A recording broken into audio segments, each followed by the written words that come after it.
線を感じるの。もしかしてマヤと一緒に結婚式ごっこしたいのかな。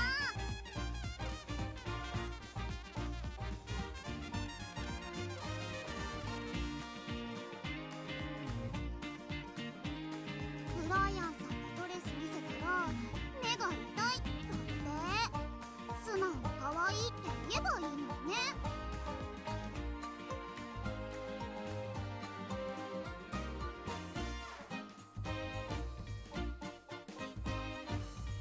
秋の草花って大人色だよね。ギターでしっとり。大人なブーケもマヤ投げてみたい。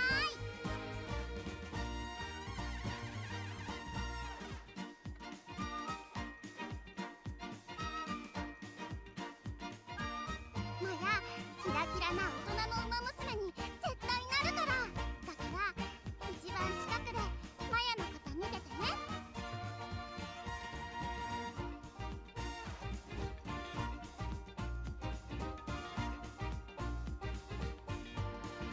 あ、ウマスタに写真あげようっと。トレーナーちゃん、通所いい？ほら、幸せのお裾分けってことで。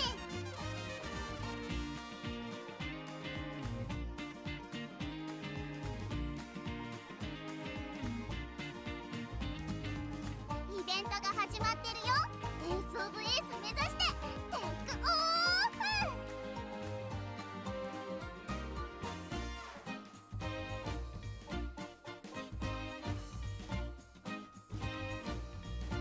キリッ、どう？ポーズバッチリでしょ。七井さんに大人なポーズ伝授してもらったんだ。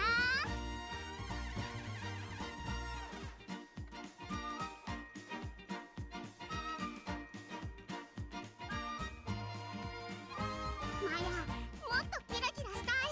トレーナーちゃんはみんなを照らす太陽になりたいから。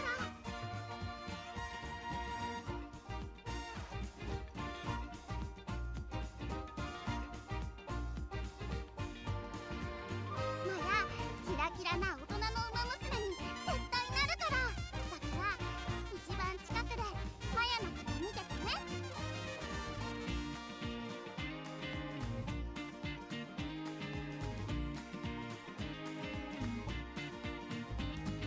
ブライアンさんにドレス見せたら目が痛いだって。素直に可愛いって言えばいいのにね。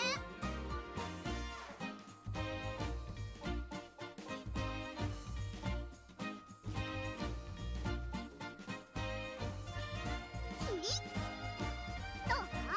ポーズバッチリでしょ。七井さんに大人なポーズ伝授してもらったんだ。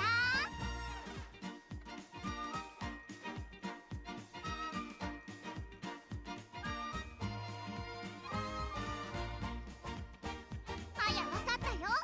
どんなことでもやる意味はちゃんとあるんだって。少し大人に近づけたかも。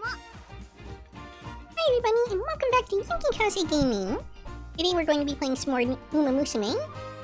We are in the half anniversary event, part 3. トレーナーちゃんと一緒なら何でも And 楽しくなるって思 I'm える going to be doing a couple of polls, and running through the new Unity Cup, which I haven't done on stream yet. There's a lot to go over. イベントが始まってるよ。 First off, I think I showed last time that the half anniversary part 2 missions had been released. I'm almost done with that, but I am stuck on this 2-star or better stamina spark mission, which unfortunately is just very RNG. And I've only, I think, made like 3 or 4 horse girls that actually met this criteria so far in the entire time I've been playing. The odds of this are not very good, so it's kind of unfortunate that they tied that to being able to get the last item from this. The good news is they gave a fair amount of time for it. You know, they gave over a month to accomplish this, but it's still not the easiest mission unless you get pretty lucky. Hopefully I still manage to get that completed at some point here. There are things you can do to maximize the odds of this, and I'm going to be, well, I have been and will continue to attempt to get those to at least some kind of decent place during a lot of my runs. I can't do it for every run because sometimes the stat outputs that you need for your Uma for the particular thing you're trying to use it for conflict with that goal. Which only makes getting that done even harder. However, Anniversary Part 3, you can see I've completed quite a few of these, and actually I did probably the majority of them on my first run. The ones that I'm kind of stuck on here are just the complete 20 Unity Cup playthroughs, or 10 or 15 thereof. It's, you know, just kind of a step-up pyramid here. Ultimately, though, as long as I get 20 Unity Cup runs done, all total, then I will get this selector ticket for an SSR support card of my choice that includes anything released up to the point of this voucher. Which means I think it also includes Rico, but I don't really want to use it for that if I can avoid it. And I believe I can. So, I actually did a couple of extra pulls already in addition to the daily pull, and I'll kind of explain why here a little bit. First off, I previously, a few days ago, did enough pulls to get me to the point where I will be able to spark this banner by the end of the event. And what that means is I get to guaranteed, it's like the pity mechanic, you get to guaranteed pull one of the two SSR cards that are in, like, that are the boosted rate for the banner.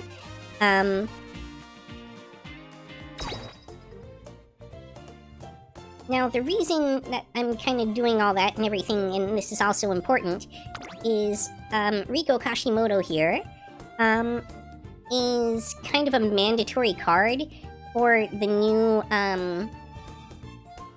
Unity Cup career mode that just came out. And that is going to be basically the only mode that you play on for the next, like, 4 months. So... And yeah, she'll be in, like, basically every deck, like, every time. But the thing is, in order to make her work, at least at the, like, optimal... Not optimal, but at least at the, like, bare minimum metric of useful effectiveness, she has to either be at 2 uncaps on the SSR version, which, as you can see, I currently have her at 1 uncap, which means if I, you know, wait the next 2 days and then spark her, I will technically have her at a high enough level, to be able to make her, like, really usable. Up until now, like, this morning I pulled the second copy of her. Up until now I've been playing with just the base level version, and it has been a bit rough. The other thing you can do is play with the fully unlocked version of her rare card, but unfortunately I have had trash luck with that as well, and I've only pulled like maybe 2 or 3 copies of it. So, I found myself in this awkward position where my runs are kind of garbage, and I can't really function all that effectively until I finish getting her to that second unlock tier, which is why I'm going to, you know, take another 2 cracks at it in a moment here and see if I can get... Well, I will definitely get the spark for her, because I'm that close to it at this point. But we'll see what else we get when we do the pulls as well. If I end up getting her to, like, max limit break, great. You know, that's just extra gravy. The reason that having her at the higher unlocks is so important is there's a bunch of stats that she gets that get boosted from leveling her up more, obviously. And things like event recovery are very useful with her, because that increases the amount of stamina and such that you gain from her when you do her, like, pseudo-rest mechanic that I'll show in a bit. Which is similar to the Tazuna card that you may have seen me play with before. Always when borrowing it, though. But also improves other stats like failure protection, decreased energy consumed when training together, but most importantly is training effectiveness. The base version of the card has this at 0, and once you get her to 2 unlocks, it goes up. The first unlock gets you to 5%, the second unlock gets you to 10%, and that 10% is really important, especially because I'll explain the mechanics more as I go through a playthrough here, but the new Unity Cup has this kind of like snowball effect that's based off of your current stats, and if you're not getting enough stat in like income, it can really mess up your run, and like instead of snowballing, you'll just kind of like avalanche and fall apart. I don't know if that's a good analogy. Let's see. I did also pull a copy of the other card from the banner. Where'd she go? Ah, here we go. Right Shower. Now, Right Shower was being predicted to be a pretty solid card, like almost worth pulling for herself, except that the, patch that we were supposed to get at the first anniversary in, like, I don't know, 6 to 8 more months, showed up in 2 days. And, one of the things that that patch does is reconfigure a lot of the skills and stuff, and unfortunately, the way that it pans out is she's just not nearly as useful. Like, the stuff that she gives just isn't as strong in comparison anymore after all the buffs. She does still give Swinging Maestro, which is a really, really powerful and important skill, but you also get that from Super Creek, and more often than not, you just want to use Super Creek. Alright, so, I think what I'm going to go ahead and do, oh, actually there's a couple more things I wanted to show. I did do my daily races already for the day. I'm currently stuck in the demotion range for team trials, so that is something I'm working on actively, is getting my team built up a little better to do, team trials. And so the character that I'm going to be running, this time around, is going to be one of the team members that is currently the weakest link in my team trials formation, to see if I can shore up some of those shortcomings. But awkwardly, the way things are right now, I'm having a really hard time with getting enough stats and stuff, because I just don't have the right cards. Or I don't have the cards that are the right ones leveled up enough, or unlocked enough, which is part of the reason I'm doing a couple extra scouts here. But the real reason I came into this menu is this race event. So right now is the final round of the Leo Cup, and I actually already did my race, and I just wanted to show that I actually, in the final round results here, got 2nd place. So I have done quite well for myself as a, like, mostly free-to-play player who, you know, is relatively new to the game. I still managed to pull myself to this point. Now, that said, going against that, I am about to do a couple of kind of paid pulls here today. I would still consider this, like, very guppy level. Like, I'm basically taking advantage of a sale that they have on gems at the moment. And I'm doing that mostly to kind of accelerate things and to make sure that, well, to compensate for some pretty bad luck I ended up having ultimately with pulls, and to help kind of fix some of the mistakes I made previously with pulls, and to set myself up correctly for the upcoming the upcoming Kitasan Black Banner that I need to make sure I'm saved up for. Because I did unfortunately blow a fair amount of gems on trying to make sure that I got all the copies I need of Rico.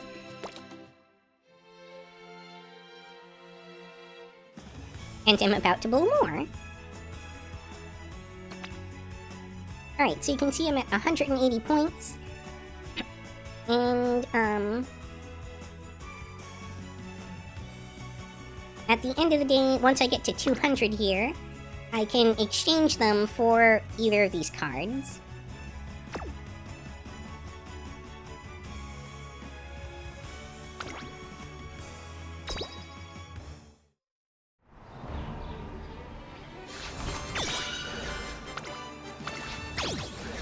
Oh, there's finally a copy of the rare version.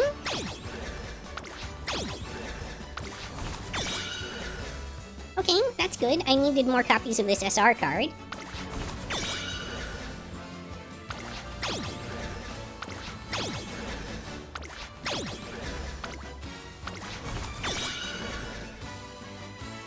Don't know what this card is.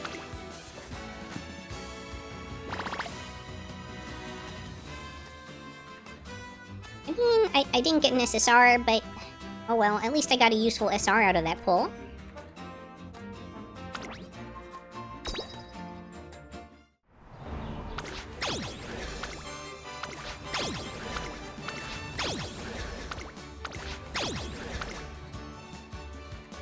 My very first time pulling this rare card, jeez.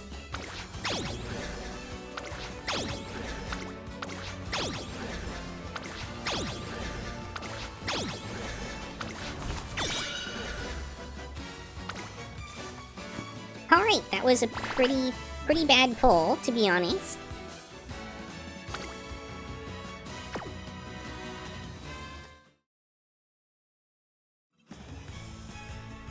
Yet another reason why I did this is, to be honest, a little bit of sort of retail therapy. Snep had not had the best day yesterday.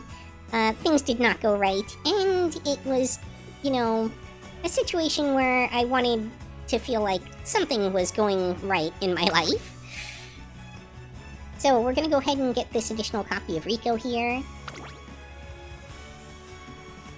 And this isn't going to, like, guarantee that our runs are successful or anything like that, but it will certainly help with that.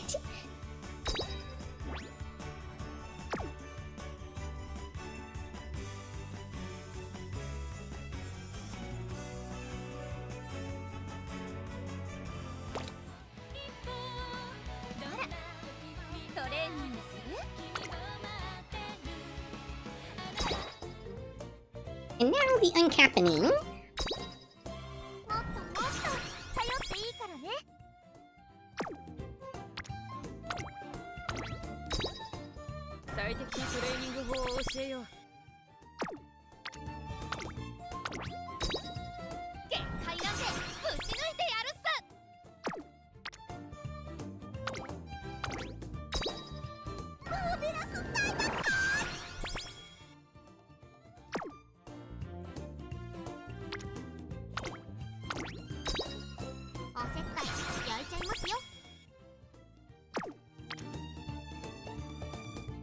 Oh, it's a strength card.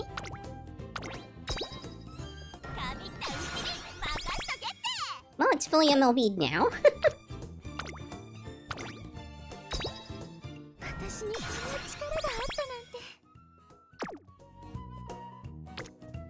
Yeah, I had pulled 3 copies of Rare Rico up until this point. So it really wasn't even enough to be able to use the rare version of her.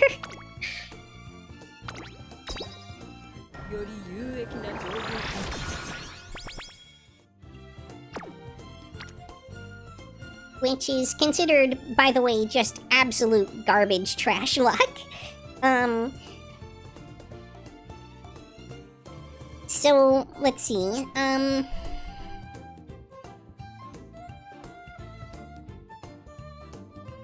lost my train of thought. Oh well.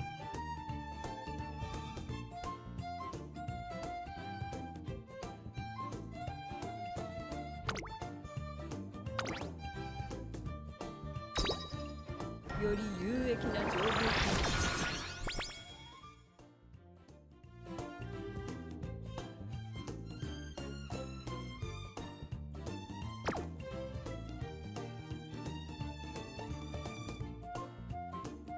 Alright, let's be sure to actually level her up as well.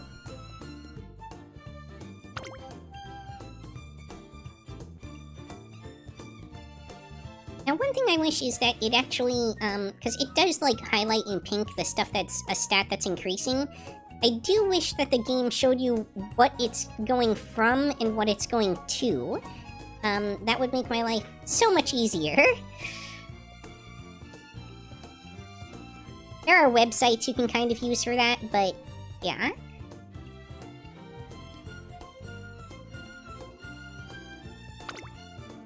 But we can see that when we go from 35 to 40, every stat increases, and we get training effectiveness up to 10%.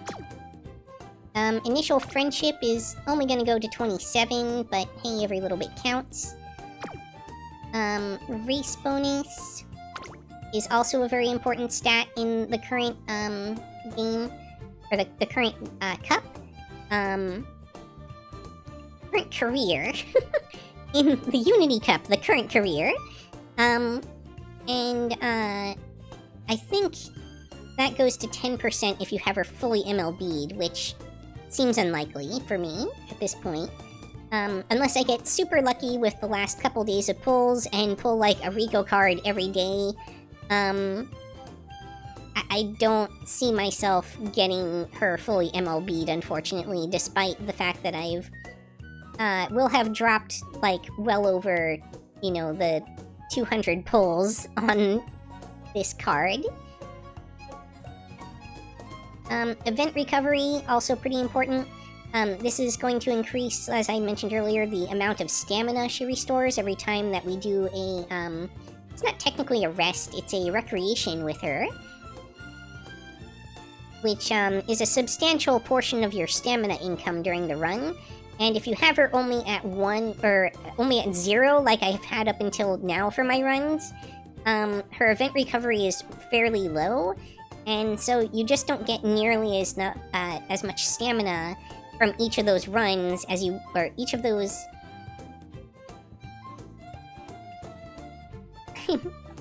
each of those recreations as you would otherwise. So having her up to 26% now should help with that a little bit, and give me a little more stamina to work with during the runs.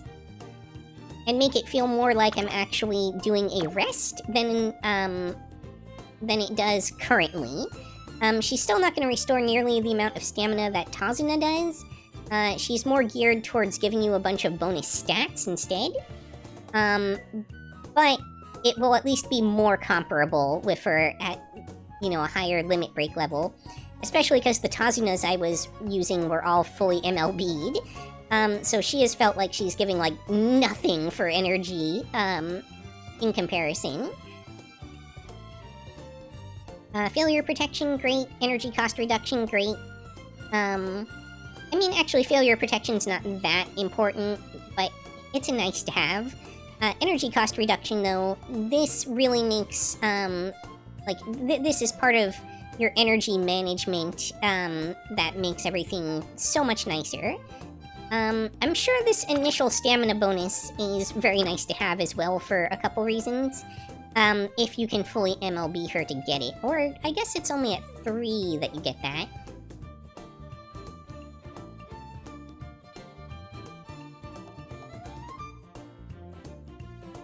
Who knows, maybe I'll do a couple more pulls on the last day if I don't get another copy.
ahead and in progress.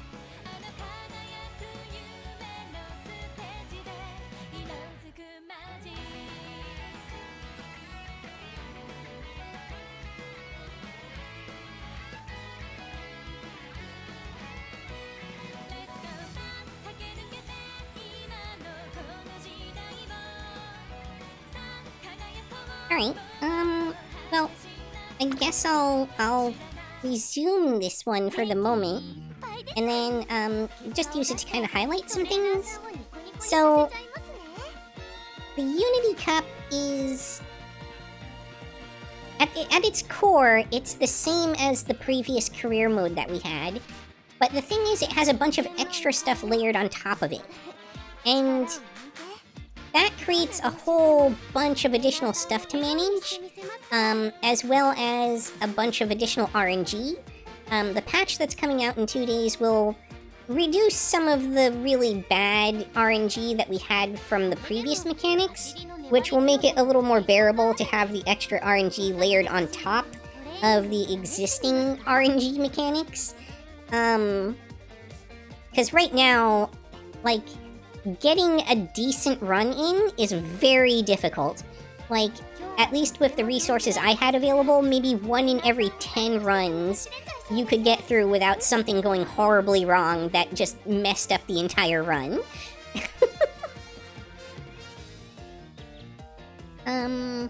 Yeah, and in fact, this one I'd already had problems with. I wasn't able to win the maiden race, the make debut race, which forces me to spend a turn I really don't want to spend doing a maiden race in order to be able to proceed with the rest of everything here. But real quick, let's start with the new mechanics.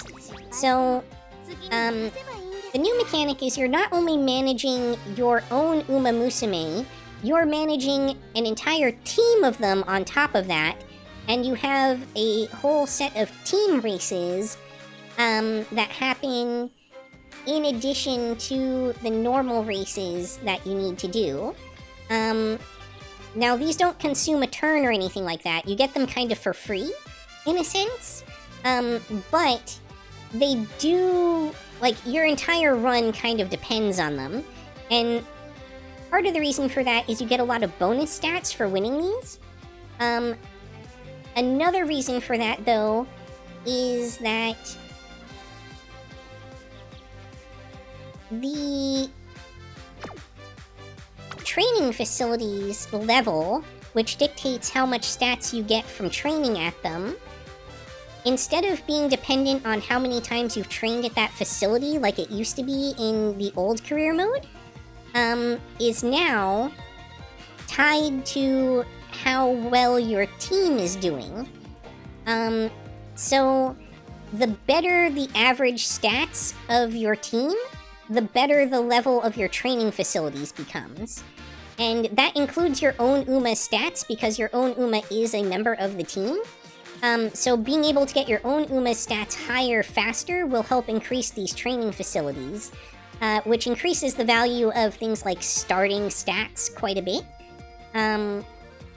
But you can also, by doing these, I think they're called like Unity trainings or something, you can increase the stats of that character as well.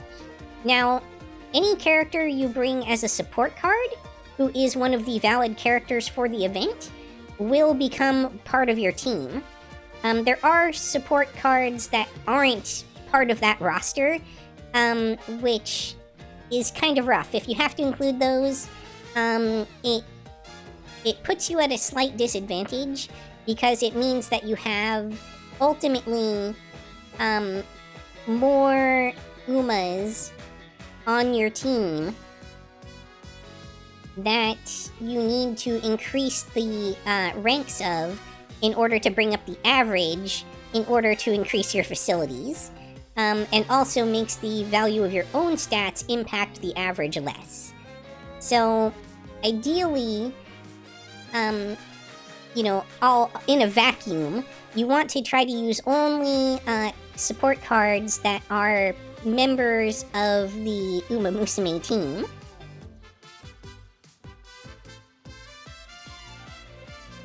That is not very realistic, though, because there are other things that factor into choosing your support cards. Now, you get added bonuses if you have these little bubbles. If you have more than one character with those, for each additional character you have that has one in the training, they'll increase each other's stats more as you do the training. The other thing that happens is they have these blue balls here. If you do these trainings... How are you? Hi, Para! Welcome! Thank you for joining. I'm doing alright. If you do a training that has the up arrows a total of 4 times, it will fill up the blue ball gauge, and then... Blue balls. Yes, they are blue balls. And then, if a blue ball character shows up for another one of these trainings, and you select to do that training, it will explode their blue ball for extra stats.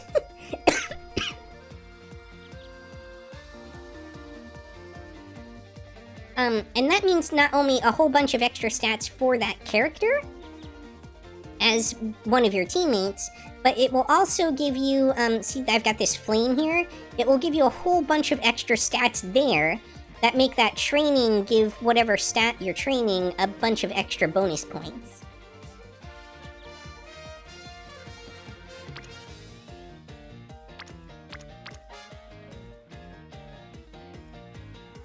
So this is again a thing where, like, in a vacuum, ideally, you want to explode as many of these blue balls as you can, preferably on stats that you actually need.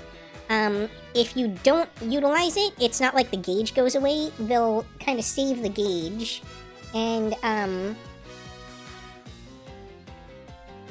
once, like, you can kind of wait for them to show up for a training on a different stat. It's RNG, so they kind of won't always, and if they do, it might not be at a convenient time. What the heck was that sound? Well, anyway, oof. Oh! That was me being pelted with stuff. Hello. Hi, Lord Miller. Welcome. Thank you for joining. So I'll do a couple trainings real quick just to show you, like, basically how this stuff works. I might retire this character, because...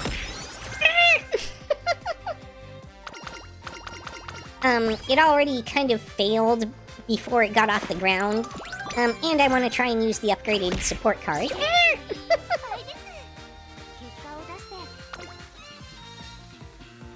Alright, so Wit isn't actually a terrible thing to use your blue ball explosions on, because it will give you bonus energy if you explode on Wit. The thing is, if you explode on other things, like speed, for instance, there's the normal cost of your speed of your training, but then you'll get this added cost that's involved with the training of the blue ball explosion. And it's still worthwhile. Like, you get a decent amount of stats out of it. And it kind of, like, scales with other things. So if you have like 5 supports lined up, and you have like an explosion in there, and like rainbow trainings, you can get some pretty crazy stats out of a single training. And nice try to catch me there, Lord Miller.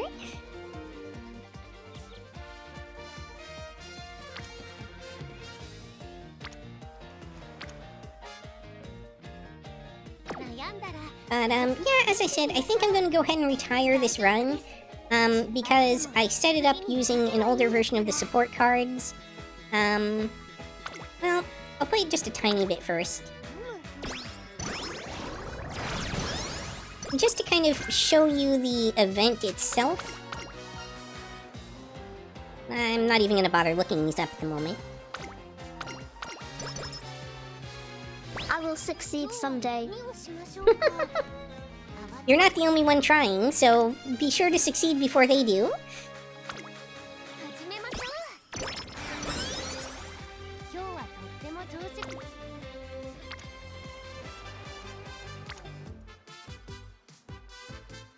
So this is the support card that I was just working on getting upgraded, by the way. And you do have to get her to a certain amount of friendship before she'll start dating you. And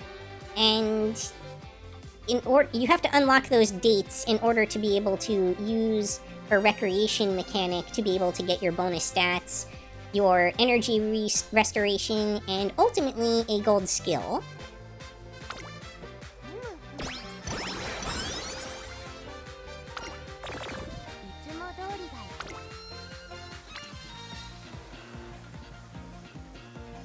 Alright, so here you can see the blue ball explosion on like a regular stat, and you can see that it's giving plus 20 to stamina and another plus 10 to guts, so a total of plus 30 stats. And this chunk of the energy meter here is the normal cost of the training. This additional little chunk here is the added cost for the blue ball training. And when I do that, I didn't point it out before, but you're also going to see a screen pop up where this character's stats increase pretty substantially.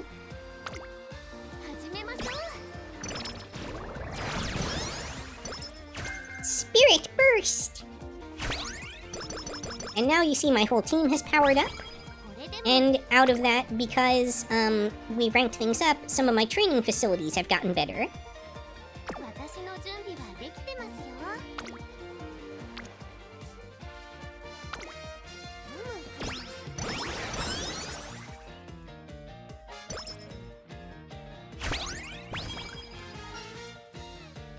Additionally, you do get new members to your team from time to time, and how good those members are, and how, like, what their starting stats are, is dictated by how well you've been doing up until that point in the Unity Cup.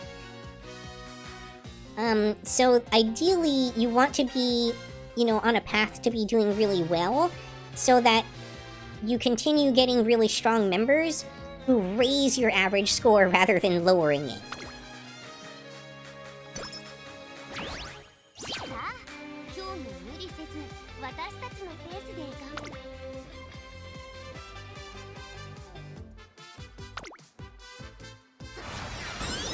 And incidentally, also, this is the new, like, meta for this new cup, is to run, like, 2 speed cards, Rico, and like 3 wit cards. This is what's been called the wit meta, and it's something that was kind of controversial for use in the first cup, but that gains a lot of value, the first career I mean, but that gains a lot of value in this career.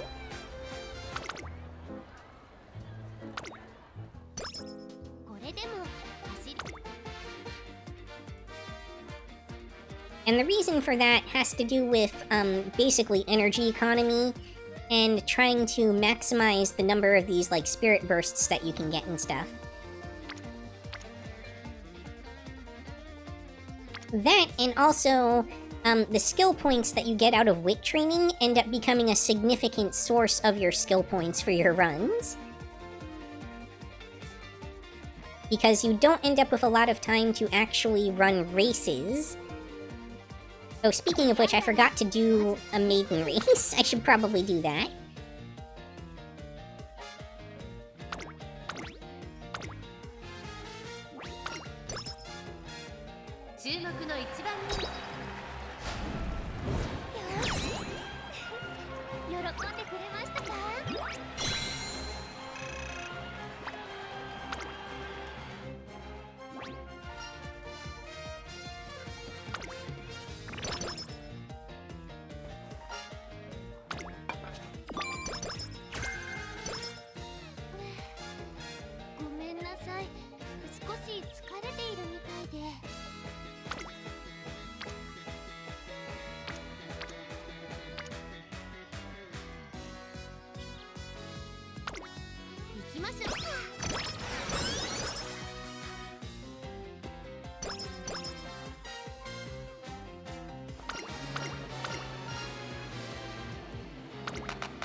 Alright, so that was the first kind of initial date event, which unlocked her recreation mode.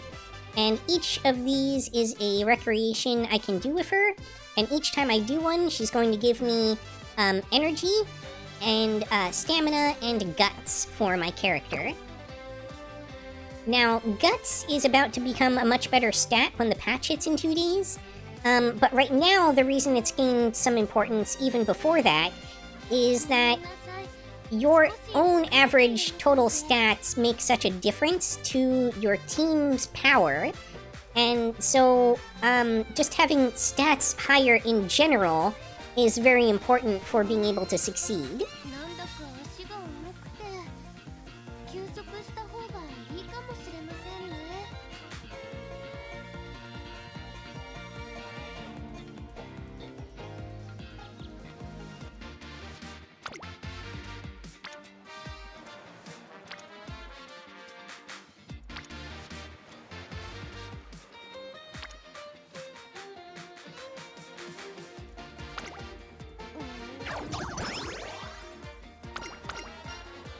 Wait, did I seriously fail the wit training?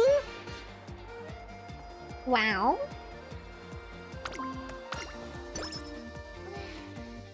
ごめんなさい。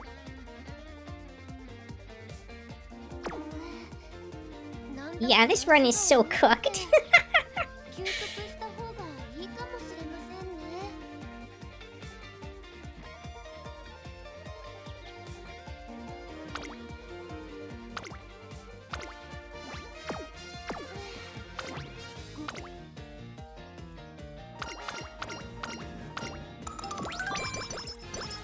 Now you can see what I was talking about earlier, where that didn't really give me all that much energy.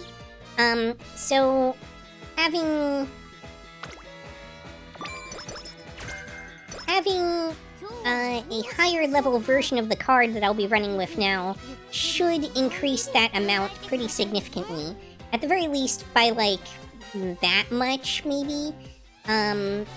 Which is still very helpful. That's like a whole wit training or two.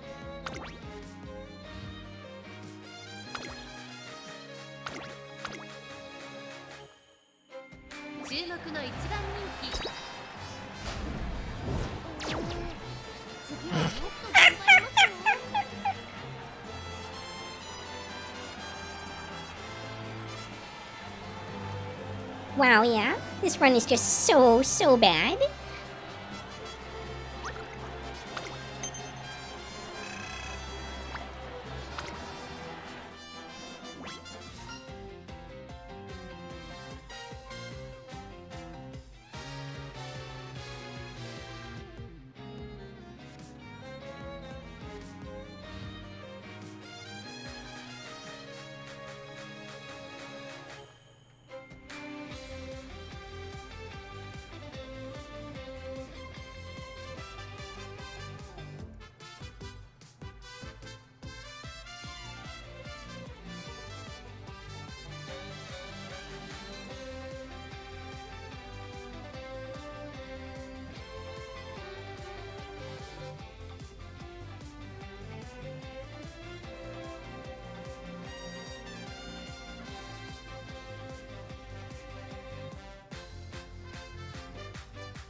Alright, so this is how the Unity Cup plays out. You've got the various characters that you have either brought with you as support cards or that were just kind of assigned to your team, and they fill up the roster very similarly to how you do team trials, where there's going to be 3 character slots available to be assigned for each race type, of which we've got the 5 normal types here of sprint, mile, medium, long, and dirt. Incidentally, dirt tracks are always mile tracks, but they are the dirt version of mile as opposed to the turf version of mile. And your own character is part of the roster as well.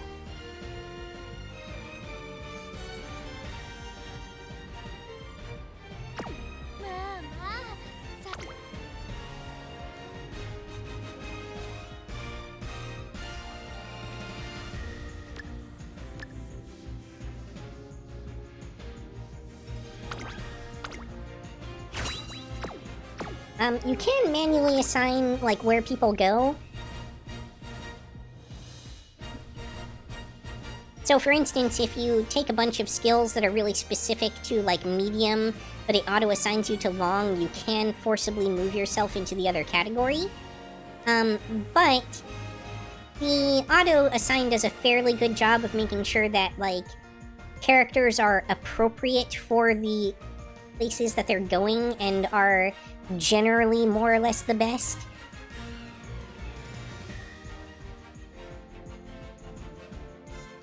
So it's been said that it's not really worth the time and effort to adjust these. 体調もやる気もバッチリ。 Alright.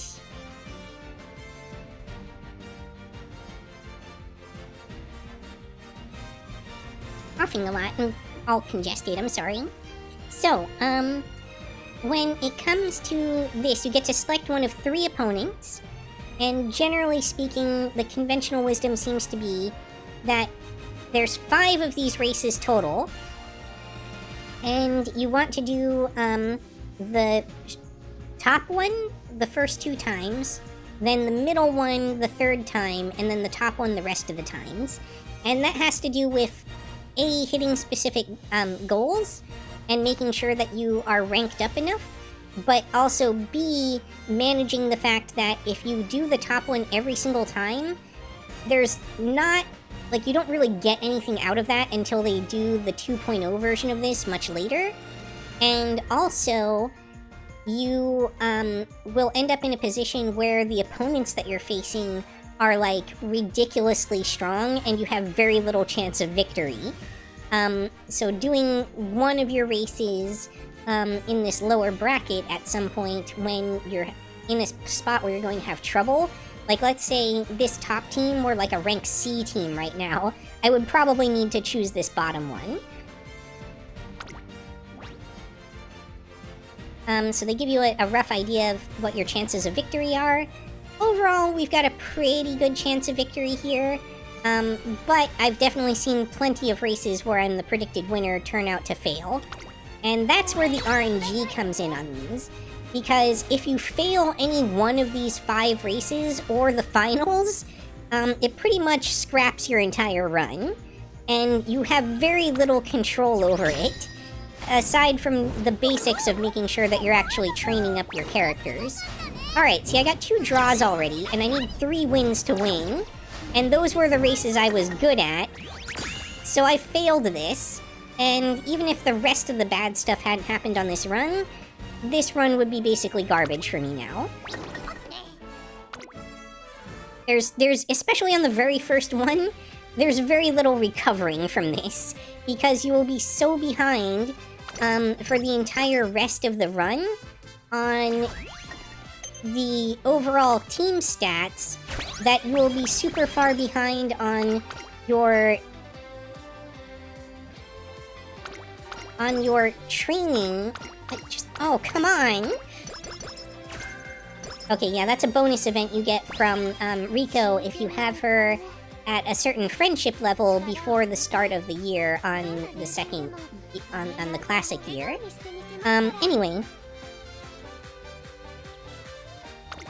What I was saying is, the training levels will just be... I didn't mean to click that. The training levels will just be too low for you to be able to get the stats that you need to catch back up. What? I don't care about these events right now. I just want to show the thing. Alright. Anyway, I'm gonna go ahead and scrap this, and we're gonna start over. Because this is just a pointless run at this point. 休息した方がいいかもしれませんね。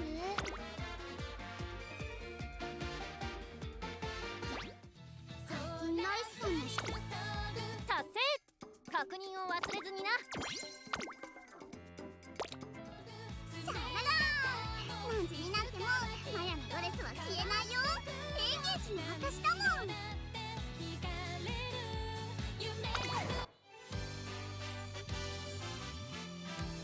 Also, just as an aside, the original career is still available.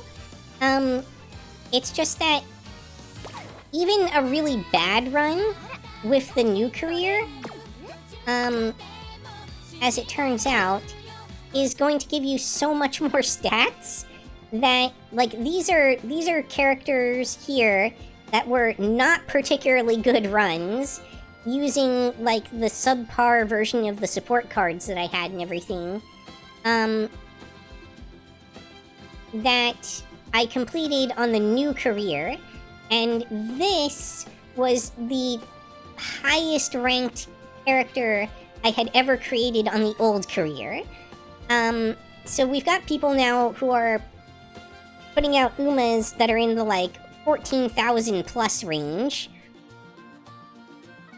And it is now fully possible to have an Uma who's, like, ranked double S.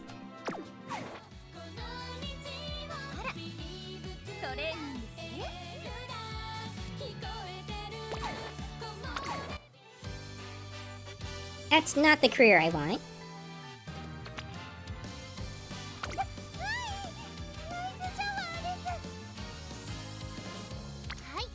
Alright, so we're going to be doing a fresh run here with Super Creek.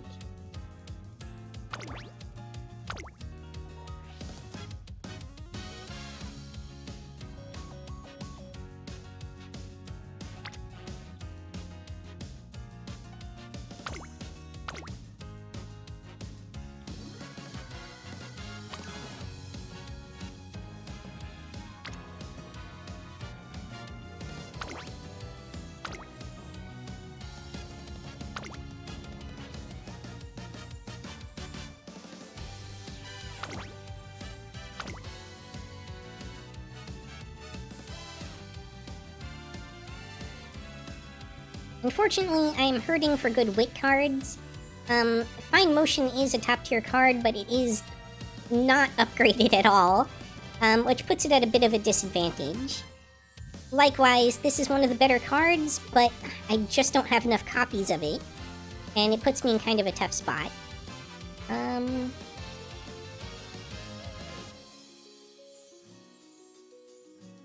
Yeah, okay, I did remember to upgrade that, I think?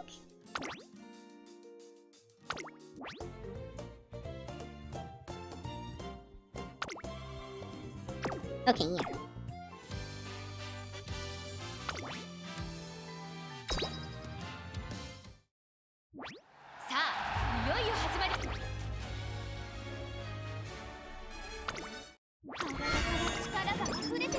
And maybe at some point I'll go through and do a run where we actually look at the story too, because it is a whole different plot that's going on.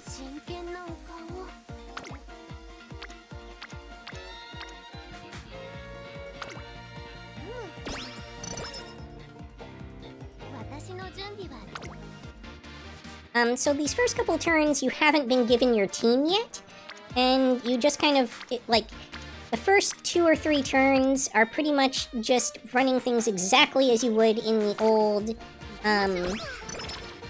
career, except the amount of stats that you're getting per training are much lower than they usually would have been.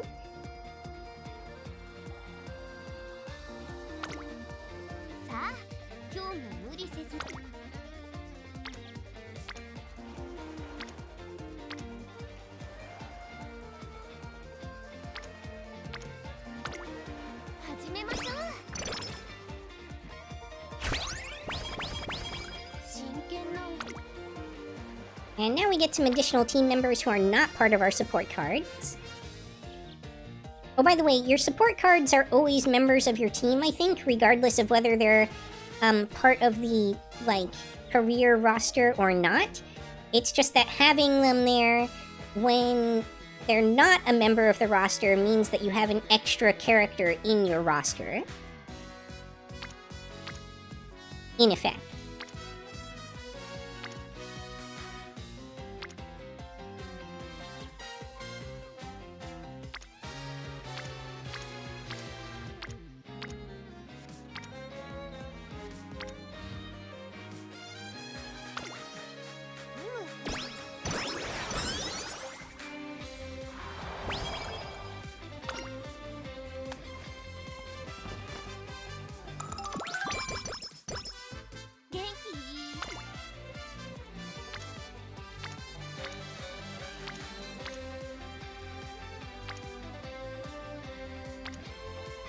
a lot of great options here.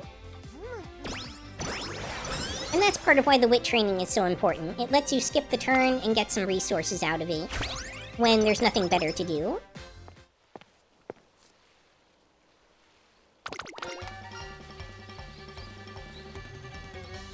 I am not familiar with this support card at all. Give me just a moment.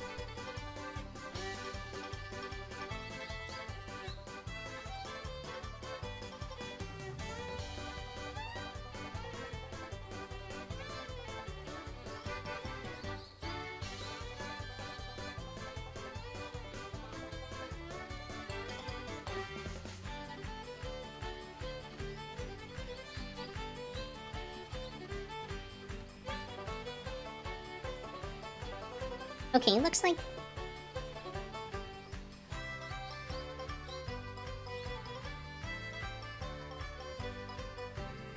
Looks like the top option gives 5 wit and 15 skill points. Bottom option, 5 speed, 5 stamina, 5 power, but costs 10 energy. So we're gonna go ahead and go with the top option so that we don't sacrifice energy.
Okay, top option for this one gives 45 skill points.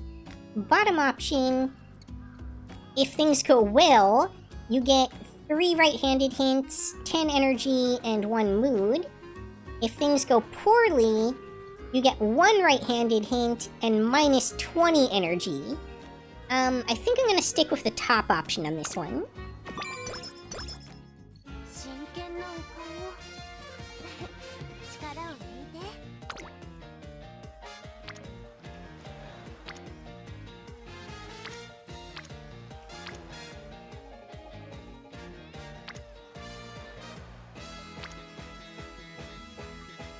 So this one would give me more unity training. But if I do this stamina one, it'll be cheaper from the discount from Rico. It'll get me friendship with Rico, which I need. And it'll still get me a unity training and some friendship I need on this card. So I think I'm gonna go with that.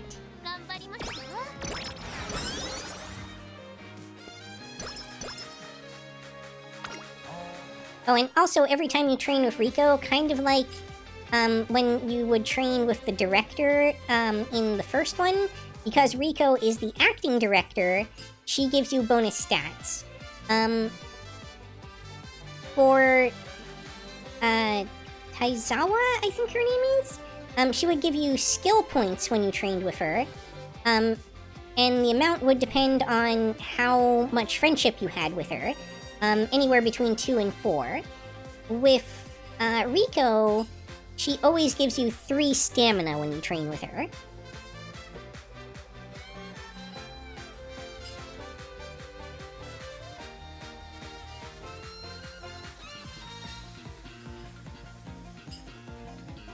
Oh, okay, this is an eating event. So the bottom one is the risk one with the slow metabolism if we get it. That's a bummer if we do, but we're gonna go for it because it's less than 50-50 odds. And we were able to accommodate gaining that much energy.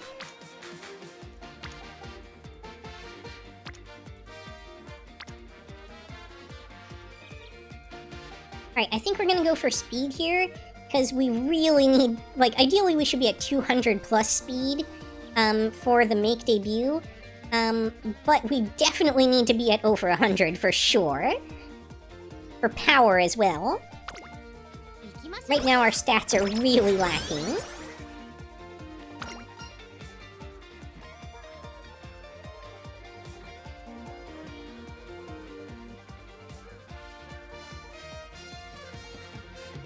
Okay, top one is stamina to spare hint. We really don't care about that. So we're gonna stick with the bottom one, which is 20 energy and 1 mood.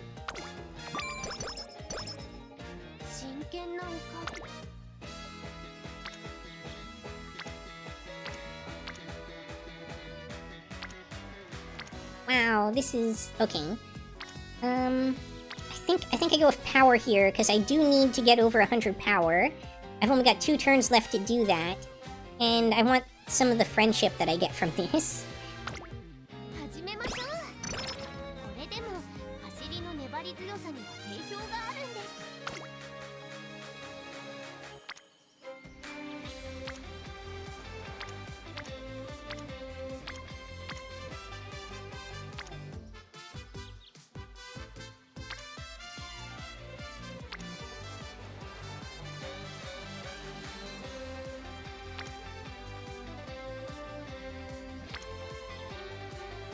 I'm really not sure which of these 3 trainings is the best to do. This is very borderline.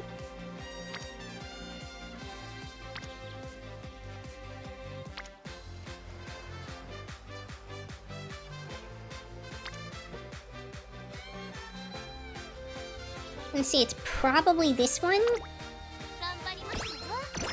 Because I still have a while before the Unity Cup. I really need to make sure that I'm winning the, make debut race here, though. If at all possible.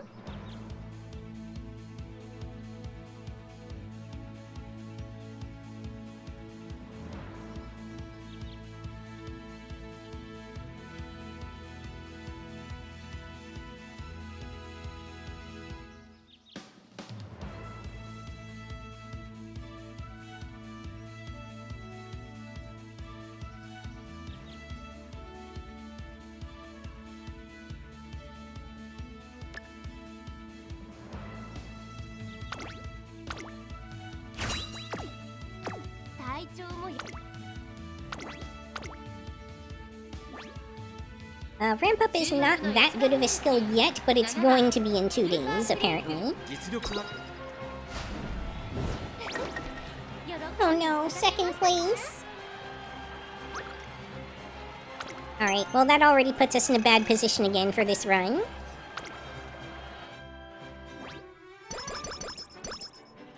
Freak might be a very difficult character to run for this, because aside from stamina, her starting stats are so low.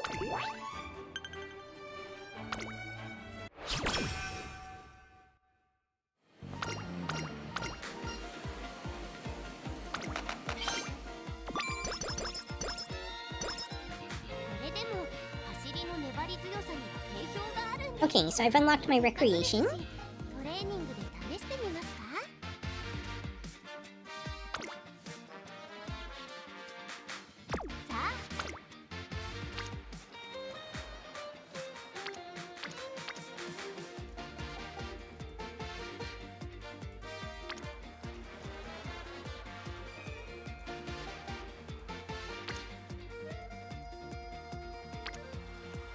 At first glance, this looks like a pretty decent training, but then when I really look at it, it's kind of not so much. What are her skills?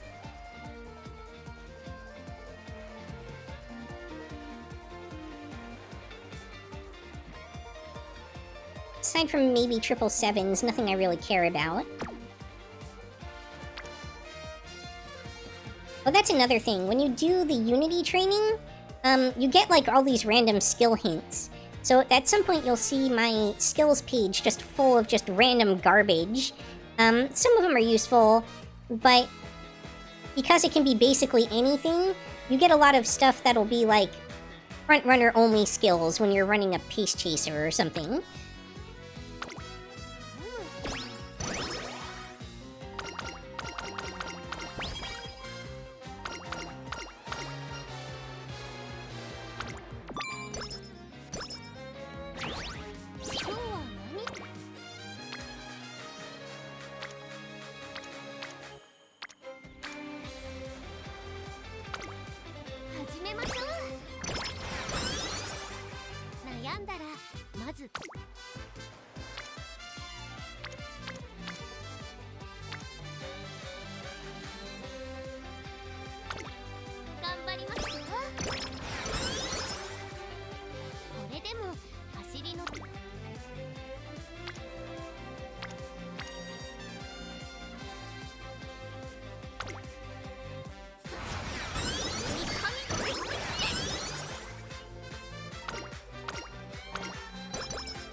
Okay, I think this will be the turn when I go ahead and attempt a maiden race. 注目の一番人気8番スーパークリーク。実力は完全に上位ですね。貫禄すら感じてしまいます。芝のコースで力を十分発揮できそうですね。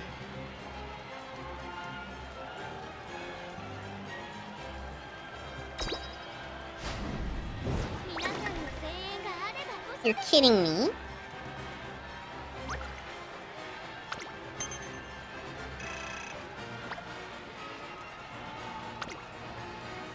Alright, well we paid for this run, because we're borrowing a support card, so we're not just gonna scrap this one like we did the last one, but this puts us in a really, really bad place.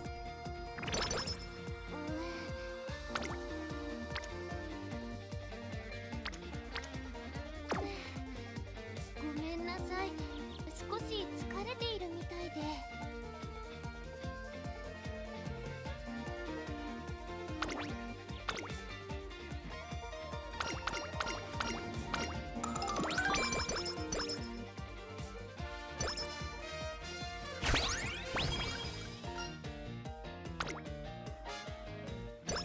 The team name dictates what bonus gold skill you get out of your run if you successfully defeat the enemy's top team in the Unity Cup. One of the many reasons why succeeding at the Unity Cup is so important. 体が軽いんです。今日はきっとやるわよ。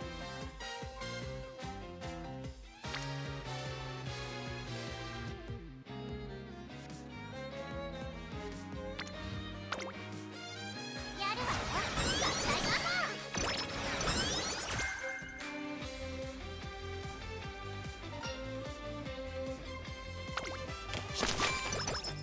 今日は何をし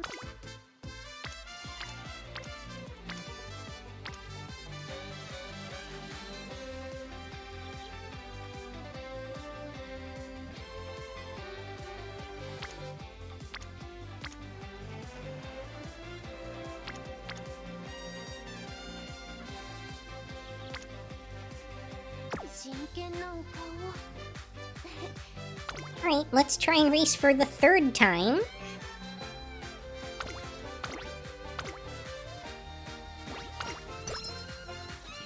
注目の一番よし喜んでくれましたか？ Finally.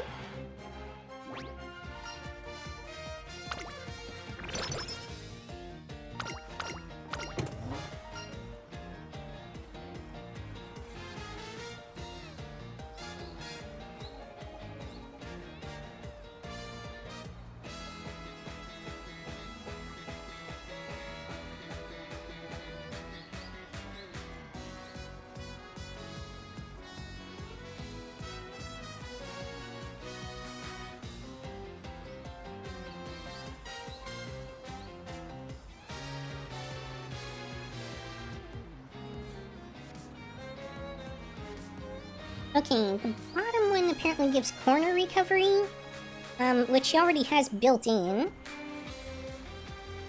And the top one gives 10 guts, 15 skill points.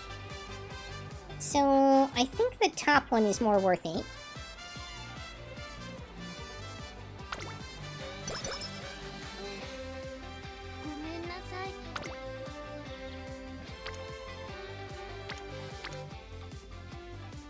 Okay, that's a lot of Unity training. Unfortunately, I do not have the energy to go through with it. なんだか足が重くて休息した方が。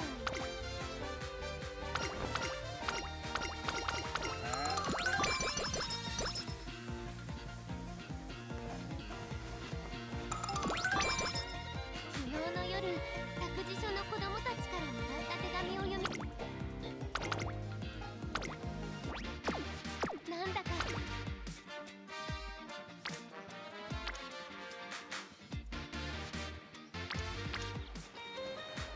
Annoyingly, the blue balls tend to end up on guts. I don't think that's a real mechanic. I think it's just my luck.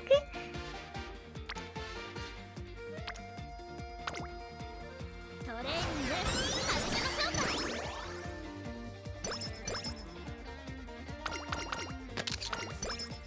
さあ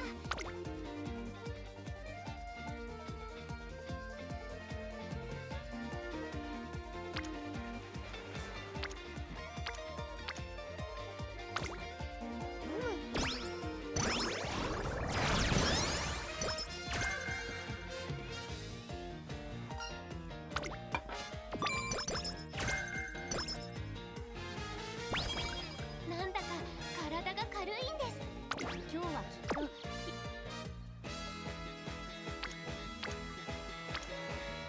昨日の夜託児所の子供たちからもらった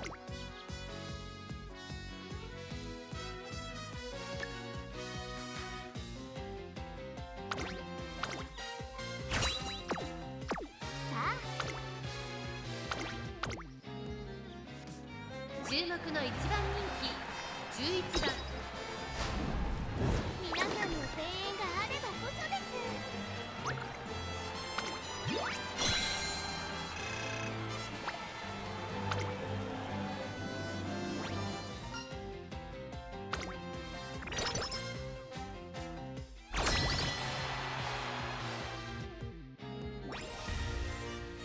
This is so rough because I'm used to coming into first place consistently in all these races.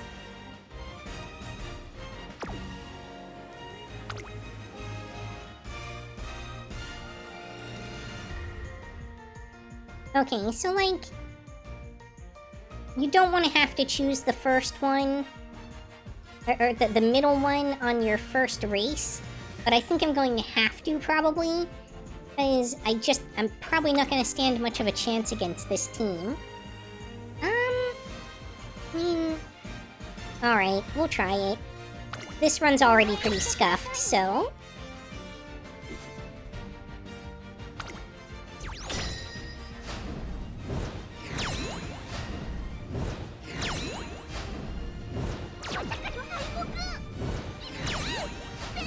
Okay, success!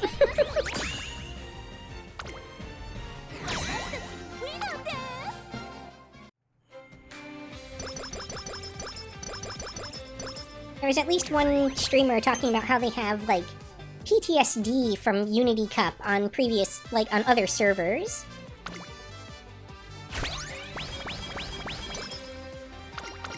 Places where the content's already been out for a while.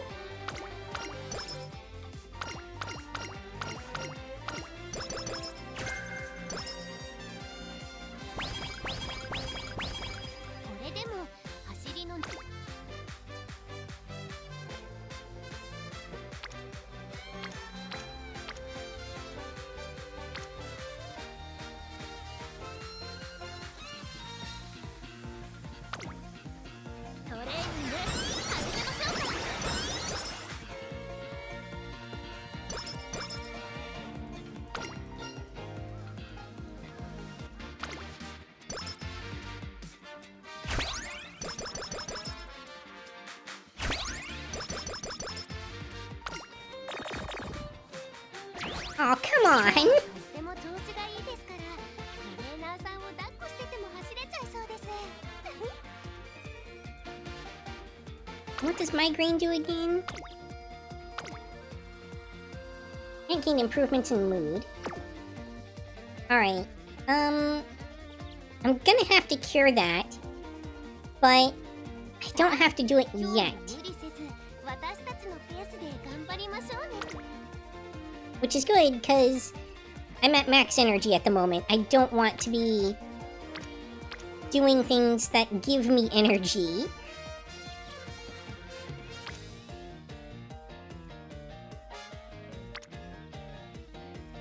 I might actually do this guts training just because of all the Unity trainings on it.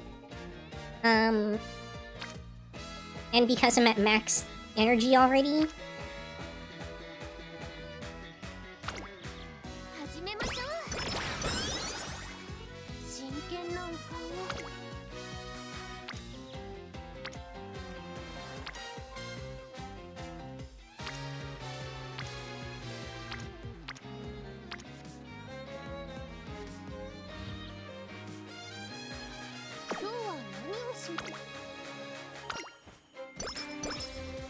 Okay, good. At least we cured it on the first try.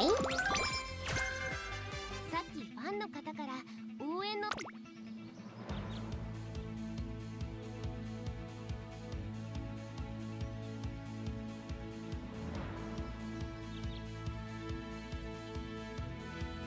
まあまあ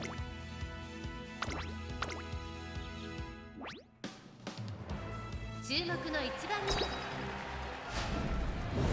し喜んでくれましたか？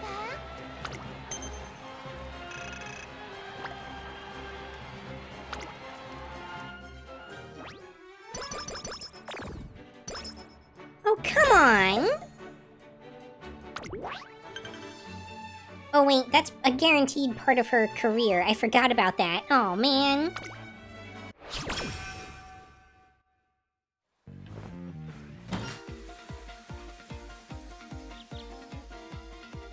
Oh, Creek is gonna be nearly impossible to train. I might have to find a different character.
Well, at least long corners is a useful skill for me.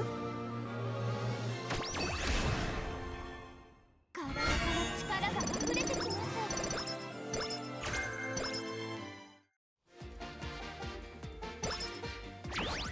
悩んだらまず試してみましょう。大丈夫です。失敗しても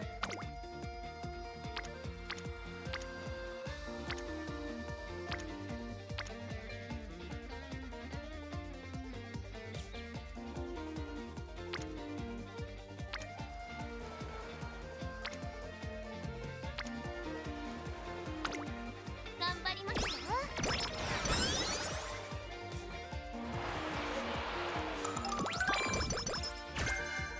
今日は何をしましょうか。 And that was supposed to be a gold skill, but it wasn't. Which means I failed the check on it.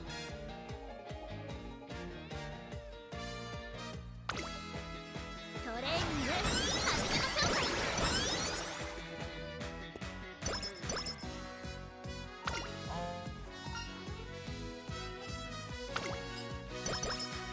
真剣なお顔を力を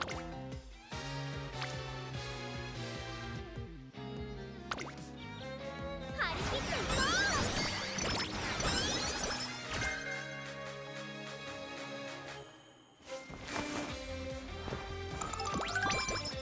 今日は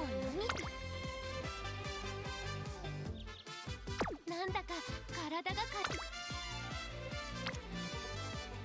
真剣なお顔を力を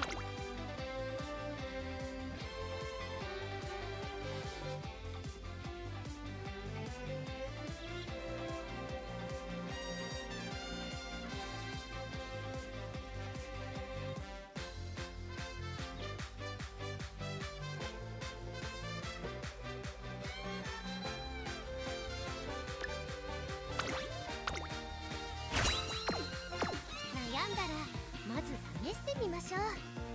大丈夫。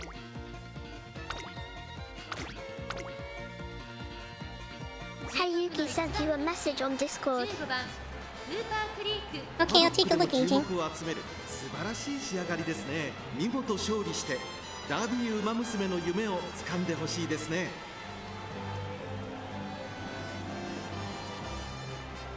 Basically, not feeling good, will have to cancel stream. Alright, thanks for letting me know. I will rearrange my day accordingly. I hope you feel better.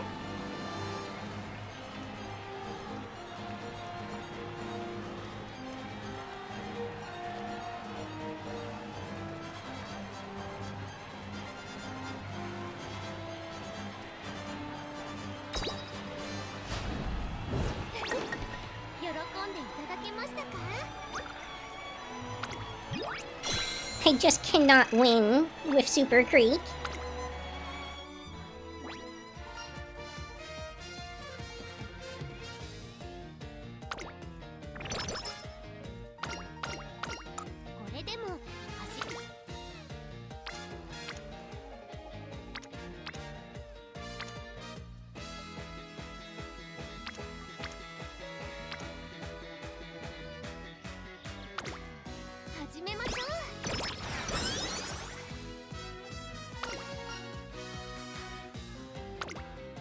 Mostly getting over a cold that sapped all my energy. Would have been good, but had a short work meeting that I thought was going to be easy but just drained what energy I had left. Yeah, don't push yourself. Get your rest and, recover. A lot of times you think you're better and you're not quite yet, and if you push yourself, you'll just relapse, so...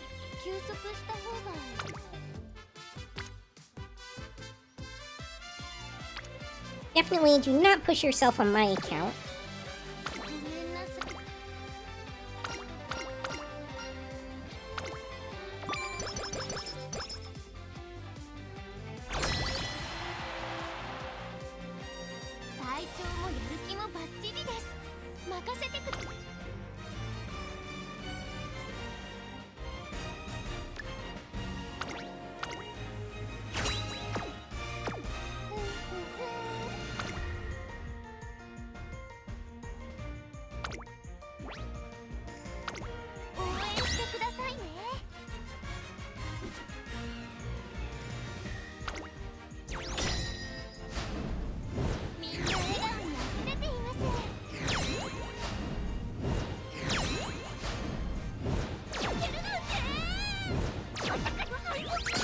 Okay, at least our Unity Cup's going alright.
Yeah, I really badly need more speed.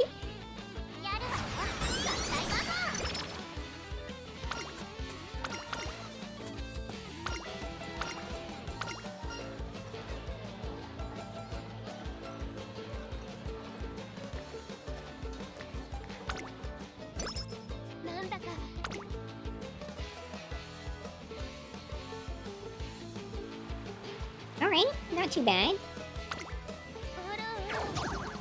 Of course it failed. Only 8% and it still failed.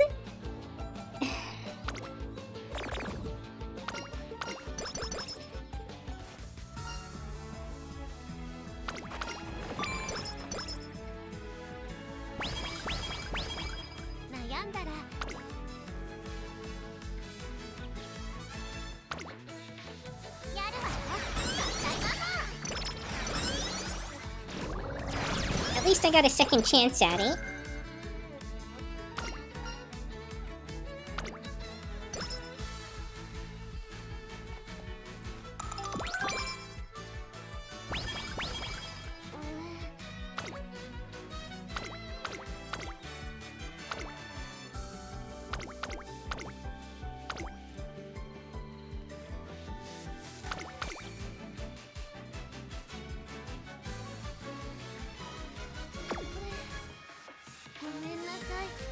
少し疲れているみたいで。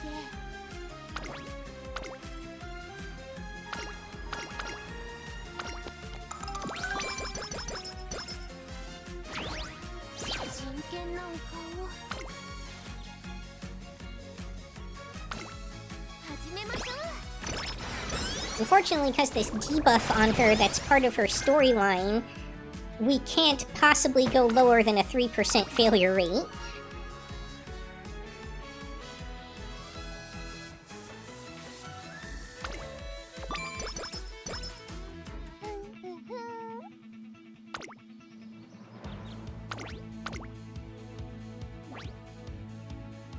And that's even accounting for the fact that we currently have a buff on us that reduces failure rate by 2%. Otherwise, it would be 5% failure rate. 一着です。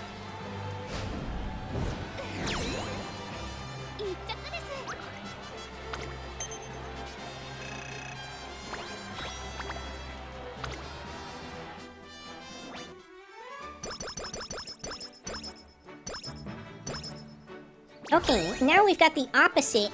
This is her special storyline buff. Now that she's recovered from the debuff, she gets a additional 5% failure rate reduction. And that will be pretty helpful, but I'm not sure it will cancel out the failures from earlier. なんだか足が重くて休息した方がいいかもしれませんね。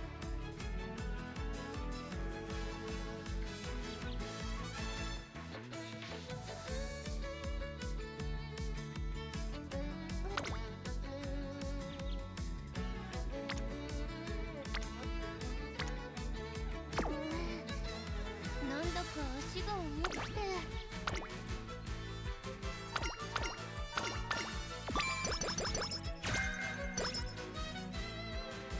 真剣なお顔。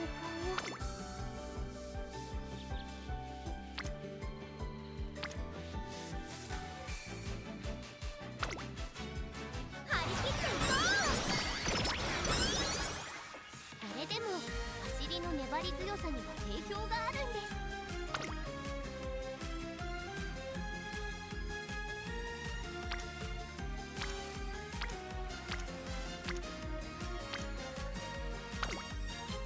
やるわよ、合体魔法。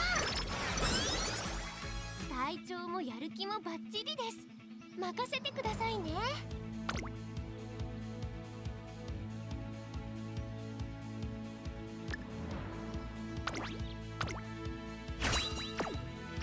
まあまあ。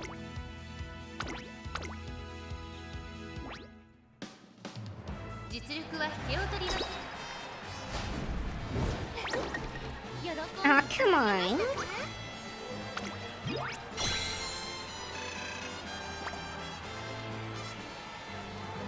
Aw, now she's not gonna get the Valentine's event. Man.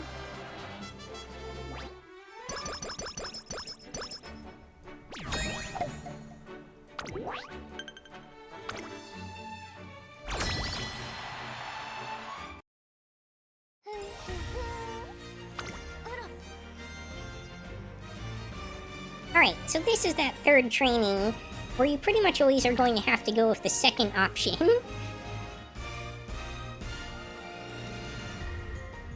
As I'm not running my C rank team into a B rank team. 応援してくださいね。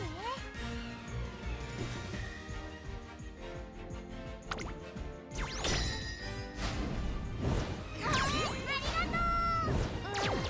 負けてしまいました。敗北。 Wow. Creek lost it for me even in the Unity Cup. Come on, Creek. 負けてしまいました。 Ranking went down?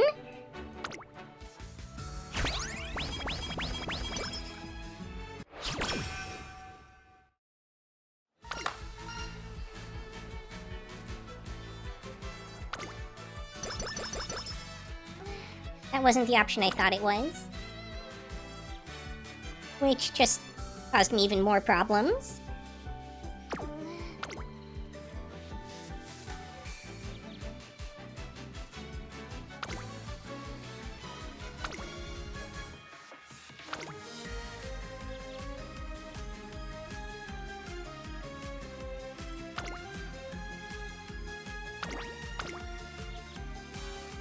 注目の1番人。よし喜んでくれました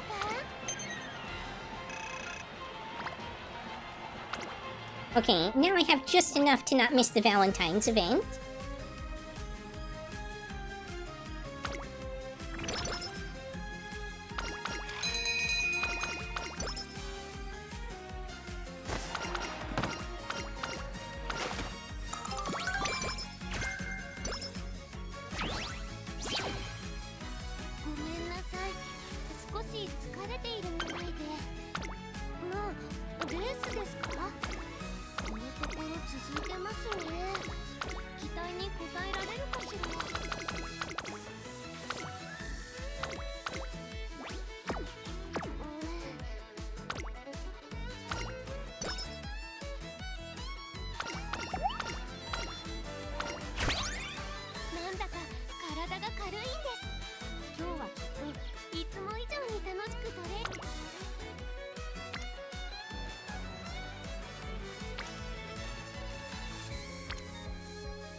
行きましょうか。これでも走りの粘り強さには定評があるんです。せっかくですしトレーニングで試してみますか？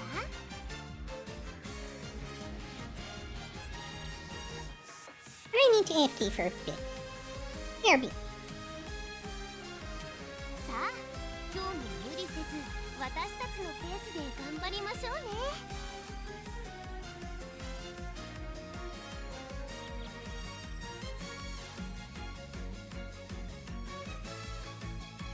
悩んだらまず試してみましょう。大丈夫です。失敗しても次に生かせばいいんですから。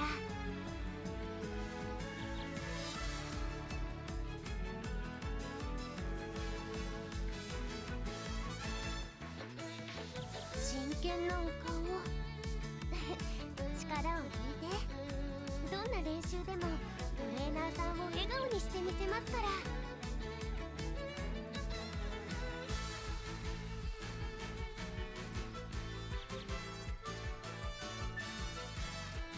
昨日の夜託児所の子供たちからもらった手紙を読み返したせいか、今とってもやる気満々です。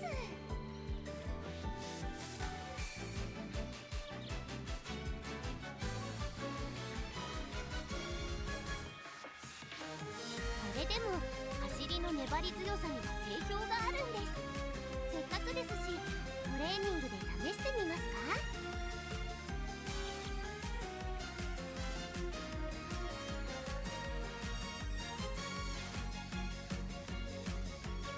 悩んだらまず試してみましょう。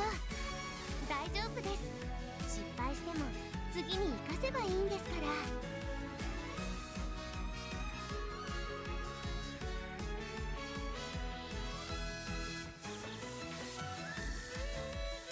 さあ今日も無理せず私たちのペースで頑張りましょうね。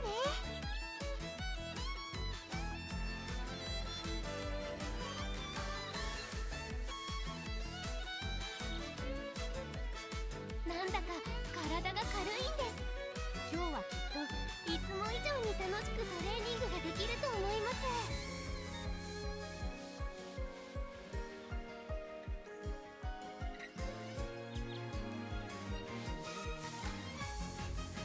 真剣なお顔を力を抜いて、どんな練習でもトレーナーさんを笑顔にしてみせますから。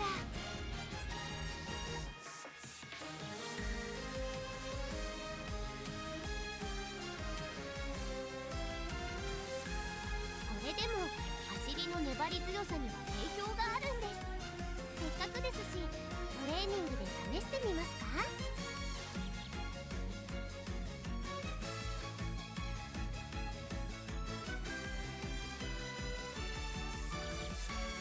悩んだらまず試してみましょう。大丈夫です。失敗しても次に生かせばいいんですから。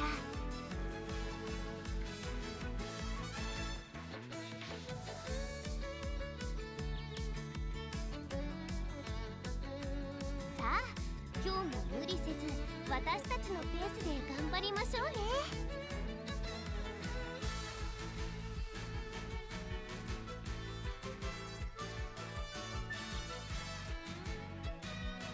今日は何をしましょうか。慌てずゆっくりのんびり考えてくださいね。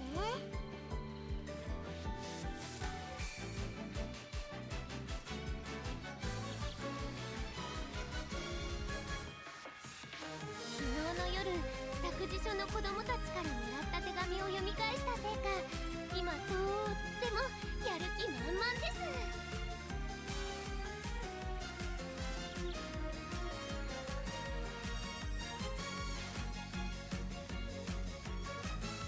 なんだか体が軽いんです。今日はきっといつも以上に楽しくトレーニングができると思います。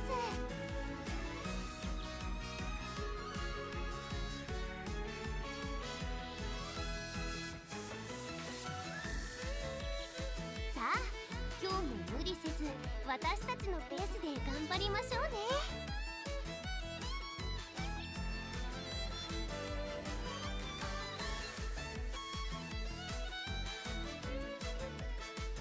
真剣なお顔力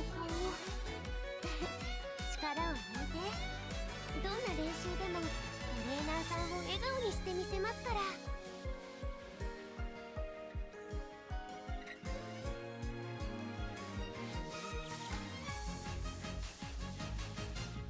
これでも走りの粘り強さには定評があるんです。せっかくですしトレーニングで試してみますか。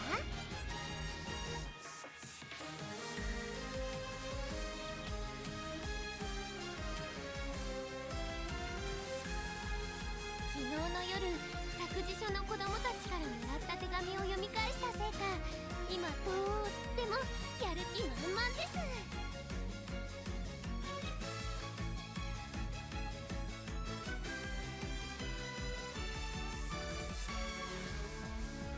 なんだか体が軽いんです。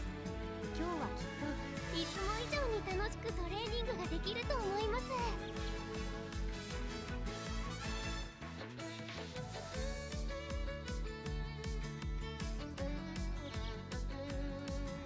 悩んだらまず試してみましょう。大丈夫です。失敗しても次に活かせばいいんですから。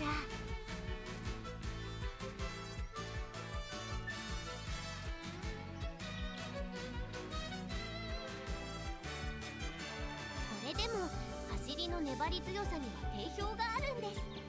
せっかくですしトレーニングで試してみますか。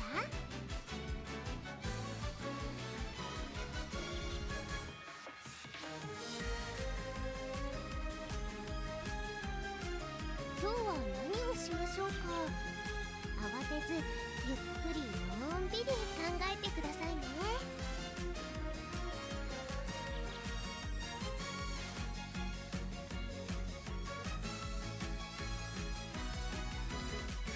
なんだか体が軽いんです。今日はきっといつも以上に楽しくトレーニングができると思います。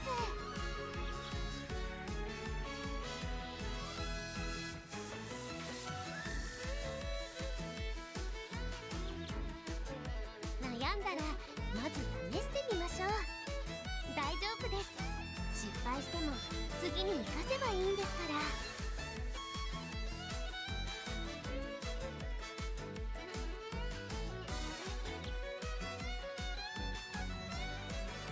昨日の夜託児所の子供たちからもらった手紙を読み返したせいか、今とってもやる気満々です。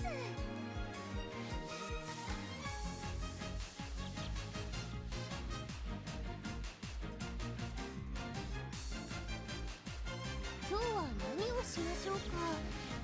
慌てずゆっくりのんびり考えてくださいね。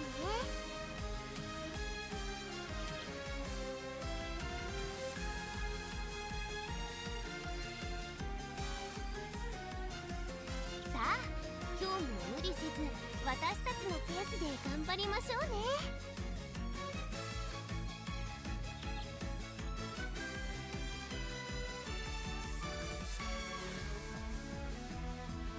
なんだだか体が軽いんです。今日はきっといつも以上に楽しくトレーニングができると思います。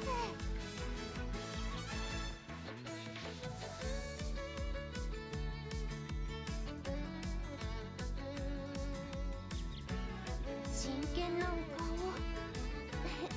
力を抜いて、どんな練習でもトレーナーさんを笑顔にしてみせますから。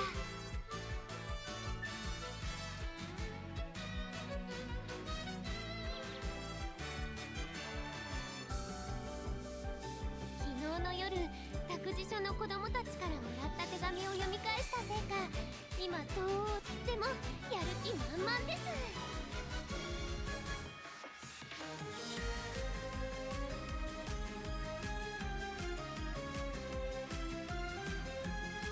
悩んだらまず試してみましょう。大丈夫です。失敗しても次に活かせばいいんですから。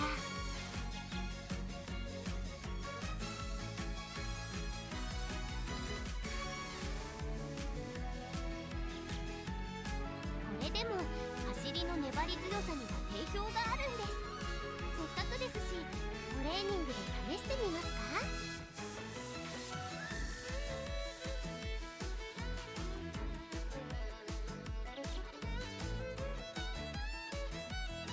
真剣なお顔力を抜いて、どんな練習でもトレーナーさんを笑顔にしてみせますから。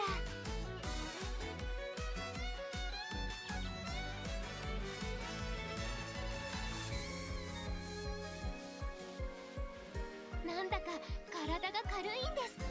今日はきっといつも以上に楽しくトレーニングができると思います。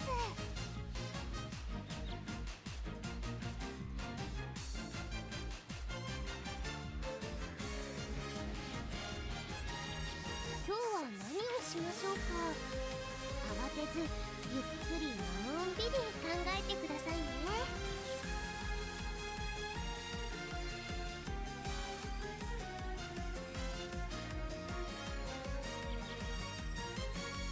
昨日の夜、託児所の子供たちからもらった手紙を読み返したせいか、今とってもやる気満々です。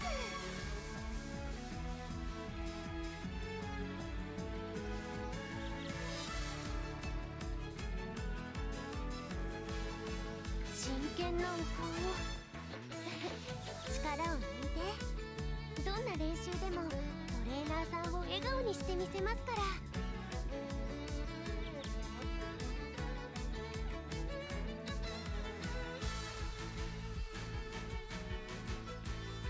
これでも走りの粘り強さには定評があるんです。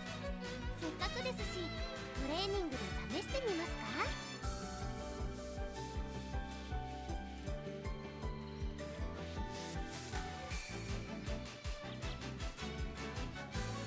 今日は何をしましょうか。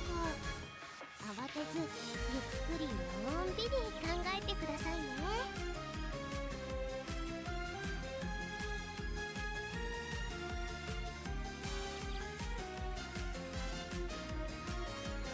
さあ、今日も無理せず私たちのペースで頑張りましょうね。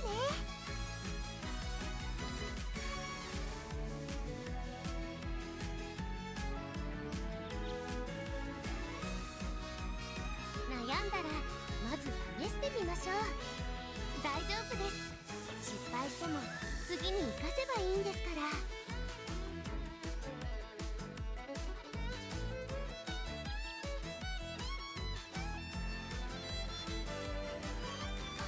真剣なお顔力を抜いて、どんな練習でもトレーナーさんを笑顔にしてみせますから。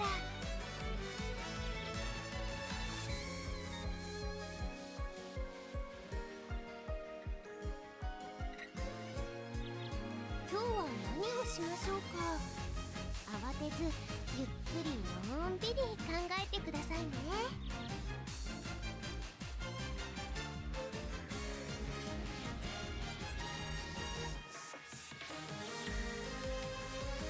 これでも走りの粘り強さには定評があるんです。せっかくですしトレーニングで試してみますか？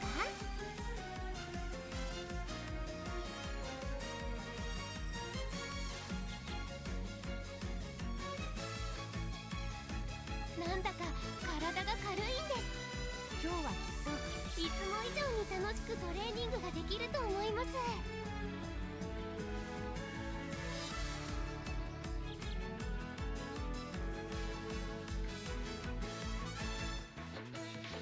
真剣なお顔力を抜いて、どんな練習でもトレーナーさんを笑顔にしてみせますから。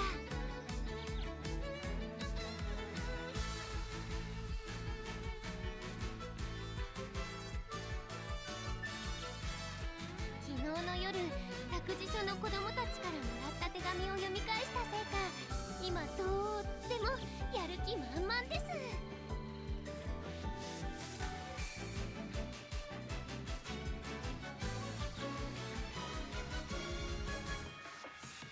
それでも走りの粘り強さには定評があるんです。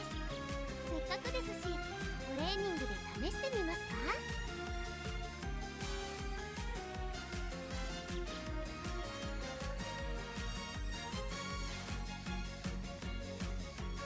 さあ、今日も無理せず私たちのペースで頑張りましょうね。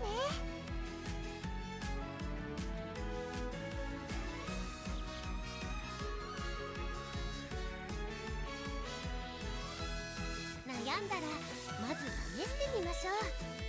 大丈夫です。失敗しても次に活かせばいいんですから。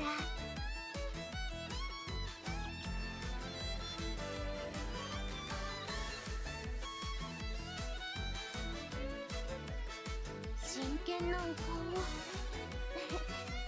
を抜いて、どんな練習でもトレーナーさんを笑顔にしてみせますから。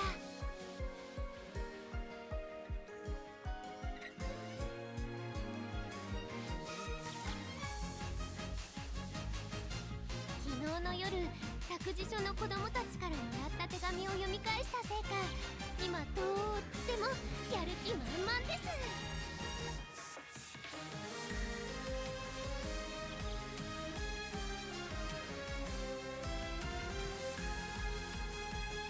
さあ、今日も無理せず私たちのペースで頑張りましょうね。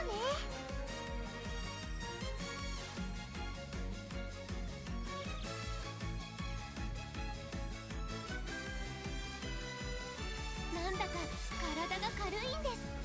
今日はきっといつも以上に楽しくトレーニングができると思います。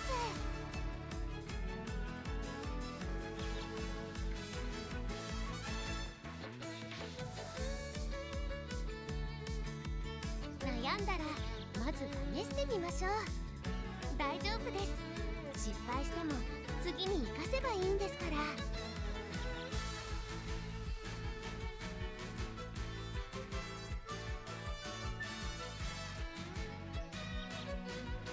昨日の夜、託児所の子供たちからもらった手紙を読み返したせいか、今とってもやる気満々です。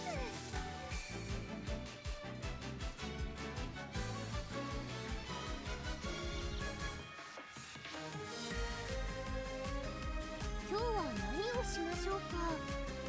慌てずゆっくりのんびり考えてくださいね。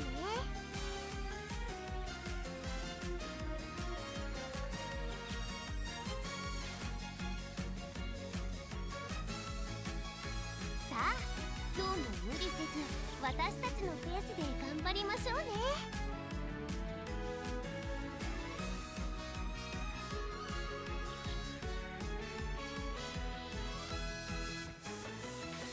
真剣なお顔力を抜いて、どんな練習でもトレーナーさんを笑顔にしてみせますから。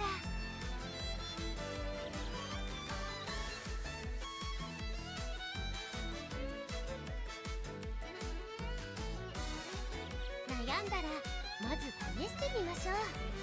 大丈夫です。失敗しても次に活かせばいいんですから。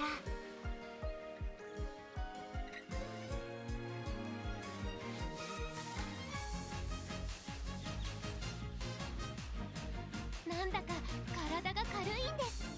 今日はきっといつも以上に楽しくトレーニングができると思います。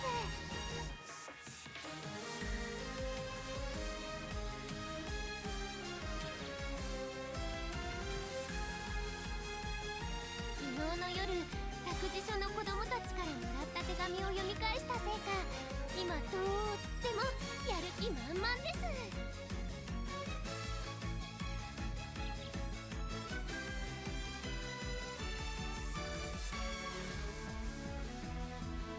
さあ、今日も無理せず私たちのペースで頑張りましょうね。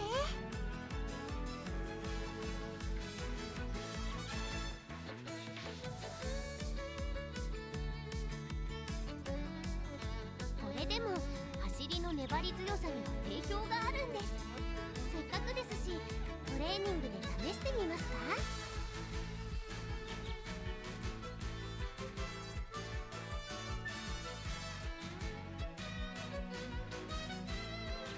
今日は何をしましょうか。慌てずゆっくりのんびり考えてくださいね。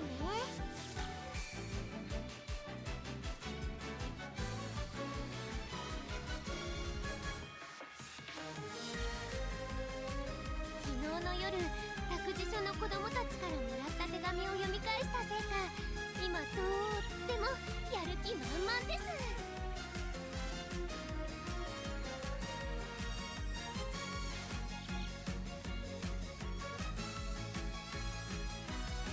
悩んだらまず試してみましょう。大丈夫です。失敗しても次に活かせばいいんですから。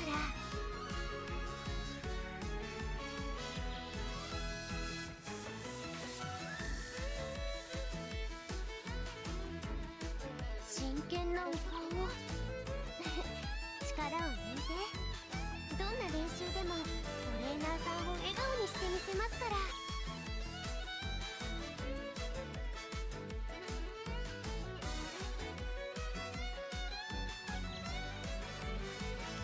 今日は何をしましょうか。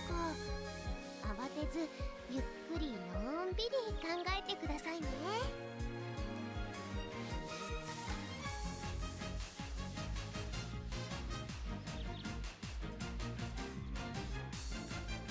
さあ、今日も無理せず私たちのペースで頑張りましょうね。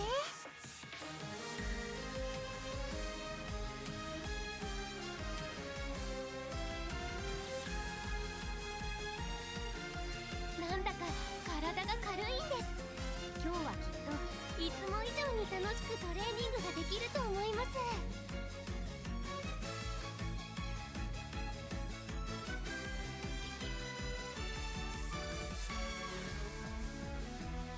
昨日の夜、託児所の子供たちからもらった手紙を読み返したせいか、今とってもやる気満々です。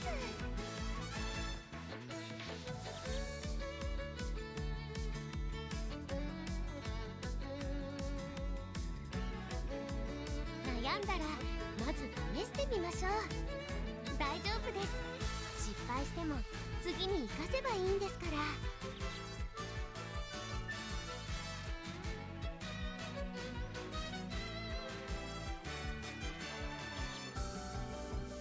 真剣なお顔力を抜いて、どんな練習でもトレーナーさんを笑顔にしてみせますから。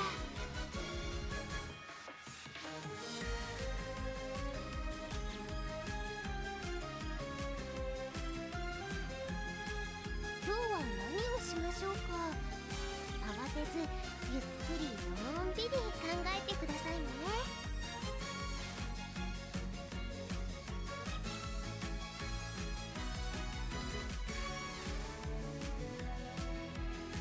これでも走りの粘り強さには定評があるんです。せっかくですしトレーニングで試してみますか。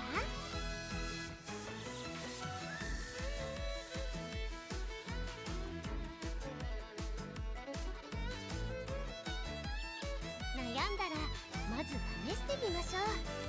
大丈夫です。失敗しても次に活かせばいいんですから。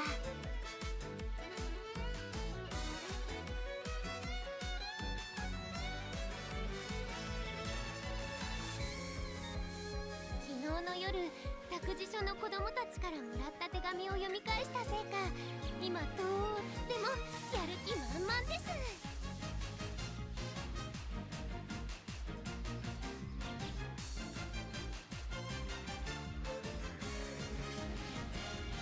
今日は何をしましょうか。慌てずゆっくりのんびり考えてくださいね。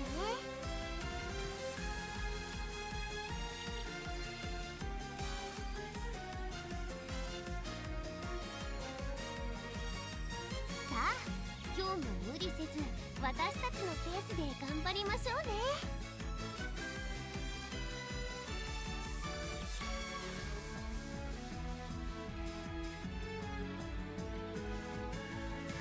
真剣なお顔を力を抜いて、どんな練習でもトレーナーさんを笑顔にしてみせますから。こ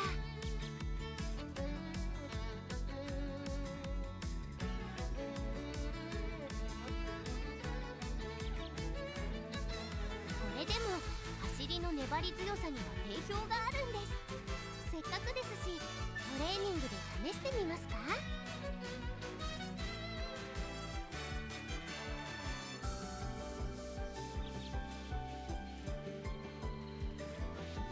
なんだか体が軽いんです。今日はきっといつも以上に楽しくトレーニングができると思います。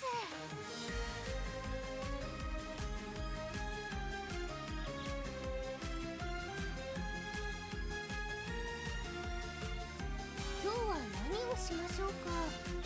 慌てずゆっくりのんびり考えてくださいね。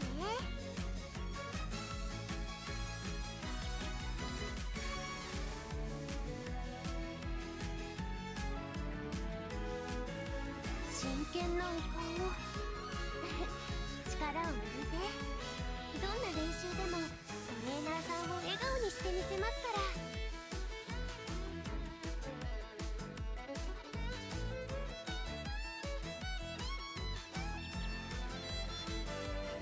昨日の夜託児所の子供たちからもらった手紙を読み返したせいか、今とってもやる気満々です。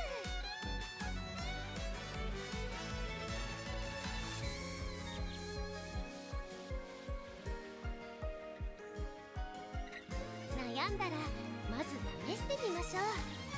大丈夫です。失敗しても次に活かせばいいんですから。こ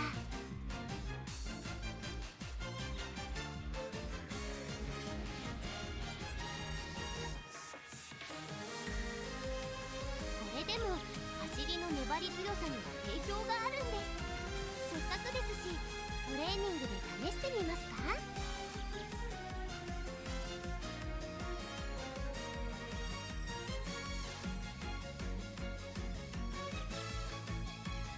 真剣なお顔を力を抜いて、どんな練習でもトレーナーさんを笑顔にしてみせますから。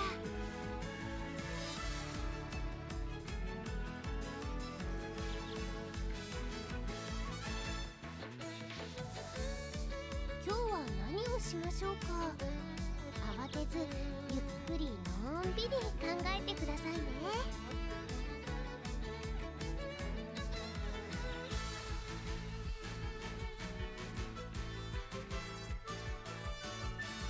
昨日の夜託児所の子供たちからもらった手紙を読み返したせいか、今とってもやる気満々です。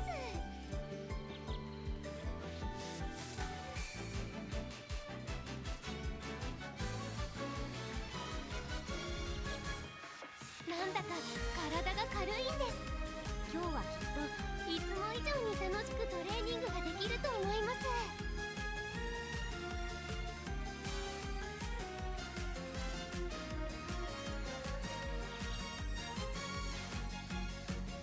真剣なお顔を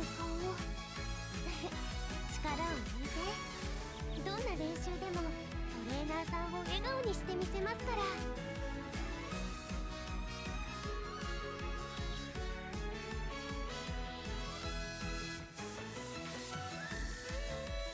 さあ今日も無理せず私たちのペースで頑張りましょうね。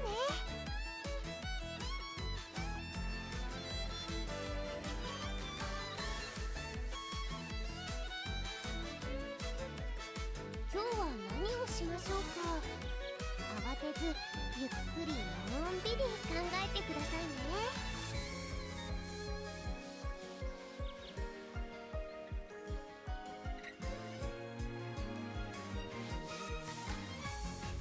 悩んだらまず試してみましょう。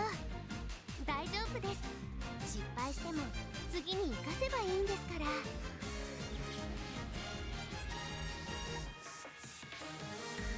And we're back. Sorry for that unexpected and unexpectedly long break. It seems kind of my whole day has shifted around a bit now. So I'll probably finish up this run. I don't know, maybe we'll play this for a little bit longer. But I might get another of these phone calls at some point. We'll see. Knowing that I'm not going to be collaborating anymore with Agent this afternoon, does switch some things around for me too. So once I wrap up this stream, I'll probably go do some adulting, and then probably be back for another stream later in the evening. Or late afternoon, early evening, something like that. Who knows? Anyway, back to the run here. Oh, okay, we finally have a double rainbow training on speed, so we're most definitely going with that. You know, popping on wit is good and all, but it's not, like, it's really kind of designed to set us up for these, like, double rainbow trainings.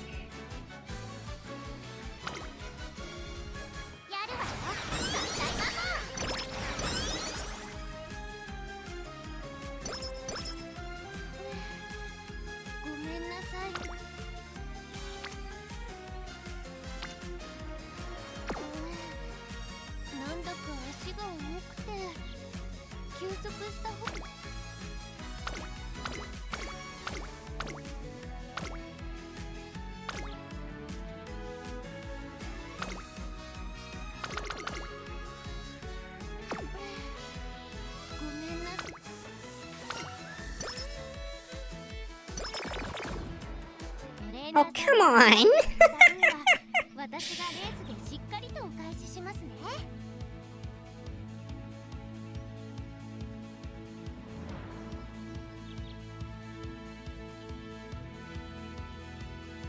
さっきファンの方から応援のお言葉をいただきました。頑張らなくちゃですね。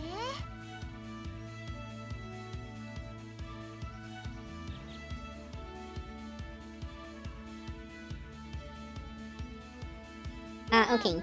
So, training with the reporter can remove Slacker potentially, as can, of course, the infirmary and shrine visits. But, none of these are super reliable methods. トレーナーさんが頑張ってくれた分は私。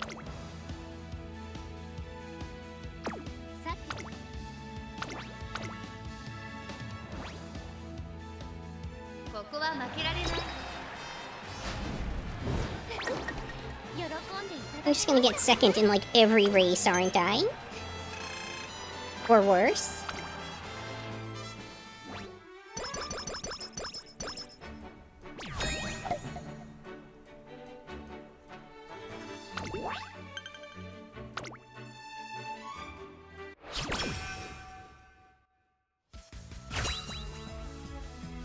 Alright, inspiration, some free stamina for us here. Sadly, she hasn't gotten any gold inspirations, which give you more stuff.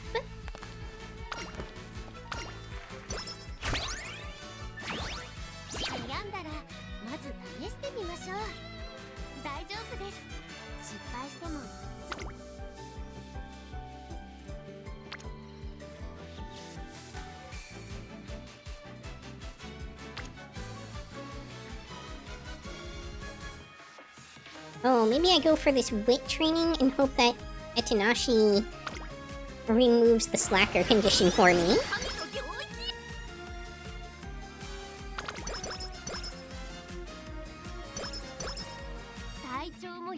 Apparently not, no such luck.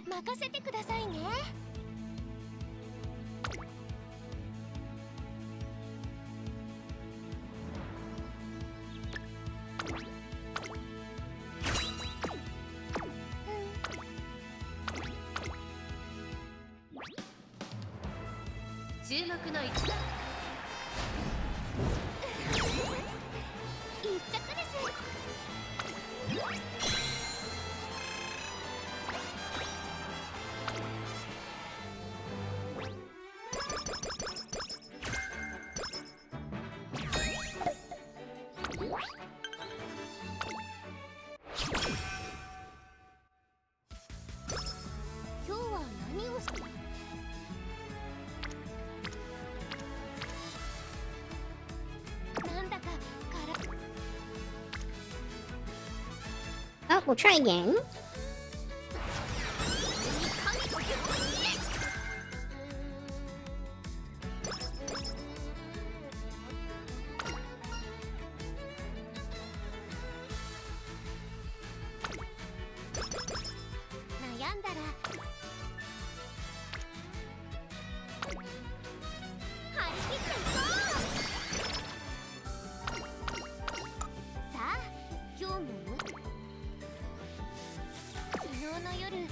Alright, I think I have to go to the infirmary and hope to remove this condition. There we go.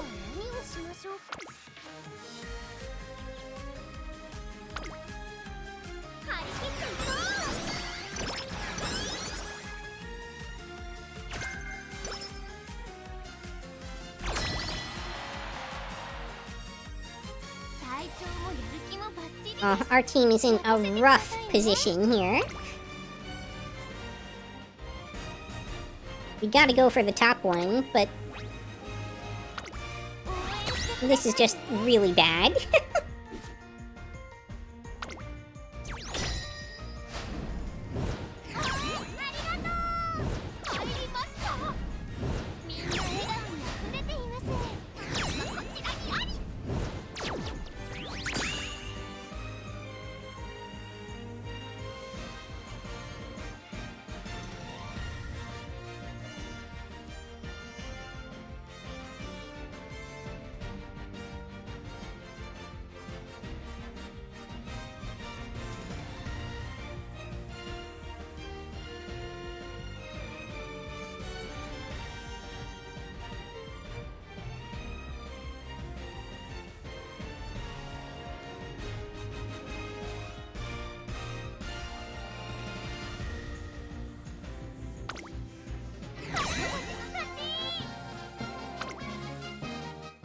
Alright, well, at least we won that time.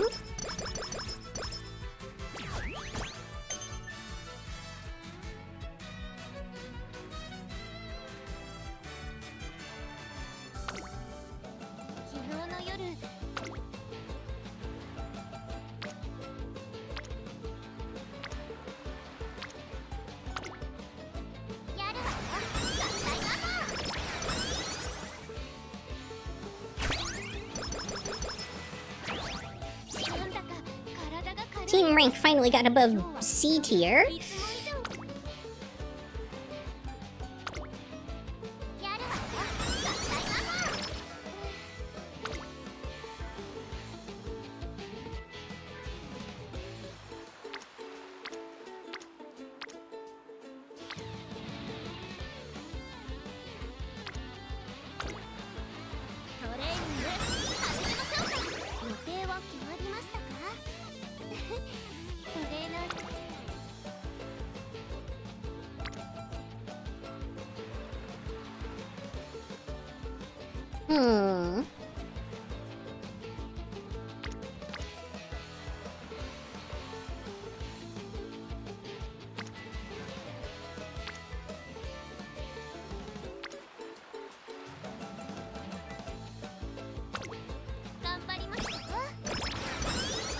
We really need to catch up on speed badly.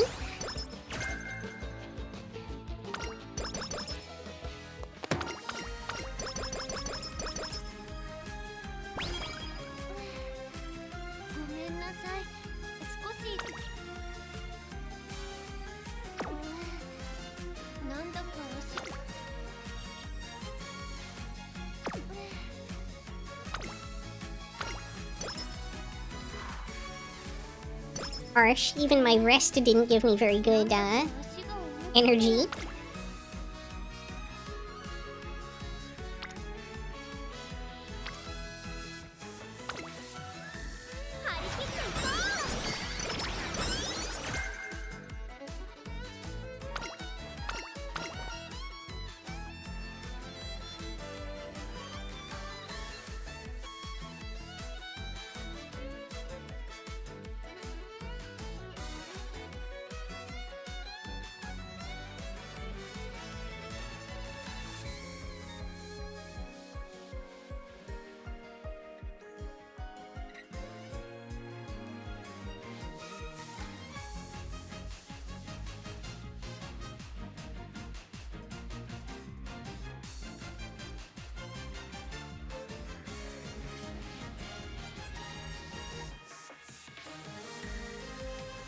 Alright, top one gives speed and stamina, bottom one gives wit. I think the top one's obviously more valuable.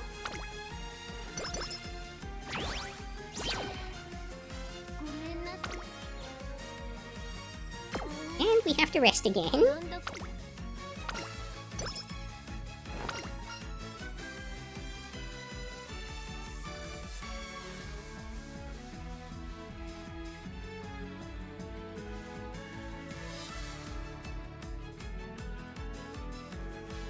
Right, top one's 30 skill points, bottom one's 20 energy. I think we're going for the energy. If our meter were full, I'd go for the top one, but... 任せてくださいね。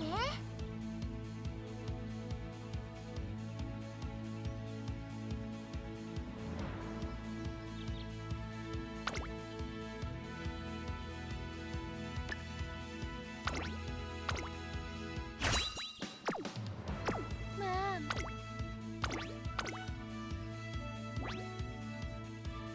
注目の一番 Okay, the good news is our stats are probably getting to the point where they're at least high enough that we can complete the run. The outcome probably won't be very good, but at least we'll finish.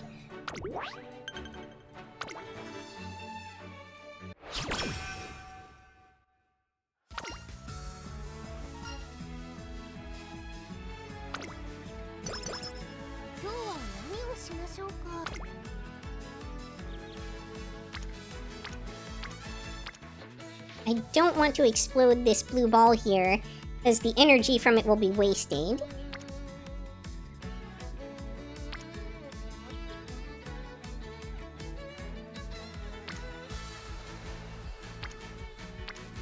It might make sense to go for this janky guts training just for the triple, unity training here. Let me see what races are available today. Elizabeth Cup. And I just did a race yesterday. We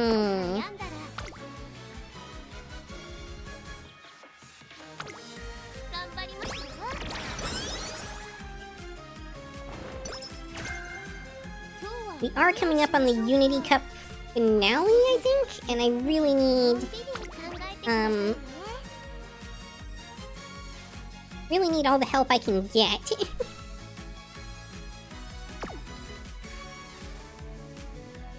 Remember, there's somewhere that you can see...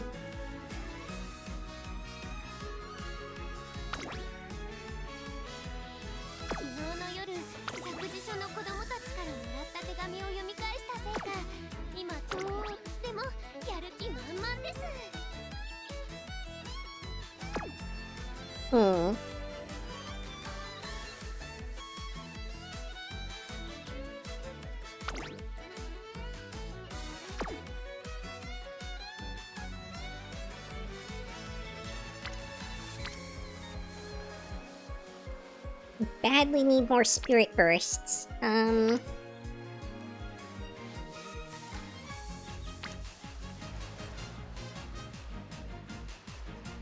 Maybe I do the stamina just to get the spirit burst off?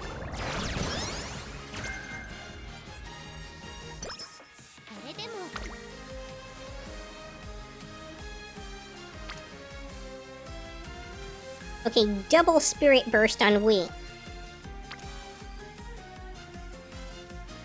I think this is the right move, since Unity Cup is next turn. And we're really behind on our team.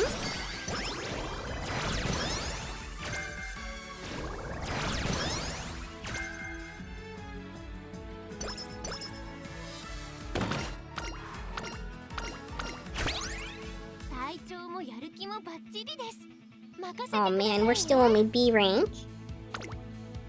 This is gonna be rough.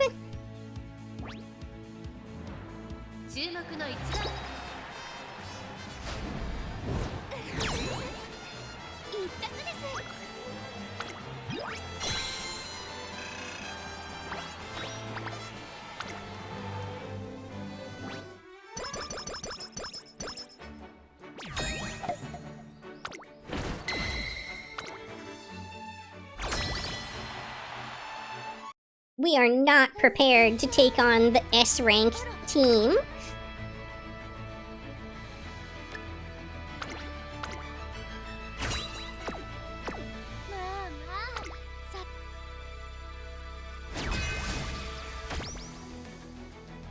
This is gonna be a bloodbath. Oh.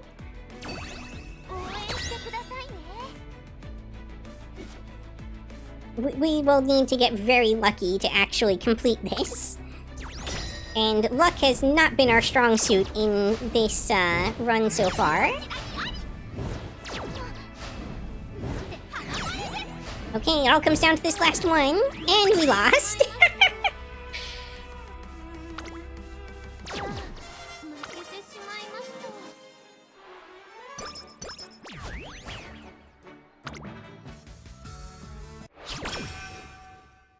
昨日の夜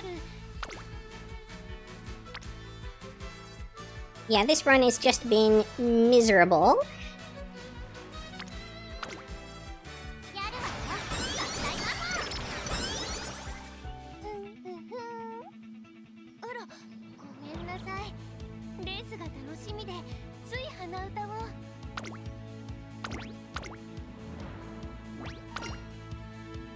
注目の一番一着です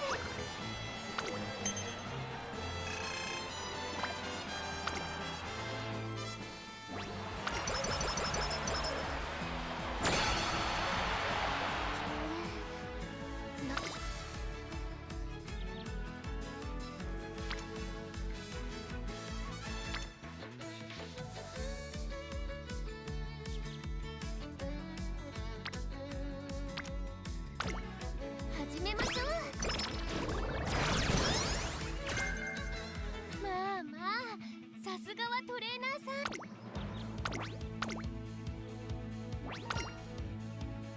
注目の一番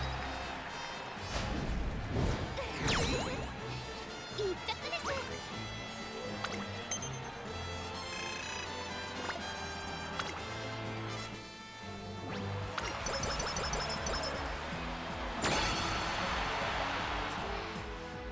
ごめんなさい少し疲れているみたい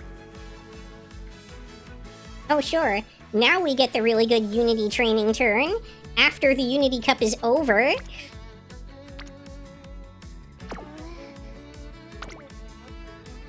Whatever, I guess we just train Wit this turn, because it's the only thing we really have a chance of succeeding at. And the penalties for failing a Wit training are typically much lower.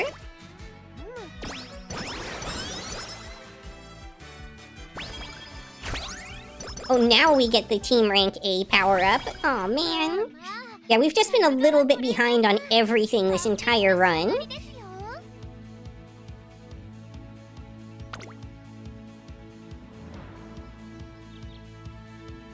And we've just not had any good luck. Like, none of the good events happened for us. And almost all the bad things that could possibly happen happened.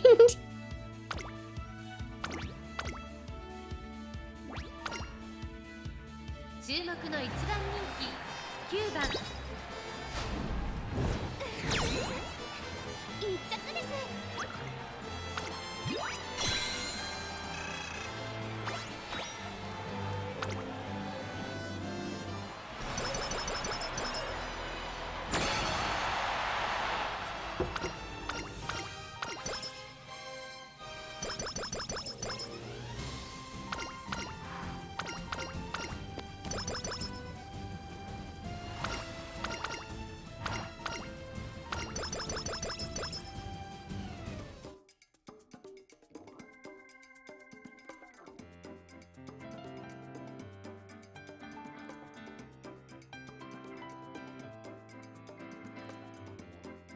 We ended up with more stamina than we did speed. Interesting.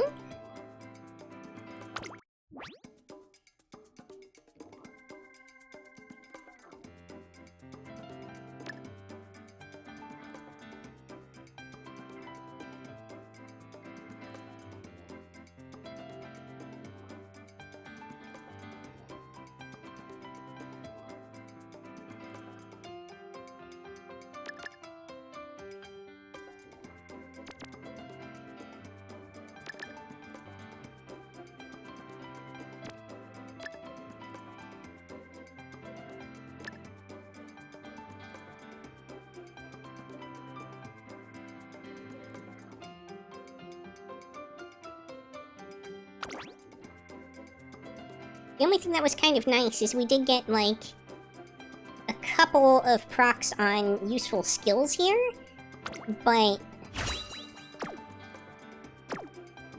they're mostly skills that weren't super useful until after the career was over.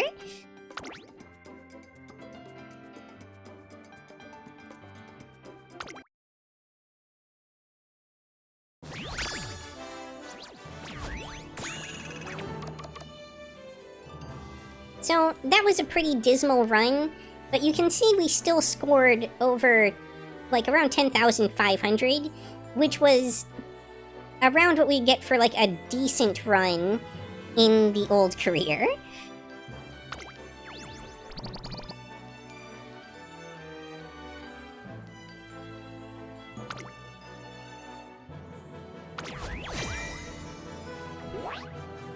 In fact, it's our second best, Super Creek of all time.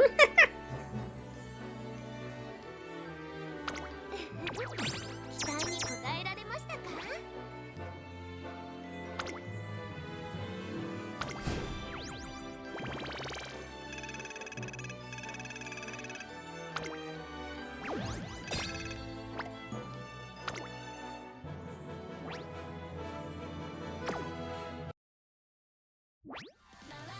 ナイスさんの視点を達成。確認を忘れずにな。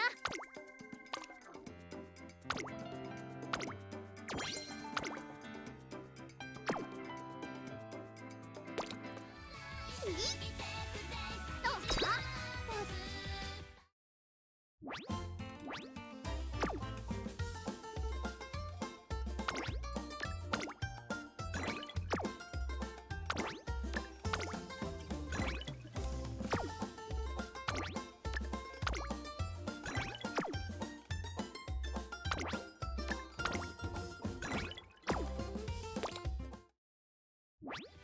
あやわかったよ。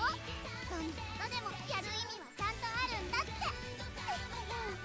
少し大人に。ニュースにエントリー。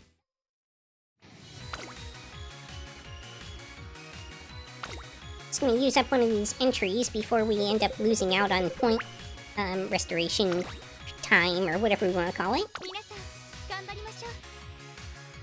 負けない。いいですか？お願いします。じゃない。勝ちに行こ学級委員長頼まれです。Unfortunately, I need a score of over 500,000 just to stay in the running.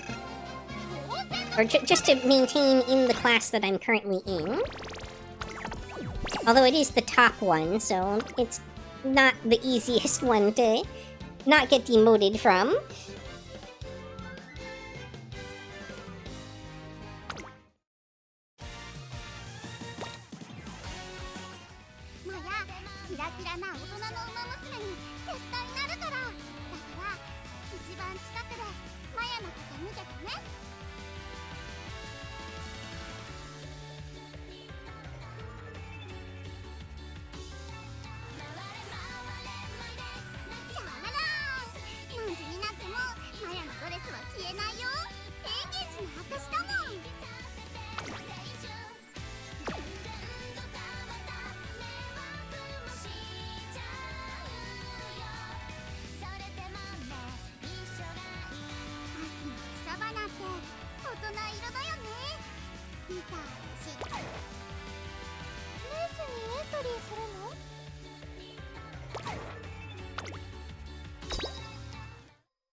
エアブレイブだ。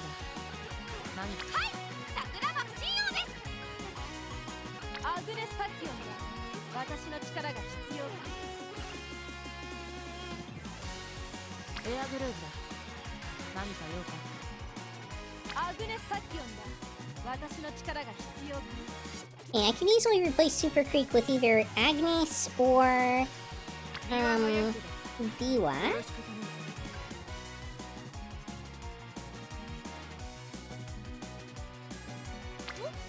このゴールドシップ様を呼んだか。 Gold ship.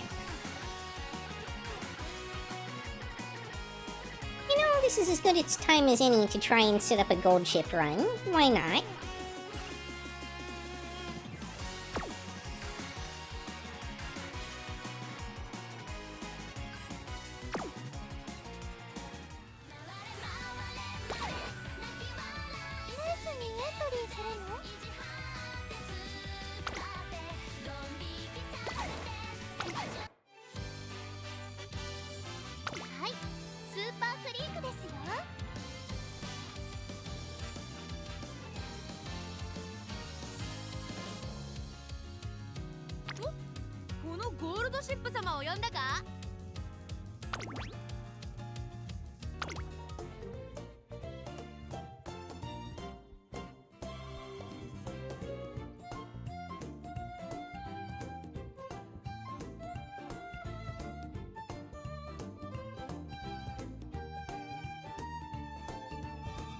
One problem I have is a lot of my characters I just don't have the potential raised on. But that's because it costs so much monies. And monies is a very limited resource. Especially when you're busy spending a lot of it upgrading support cards still like I've been.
I'm gonna try and find a more suitable support, guest.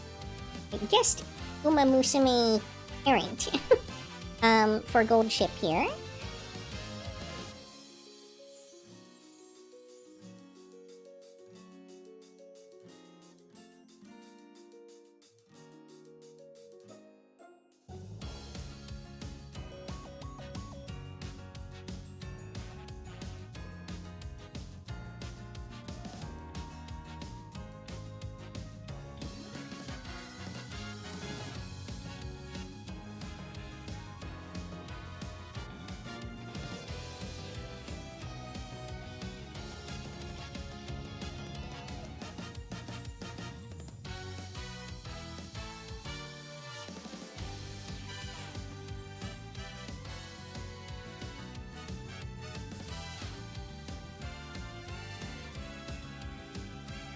Don't know enough about what you need for a gold ship build to search for this super effectively, but at the very least, I know she's an end closer.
どう？ポーズバッチリでしょ。七里さんに大人なポーズ伝授してもらったんだ。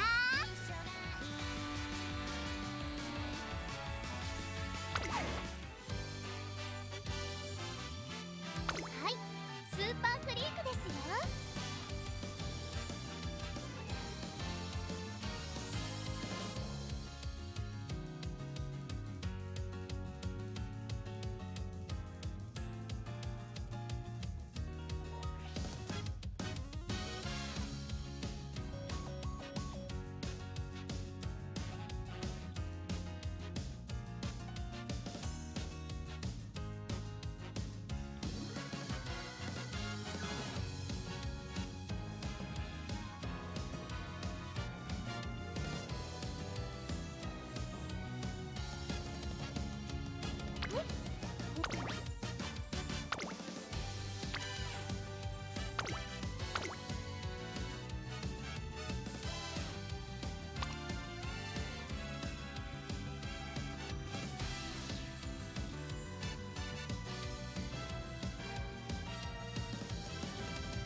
Wow, over 10,000 inspirations.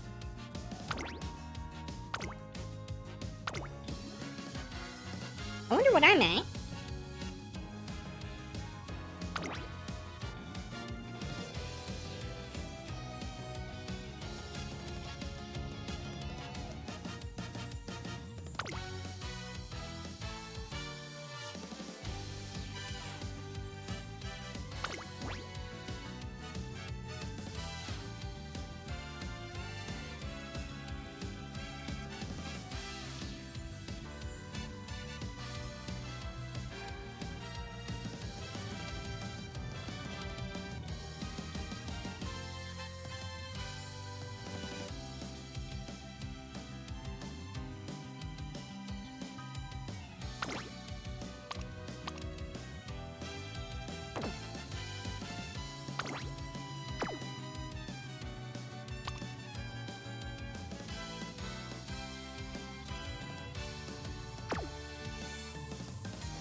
I'm trying to replace this card because it's not super useful for end closers. It's really, if I remember right, a Pace Chaser specific card in terms of the skill it grants. Yeah?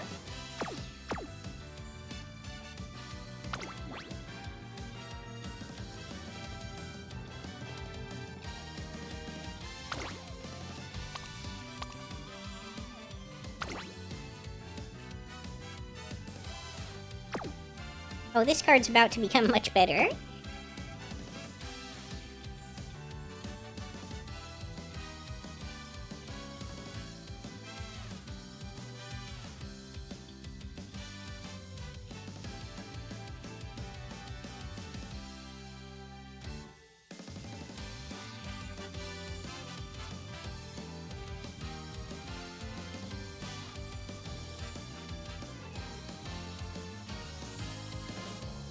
Kind of really want to put in something that actually will work for an end closer as a gold skill, because I really have a lack of available gold skills. But I also want it to be either a wit card or a speed card.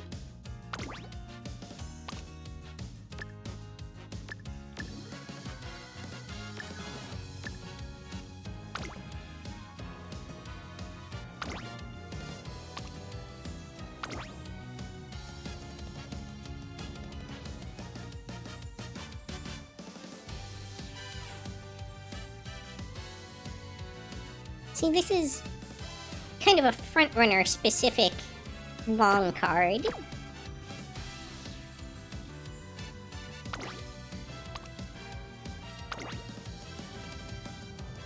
That's late Surger, not quite.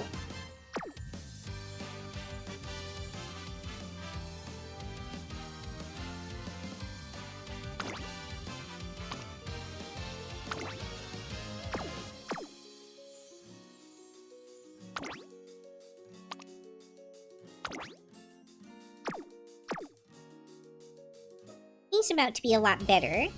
Her skill doesn't get buffed until the patch hits, but that skill's about to be a lot stronger than it is now.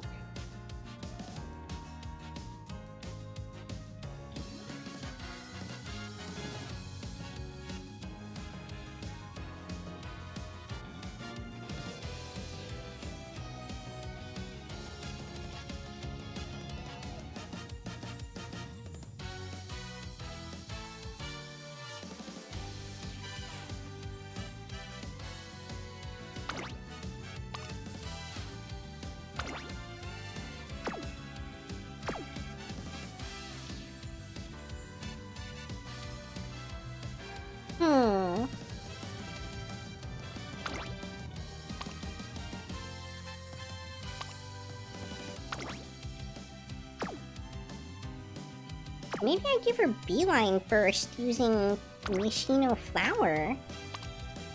Nishino's not generally considered a very good card, but the Beeline Burst skill is part of the reason for that, and it's about to get a huge buff.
Running 4 SR cards in the deck is really rough.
Maybe the solution looks like that? No, that's still only 2 speed cards. And it would be a reduced Kita, which just isn't gonna work.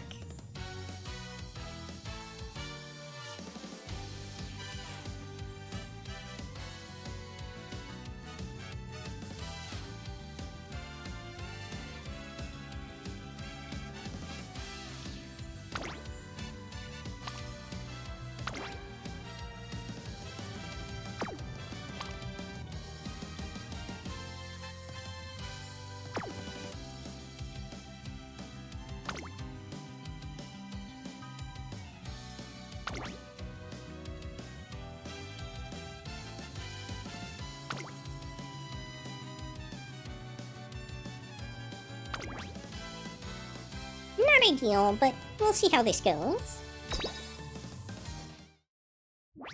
さあいよいよ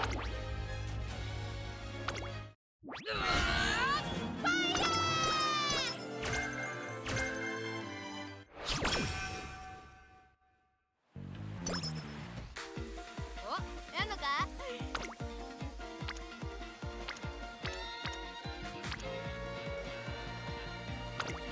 よっしゃ！広め向いて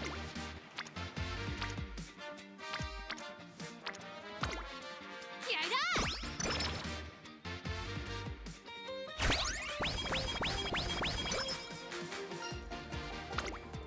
どうすんだ？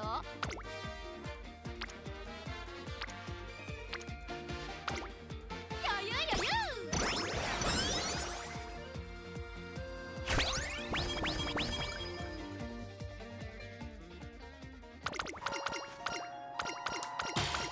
！Alright, acupuncture event.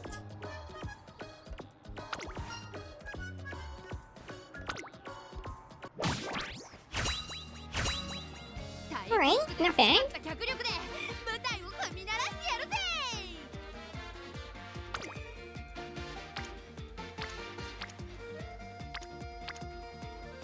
I've lost the last, like, 3 of those.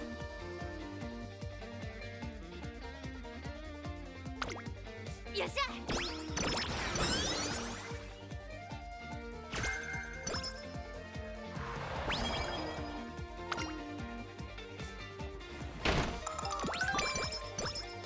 どうすんだ？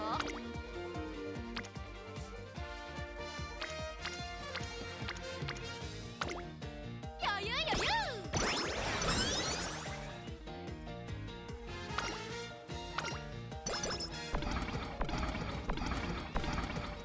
広め向いて走る。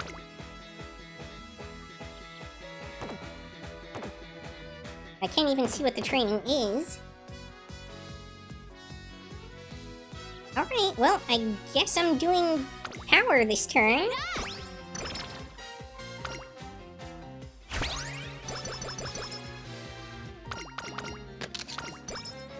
早くしね。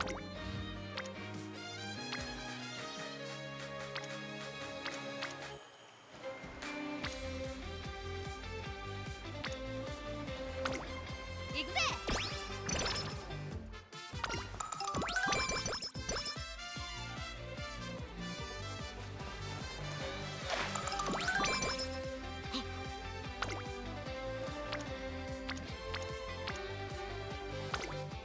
余裕余裕！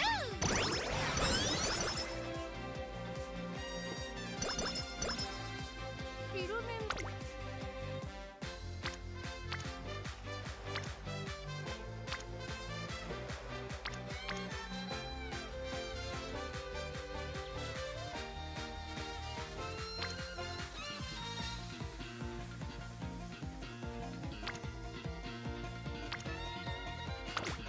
余裕余裕！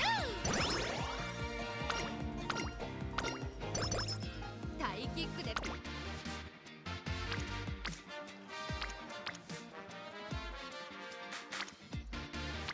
Stop giving me all my good trainings on guts. 気合いだ！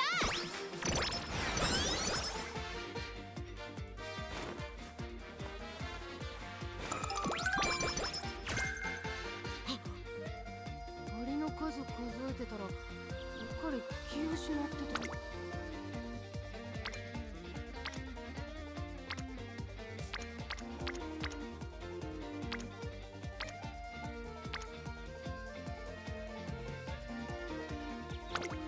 行くぜ！準備はバッチリ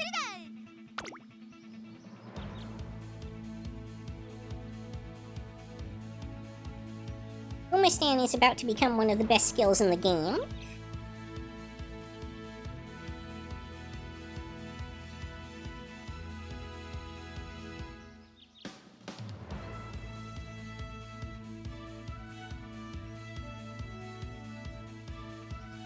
Increasing navigation early race is not very useful for an end closer, because they want to be in the very back anyway.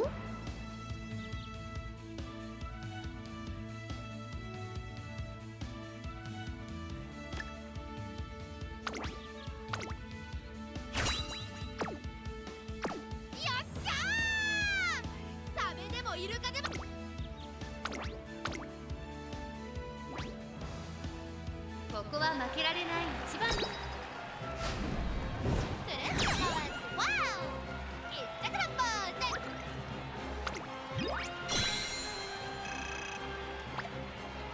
Alright, off to a much better start than before.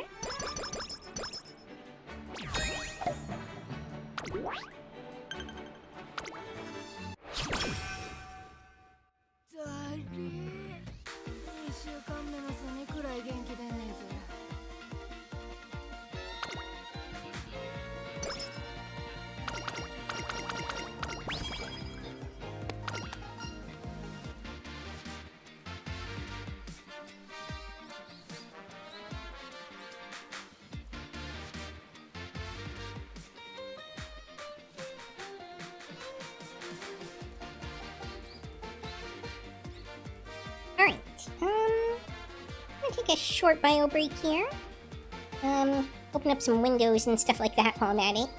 BRB.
And we're back. 色目向いて走るとすげえ目が乾燥。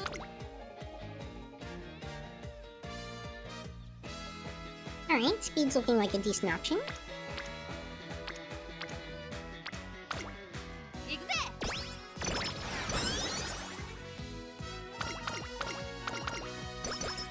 早く。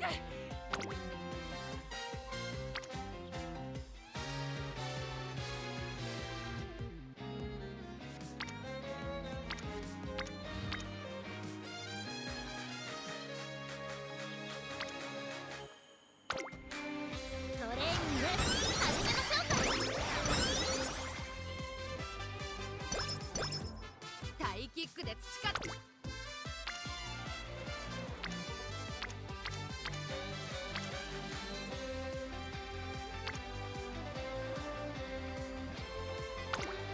行くぜ。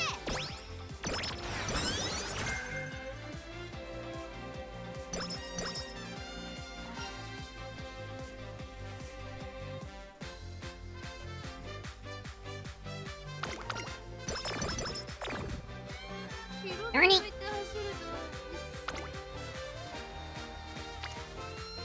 And of course, we got a spirit explosion right when that happened too.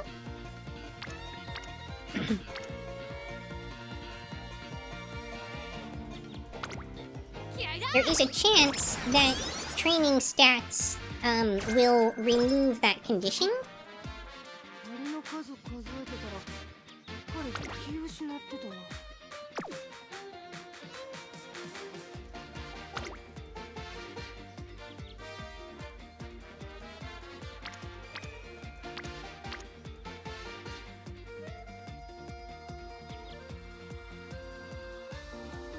Hmm.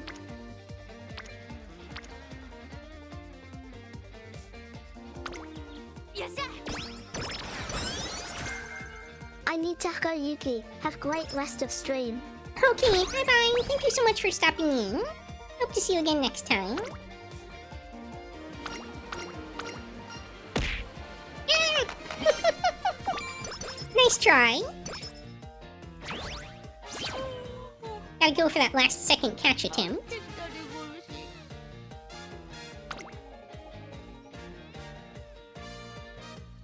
Alright, this is actually a pretty good time to train power.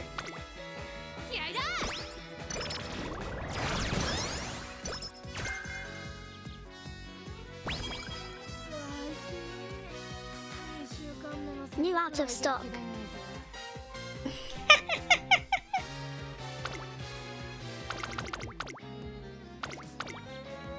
Call out a Pokeballs.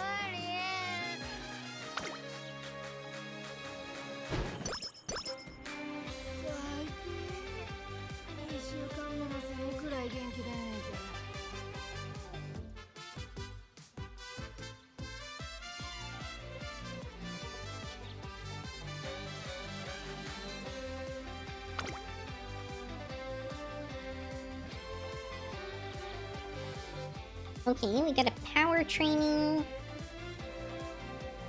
that increases a couple different friendships.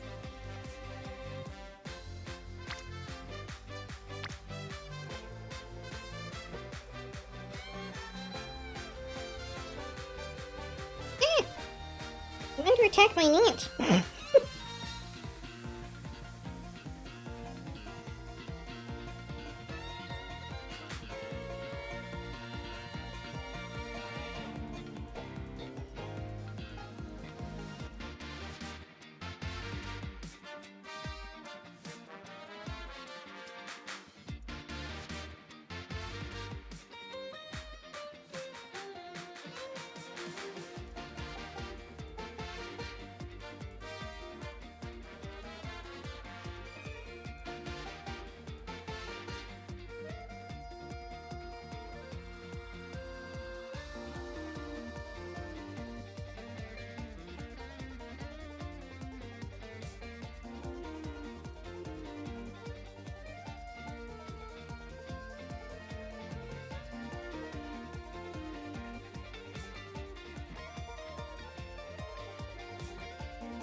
not sure it's worth 12% failure for just 15 stamina.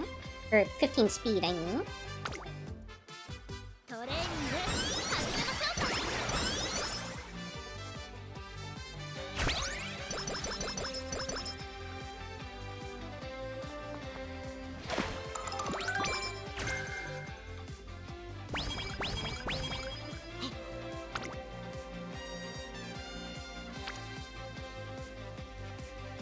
That's a little more like it. 張り切ってい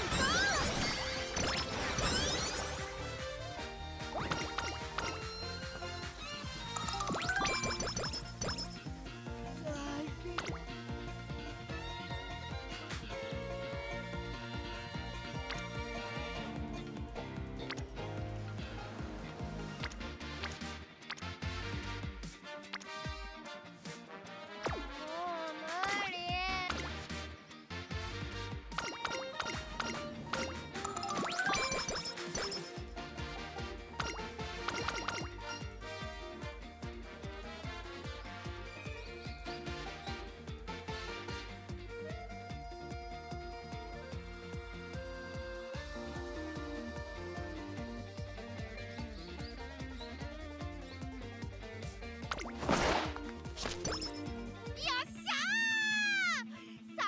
イルカでもクジラでも何でも来いってんだ。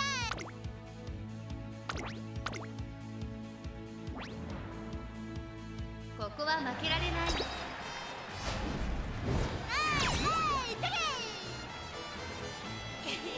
ほら。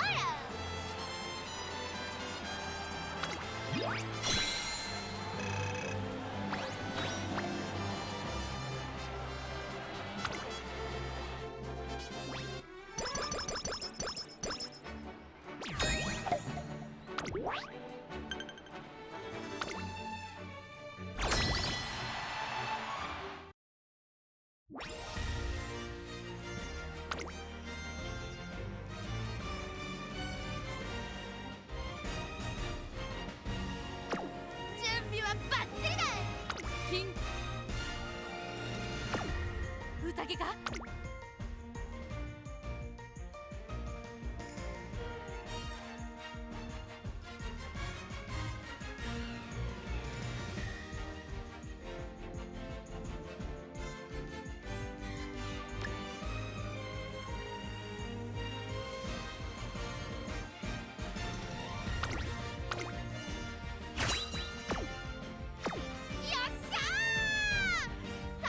イルカでもクジラでも何でも来いってんだ。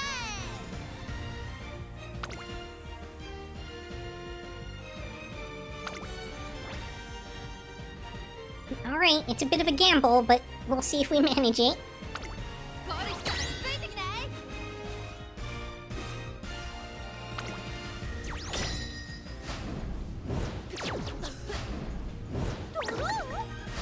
Oh no!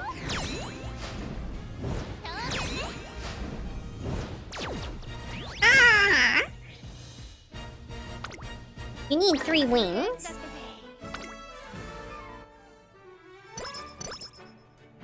I've never seen a draw before.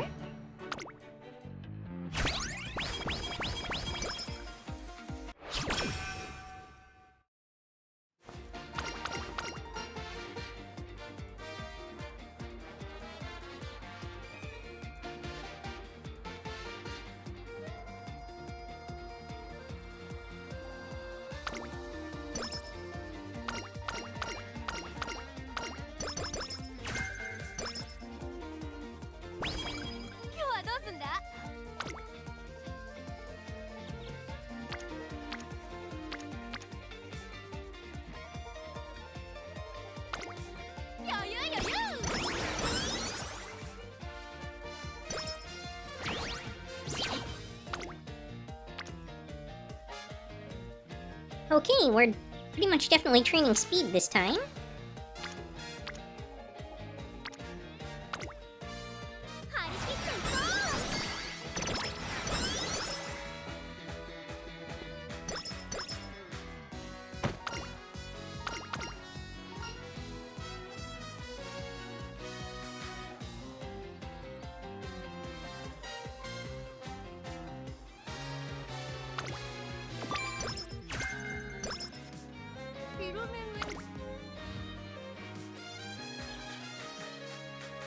Alright, another pretty decent speed training. 張り切っていこう。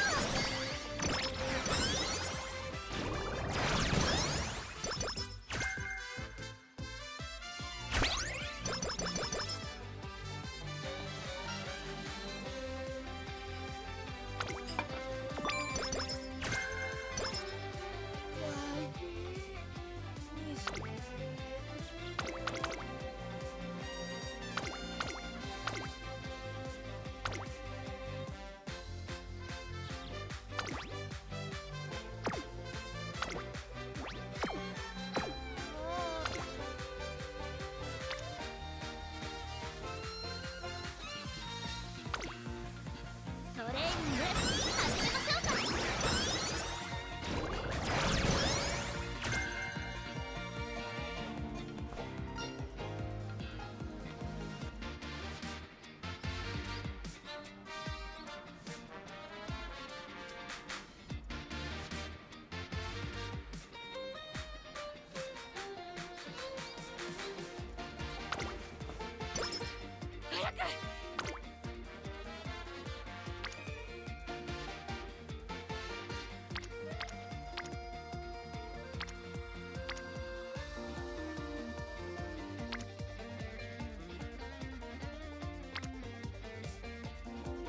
Hmm.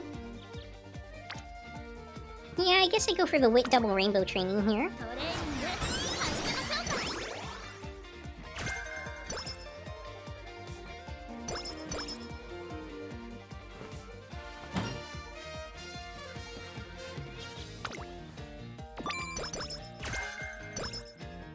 広め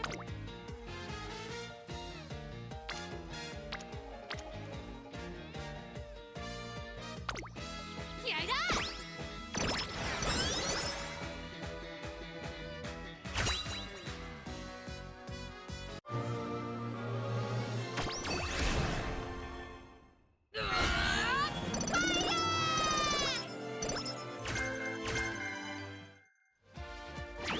Okay, that was a pretty nice inspiration.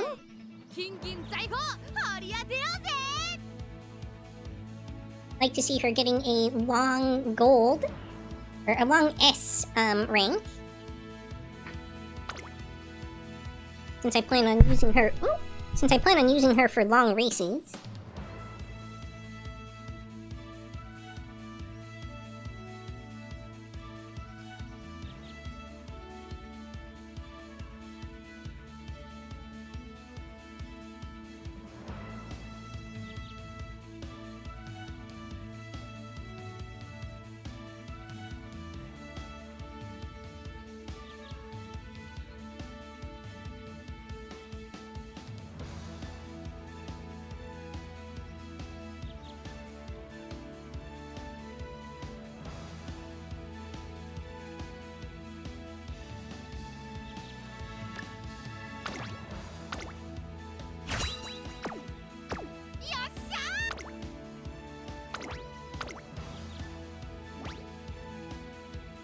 ここは負けられない。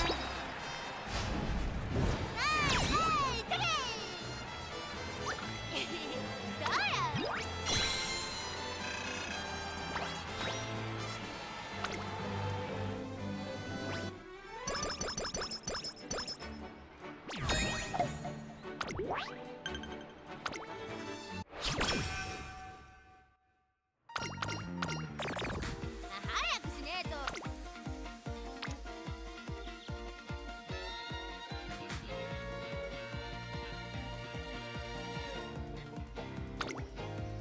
やるわよ、合体ママ。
きてきたでごる。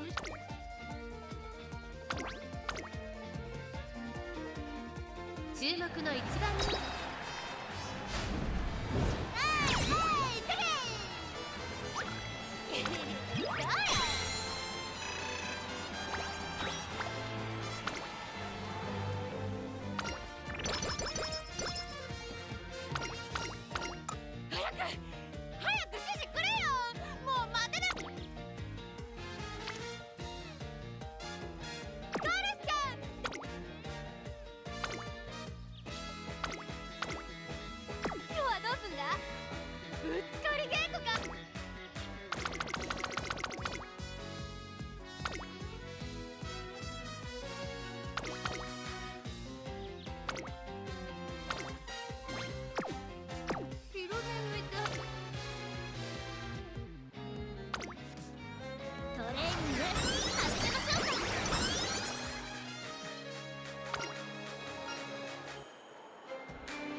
Alright, long corners, pretty nice. ウサギかですかどっちもかいいぜ受けてた I keep feeling like there's another ant crawling on me, but I can't find it.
Fighting.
Let me try.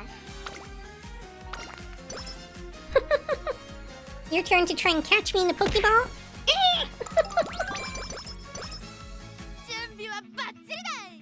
Nice try. よ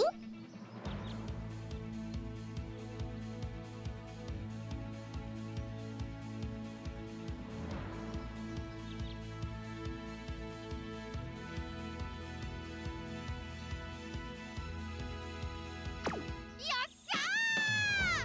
サメでもイルカでもクジラでもな。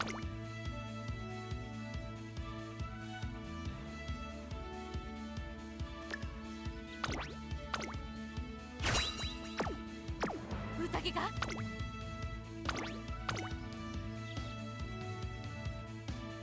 注目の一番人気8番ゴールドシップ。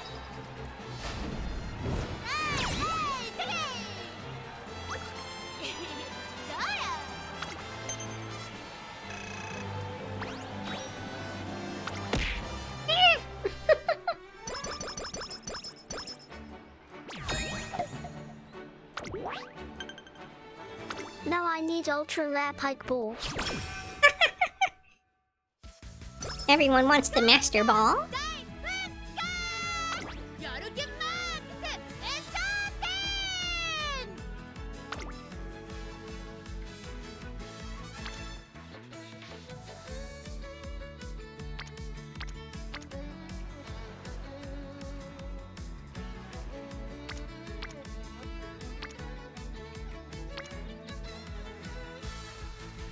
早く指示。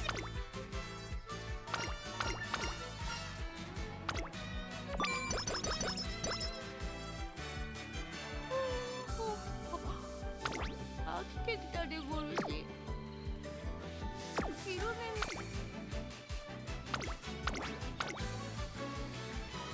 ここは負けられない。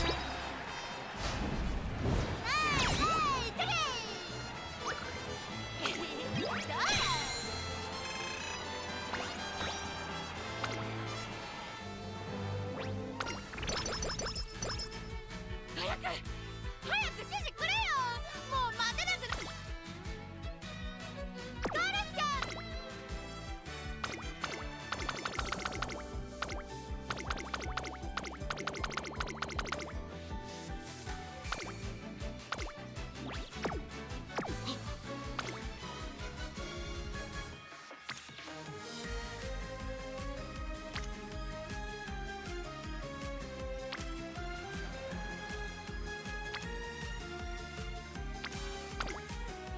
トレーニング始めましょうか。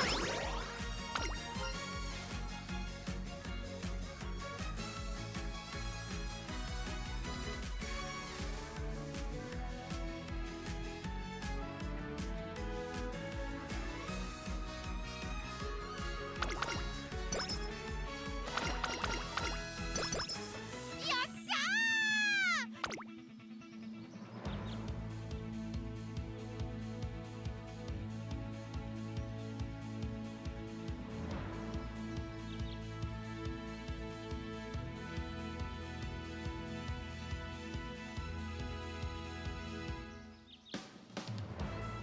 準備は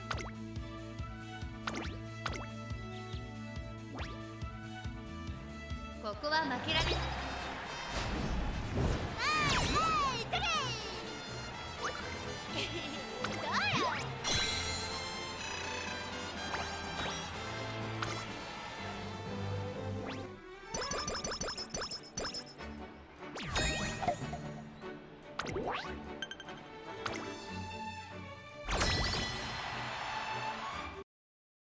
宴がレースか。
Gold ship lost. Oh no. Oh no. I cannot catch a break in Unity Cup today.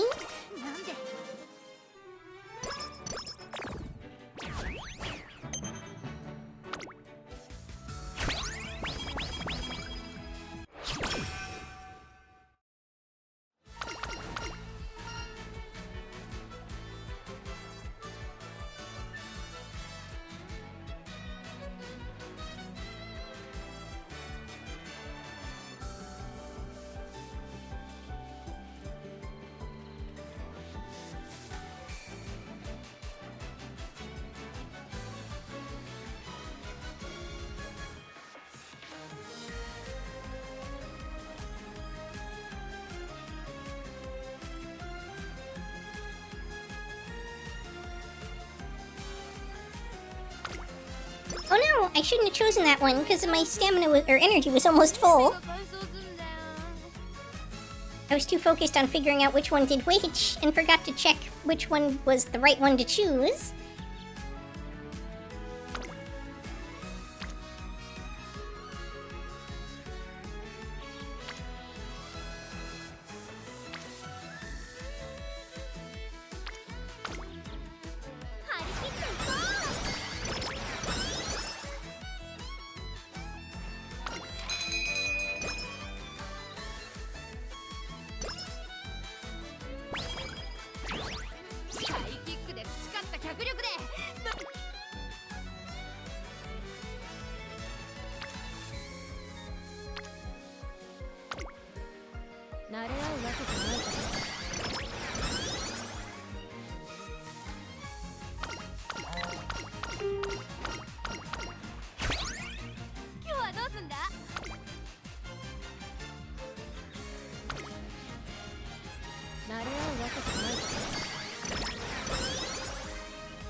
Oh, gold inspiration this time.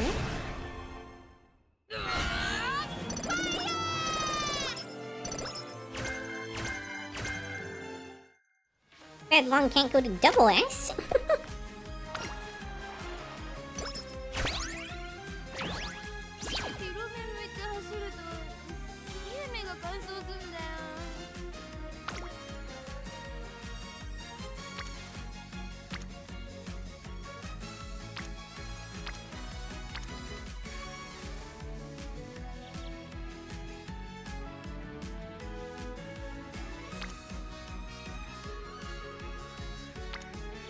actually gonna train Guts this time, just for the Unity training.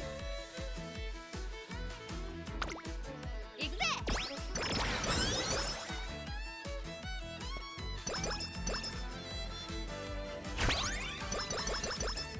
準備はバッチリだい。金銀財宝。はっ。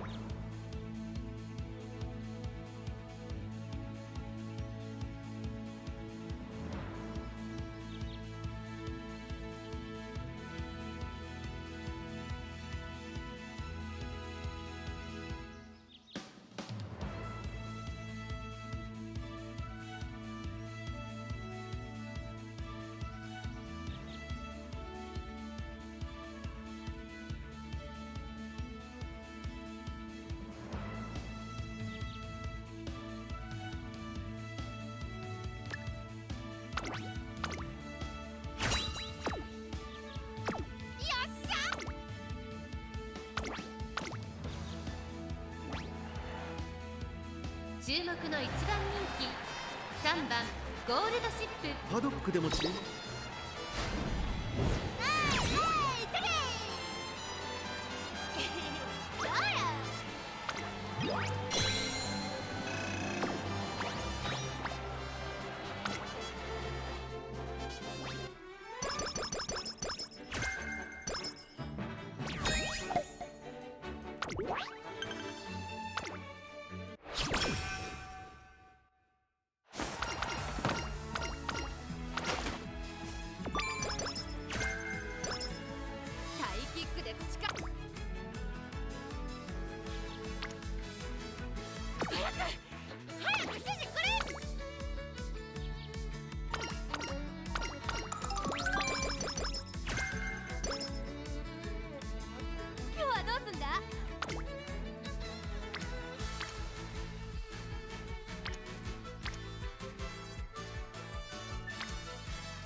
行くぜ。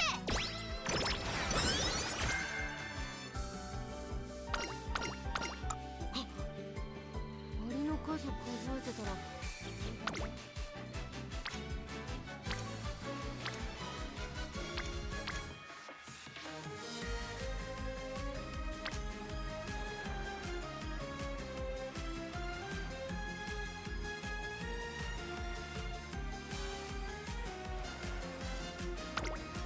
よっしゃ。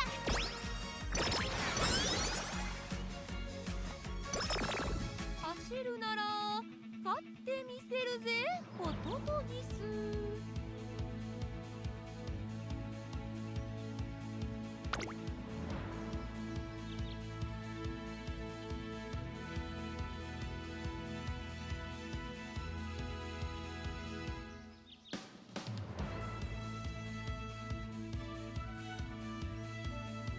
フィーリング的なあれはバッ。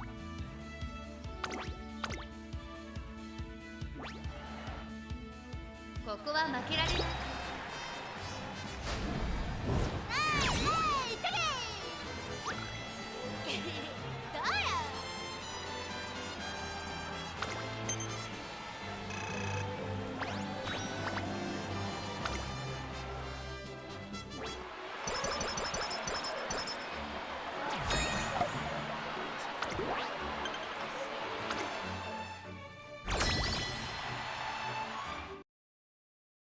ウサギかっつったらウサギくらいの調子だな。あっ。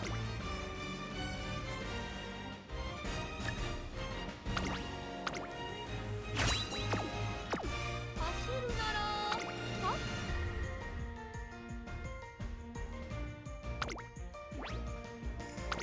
これしかついてきない。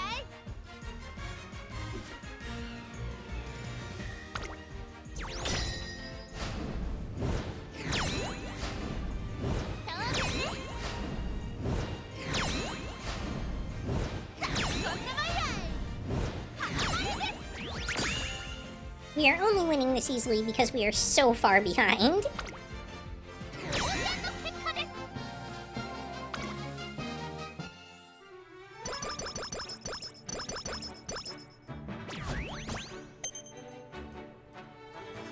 Our team power was way higher than our rank.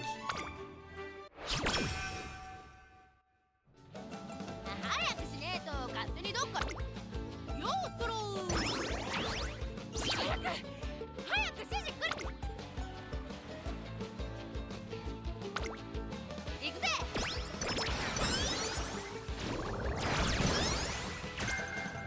ゴールしちゃう。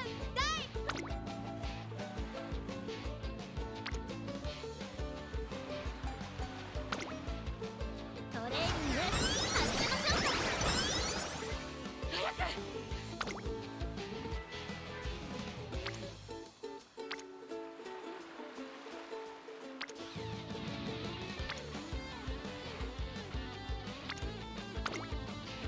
トレーニング始めましょうか。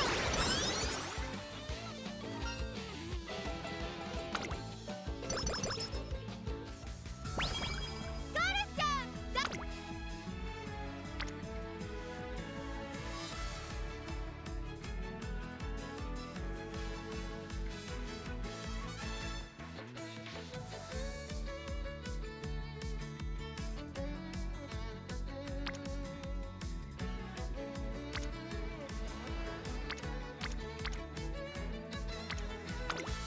行くぜ。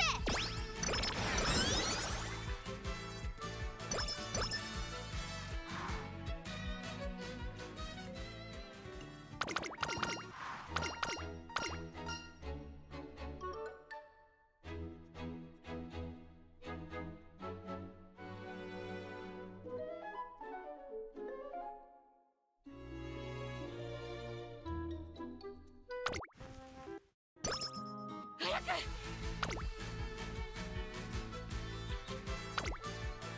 慣れ合うわけじゃないから。ハイキックです。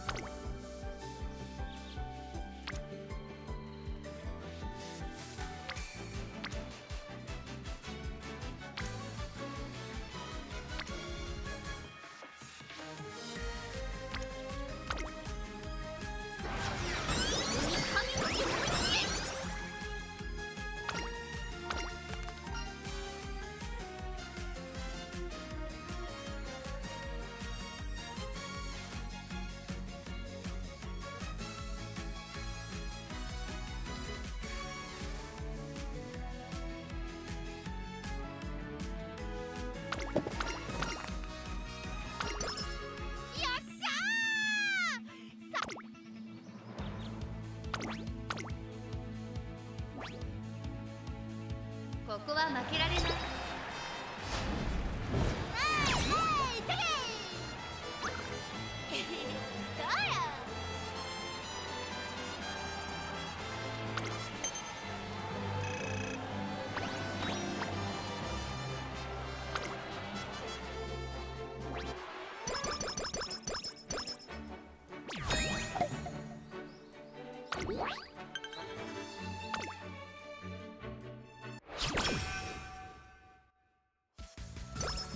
今日はどうすんだ。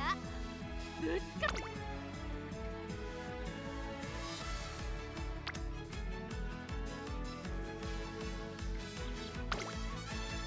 張り切っていこう。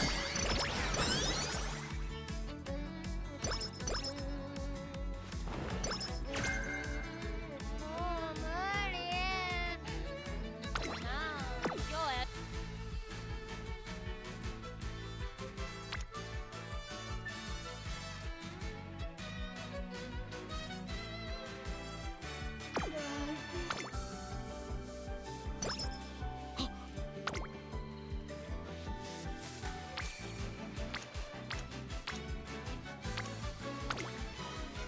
張り切っていこう。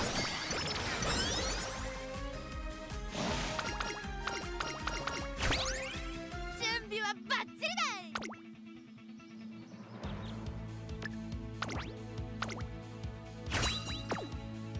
よっしゃ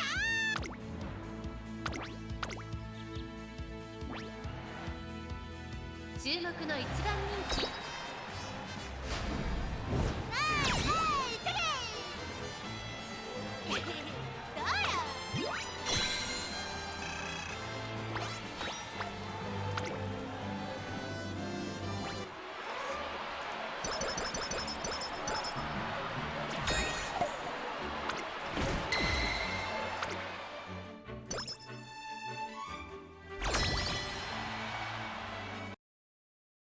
宴かですか？どっちもか？準備はバッチリだ。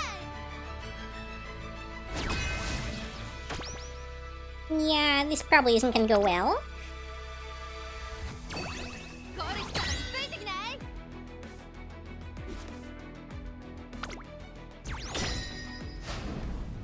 さあこんなもんやい。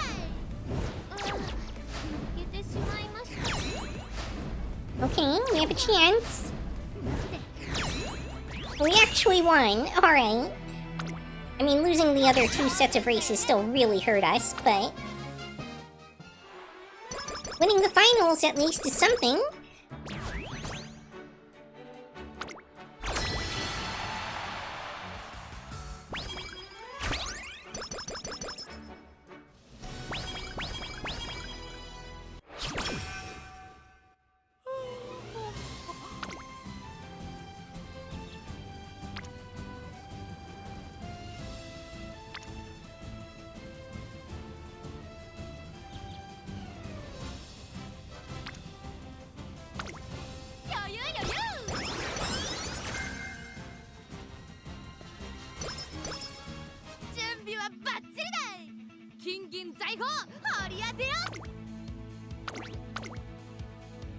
And it does open up one more gold skill for me to pick up.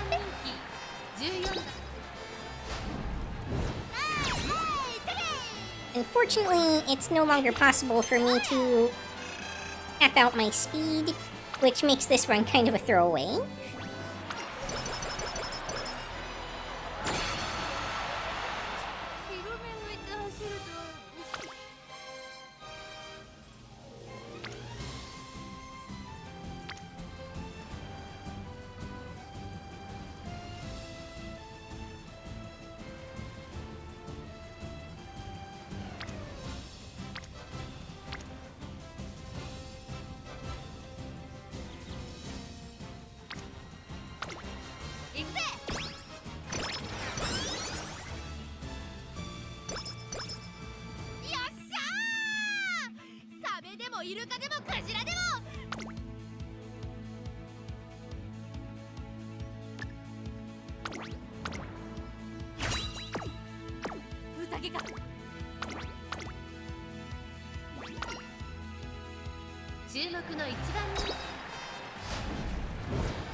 Darn.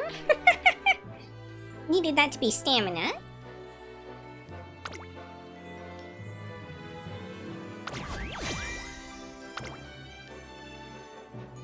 So even with how scuffed that run was, you can see technically it's still my highest rated gold ship by a fairly wide margin. 私との日々癖になっただろ。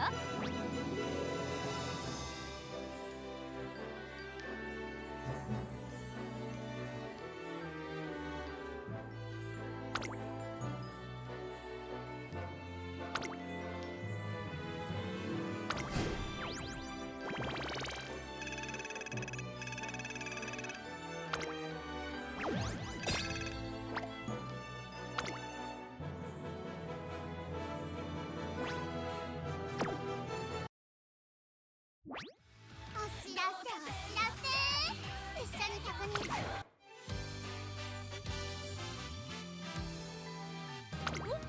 このゴールドシップ様を呼んだか。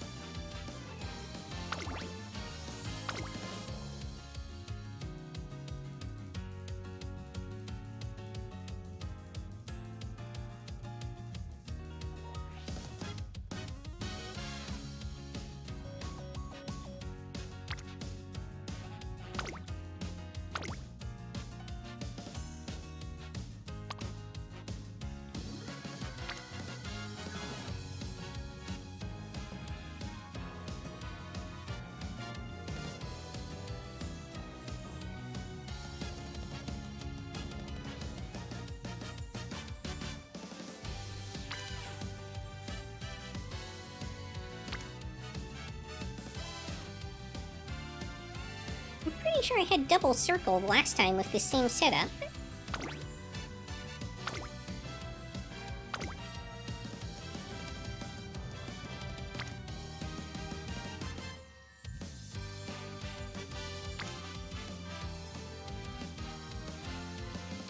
Did I accidentally use the wrong Uma?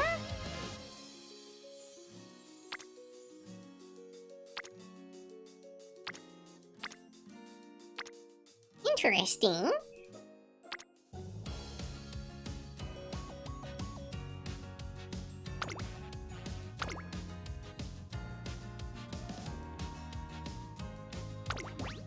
Alright, we're gonna try making a substitution here.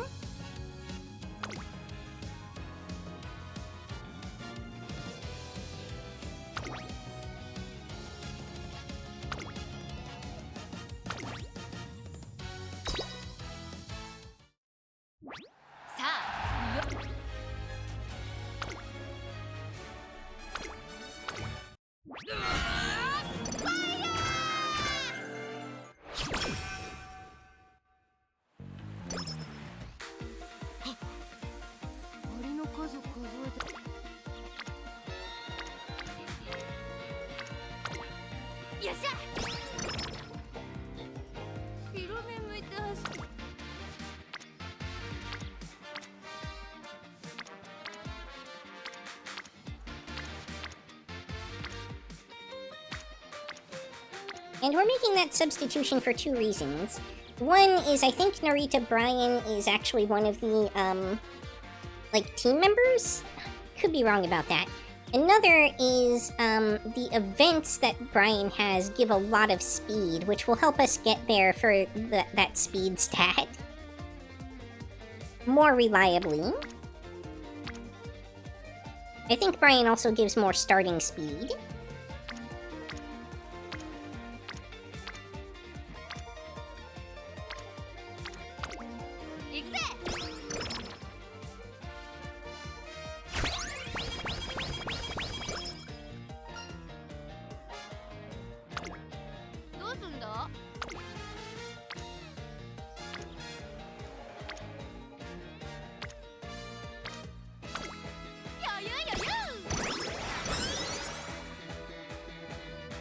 Time for me to sleep. See you next time, Yuki. Luck. Night-night, Pyrrha! Thank you so much for joining, and thank you for the lurk!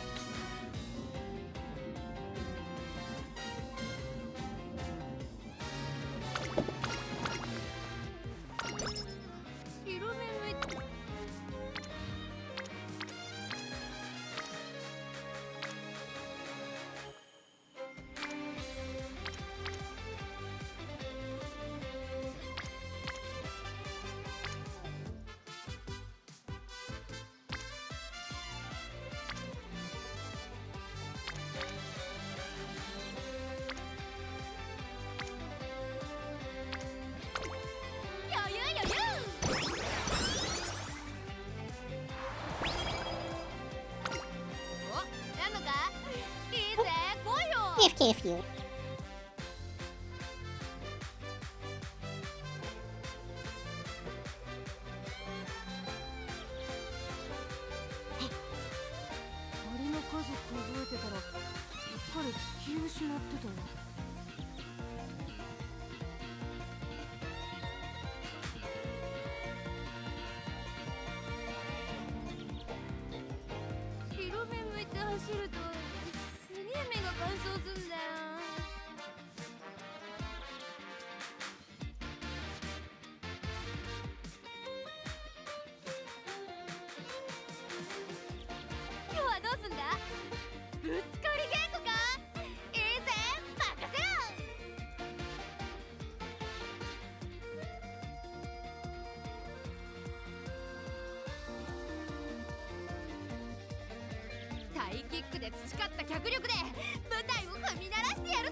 数数えてたらうっかり気を失ってたわ。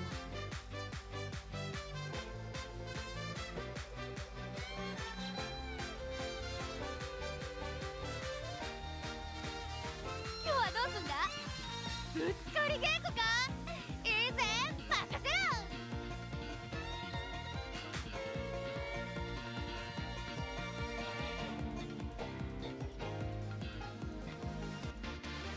どうすんだ？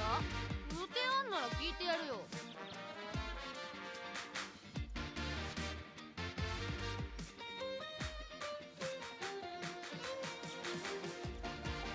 タイキックで培った脚力で舞台を踏み鳴らしてやるぜ。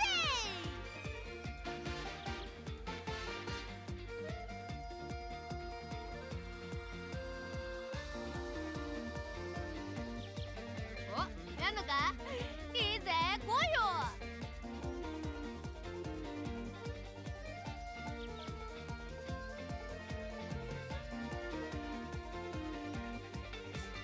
広め向いて走るとすげえ目が乾燥すんだよ。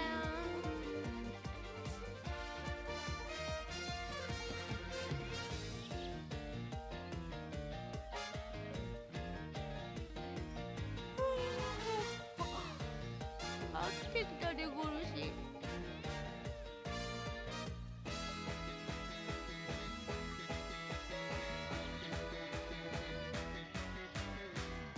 タイキックで培った脚力で舞台を踏み鳴らしてやるぜ。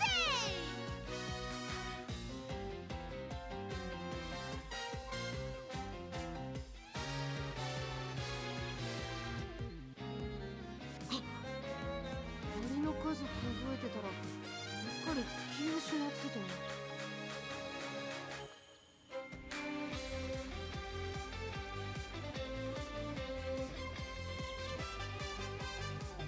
今日はどうすんだ？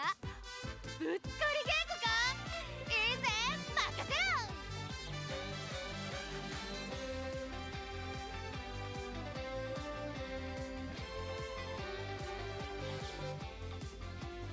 広め向いて走るとすげえ目が乾燥すんだよ。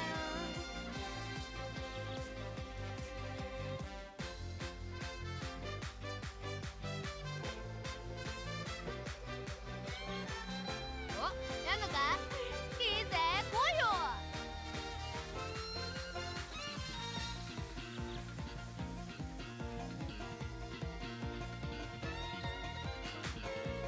どうすんだ？予定あんなら聞いてやるよ。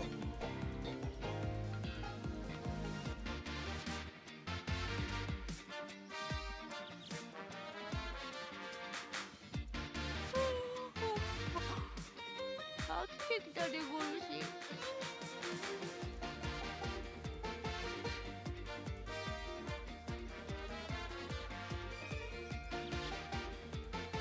今日はどうすんだ？ぶつかり稽古か？いいぜ、任せろ。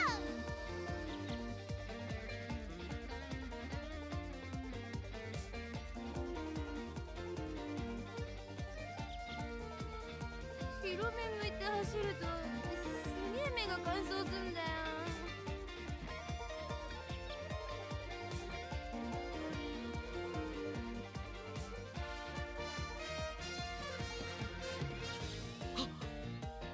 鳥の数数えてたらうっかり気を失ってたわ。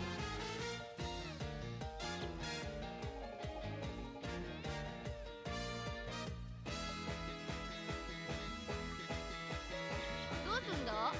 予定あんなら聞いてやるよ。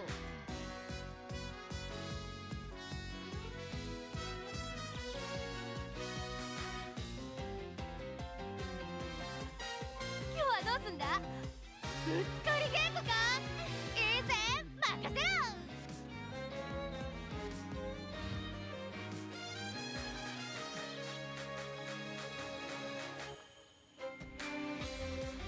お、やんのか？いいぜ、来いよ。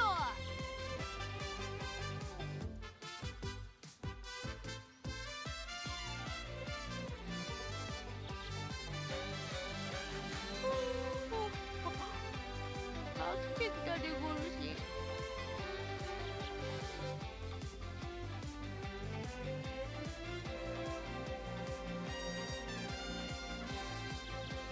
イキックで培った脚力で舞台を踏み鳴らしてやるぜ。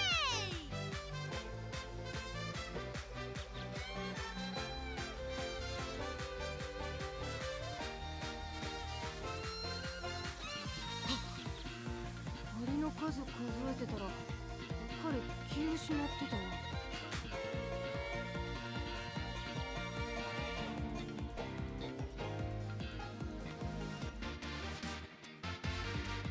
今日はどうすんだ？ぶつかり稽古か？いいぜ、任せろ。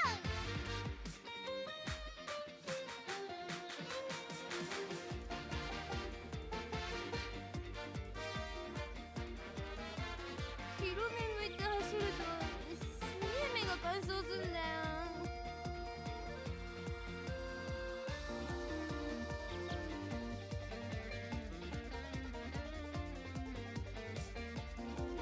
どうすんだ？予定あんなら聞いてやるよ。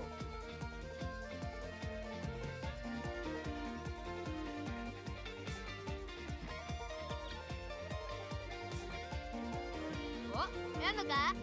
いいぜ、来いよ。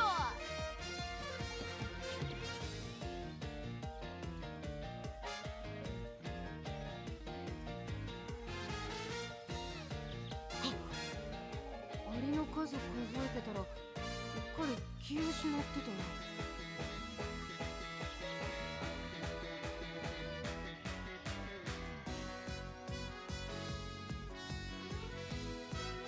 広め向いて走るとすげえ目が乾燥すんだよ。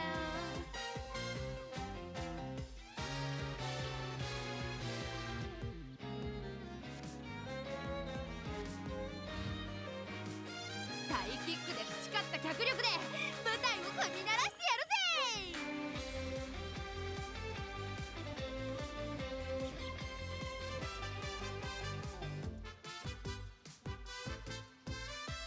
どうすんだ？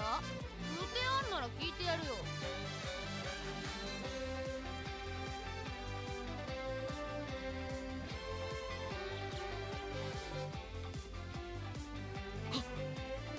鳥の数数えてたらうっかり気を失ってたわ。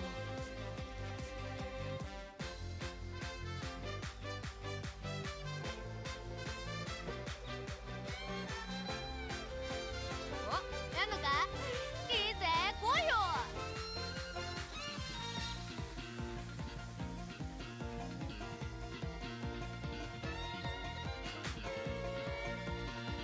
今日はどうすんだ？ぶつかり稽古か？いいぜ、任せろ。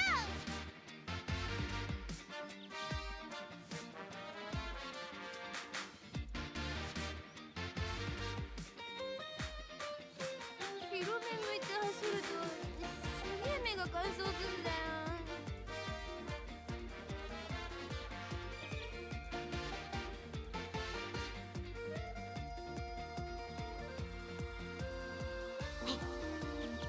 鳥の数数えてたらうっかり気を失ってたわ。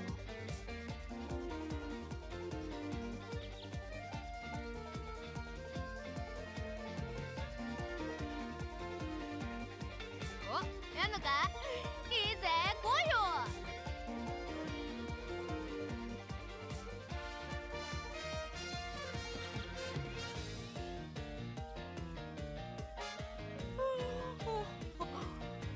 飽きてきたでごるし。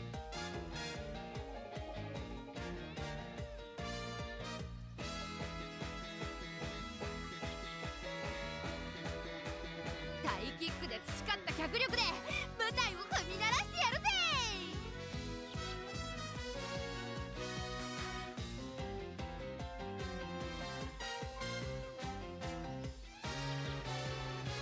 今日はどうすんだ？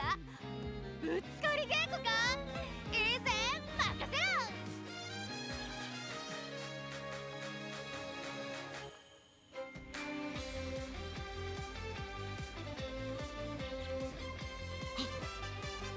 鳥の数数えてたらうっかり気を失ってたわ。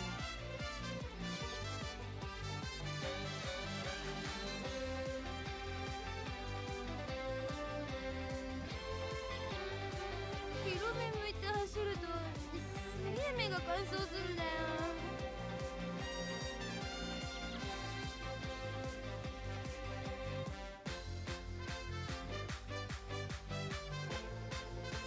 お、やんのか？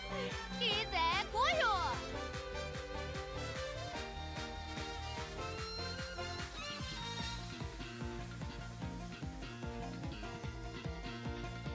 どうすんだ？予定あんなら聞いてやるよ。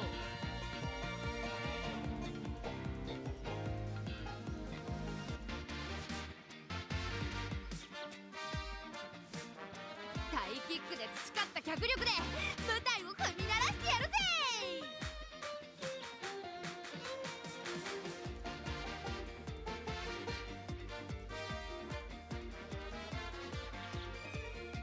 広め向いて走るとすげえ目が乾燥すんだよ。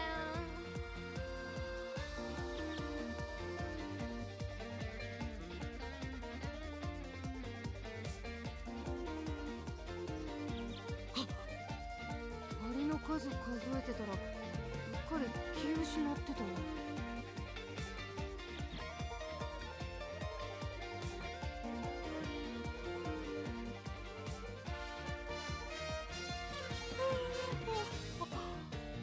飽きてきたでごるし。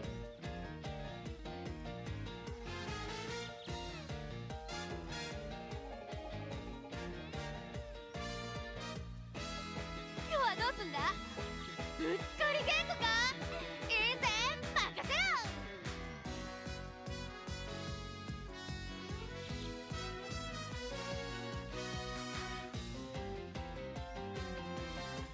どうすんだ？予定あんなら聞いてやるよ。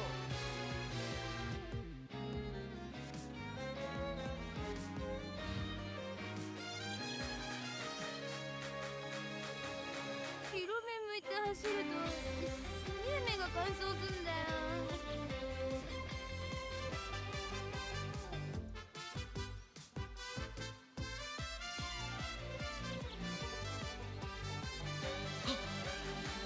アリの数数えてたらうっかり気失ってたわ。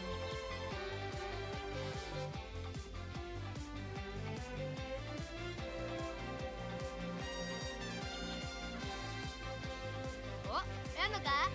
いいぜ、来いよ。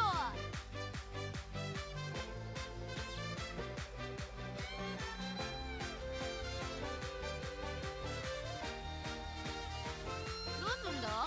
予定あんなら聞いてやるよ。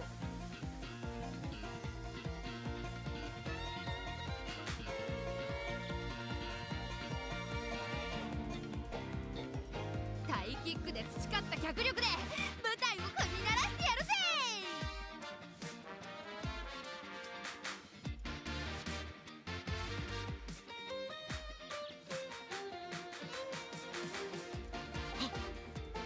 アリの数数えてたらうっかり気失ってたわ。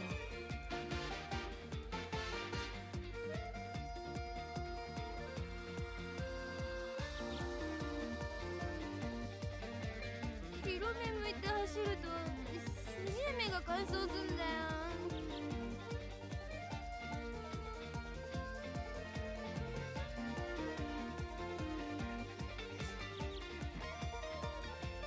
お、やんのか？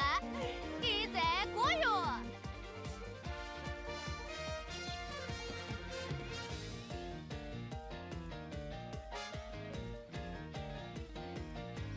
今日はどうすんだ？ぶつかり稽古か？いいぜ、任せろ。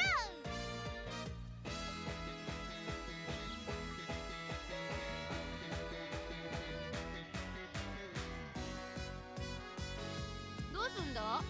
予定あんなら聞いてやるよ。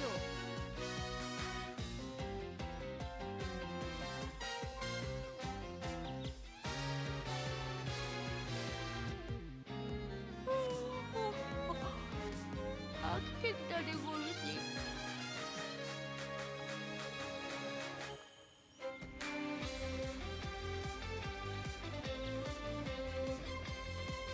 お、やんのか？いいぜ、来いよ。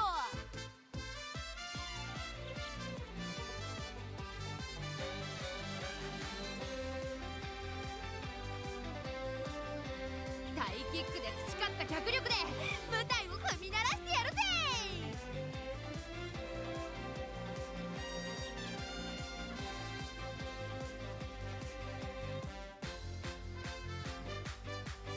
広め向いて走るとすげえ目が乾燥すんだよ。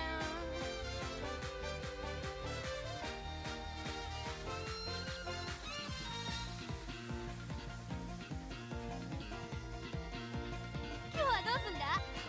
ぶつかり稽古か？いいぜ、任せろ。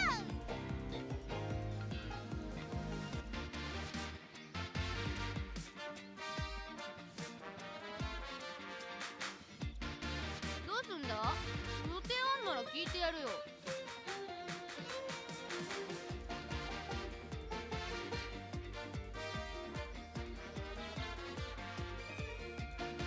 タイキックで培った脚力で舞台を踏み鳴らしてやるぜ。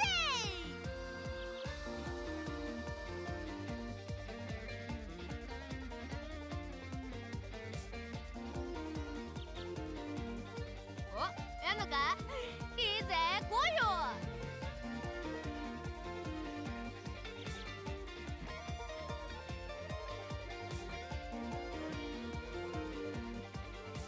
広め向いて走るとすげえ目が乾燥すんだよ。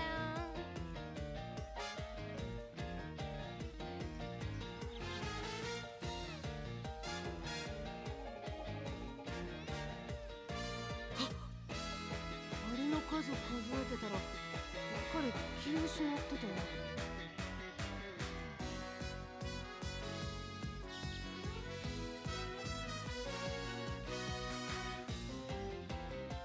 タイキックで培った脚力で舞台を踏み鳴らしてやるぜ。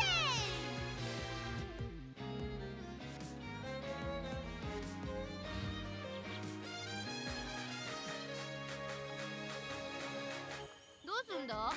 予定あんなら聞いてやるよ。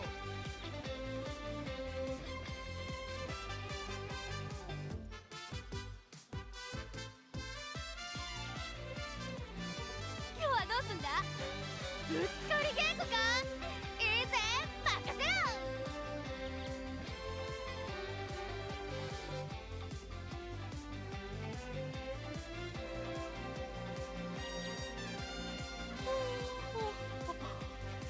飽きてきたでゴルシ。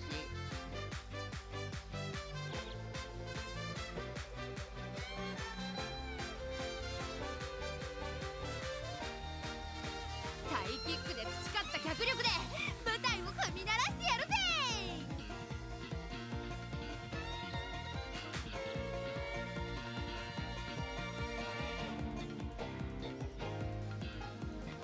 お、やんのか？いいぜ、来いよ。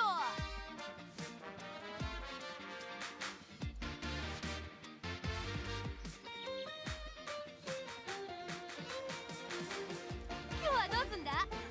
ぶつかり稽古か？いいぜ、任せろ。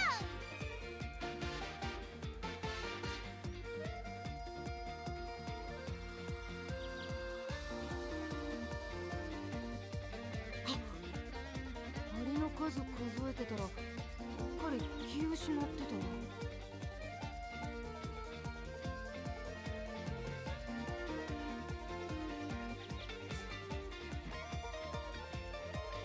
広め向いて走るとすげえ目が乾燥すんだよ。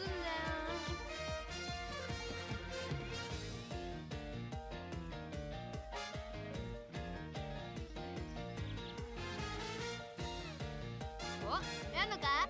いいぜ、来いよ。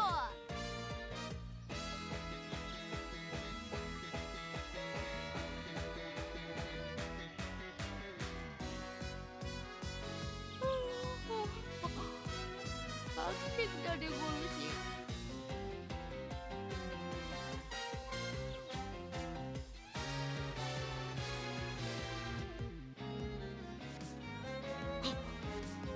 アリの数数えてたら彼気を失ってたわ。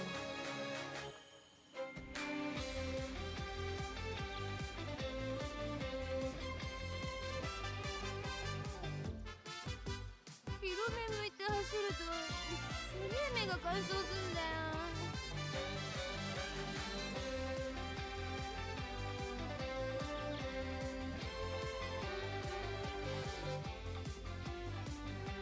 だ？予定あんなら聞いてやるよ。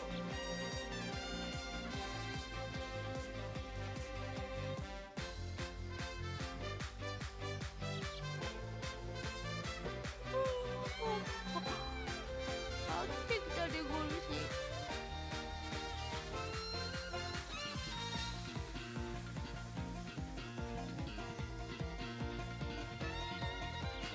タイキックで培った脚力で舞台を踏み鳴らしてやるぜ。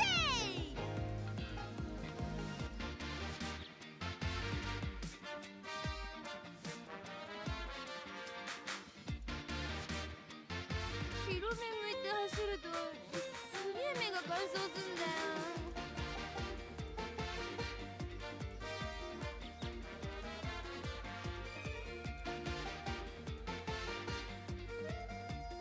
今日はどうすんだ？ぶつかり稽古か？いいぜ、任せろ。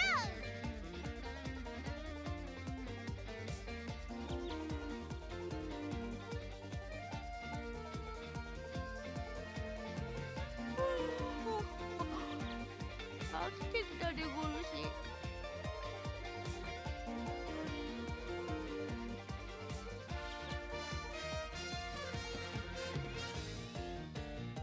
お、やんのか？いいぜ、来いよ。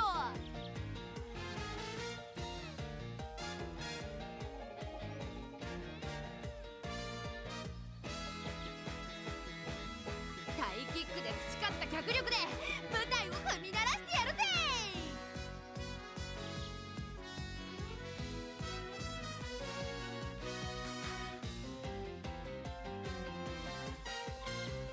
どうすんだ？予定あんなら聞いてやるよ。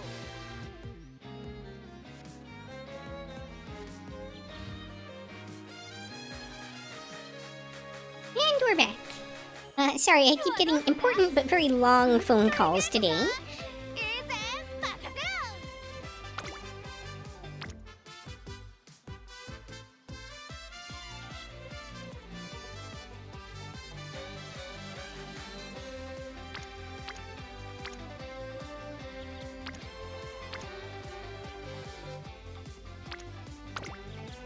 ろ。よっしゃ。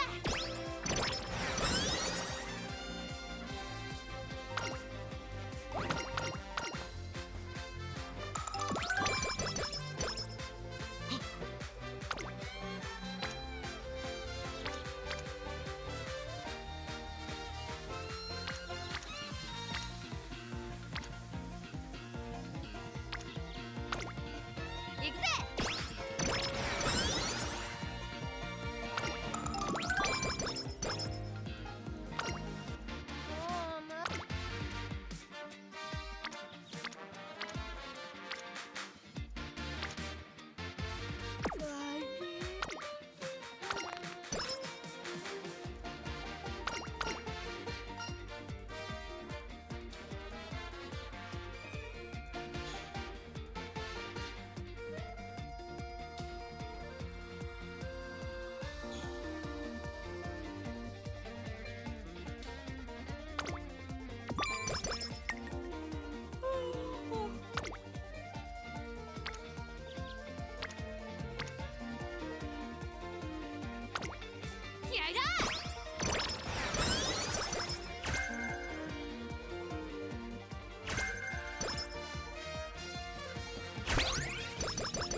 金銀財宝。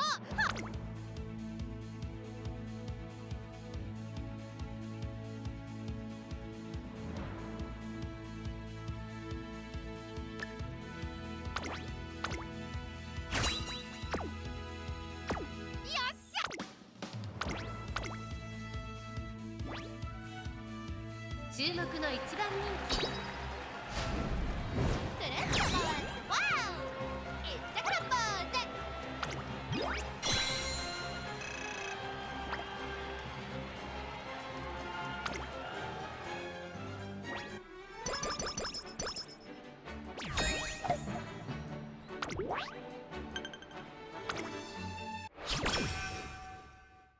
白目向いて走ると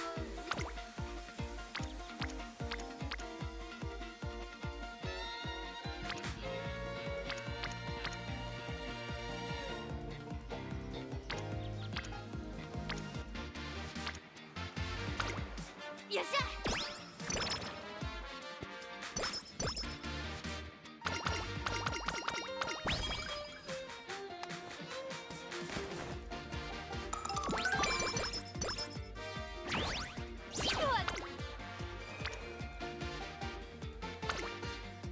やるわよ合体ママ。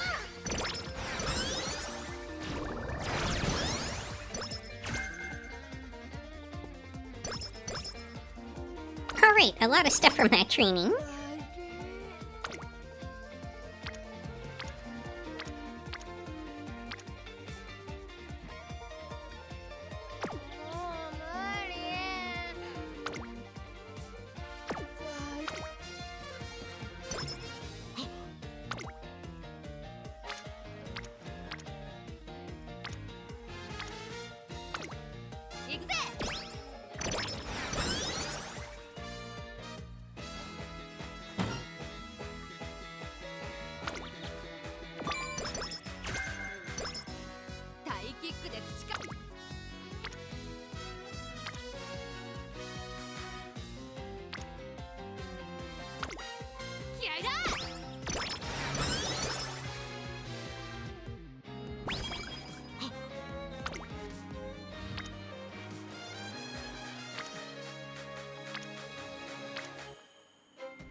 解放ありゃ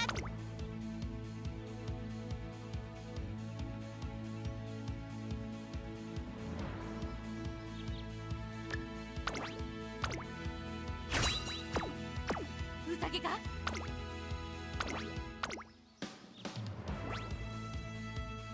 ここは負けられない。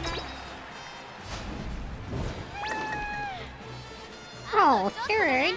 Rough.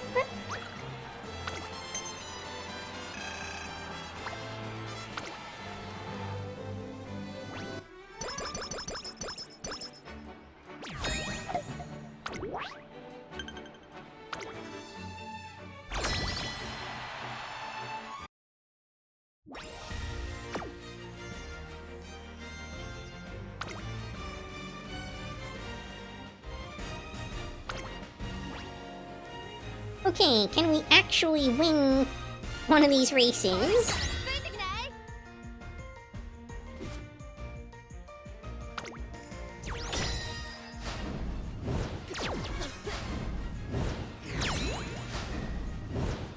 すごかったね。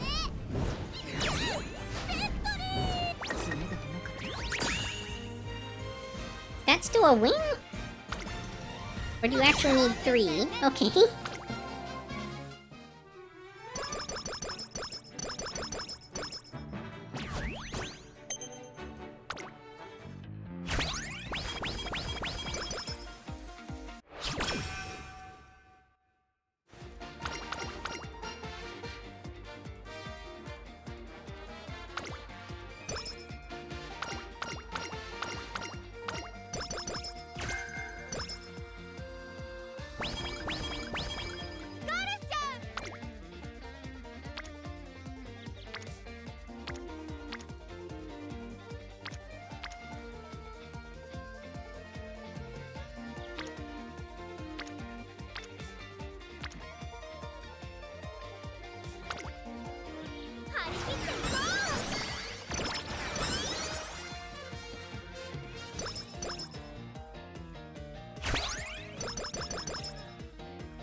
We need to schedule a race. I'm short on fans. All of these are mile.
ここは負けられない。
Right, we got S long again.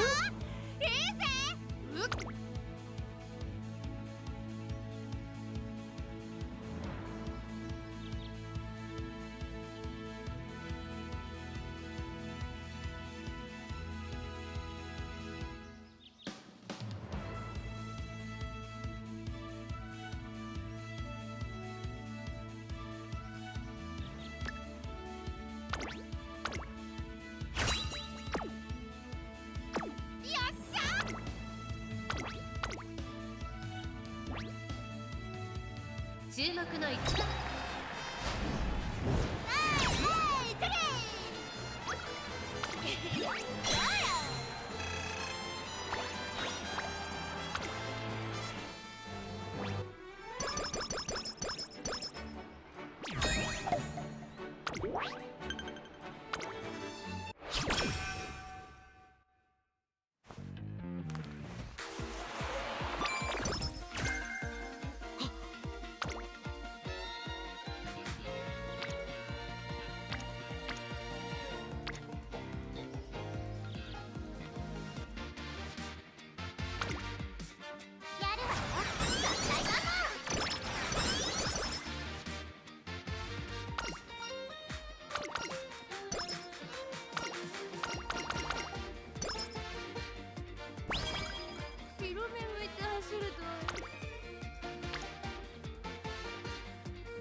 After lunch, fellas. Alright.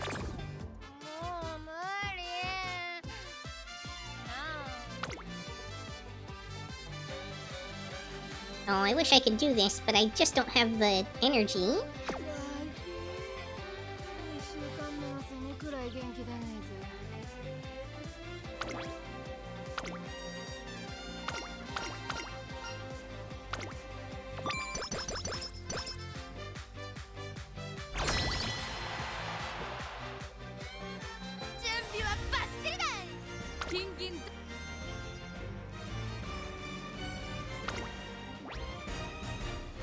Alright, we've got decent odds. Let's do this thing.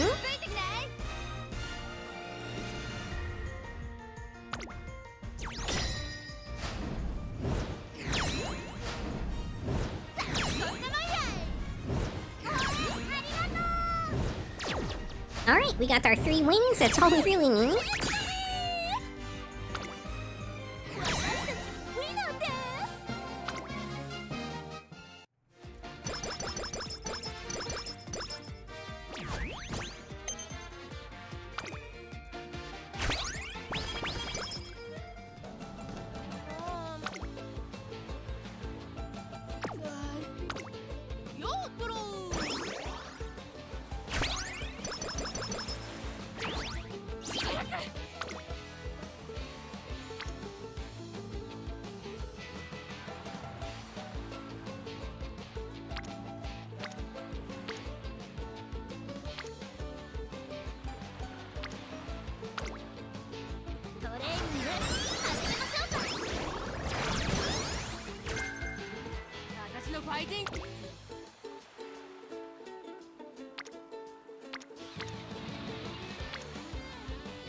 This turn's a little bit rough.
A little risky, but I feel like I should try it. Another long day of gambling.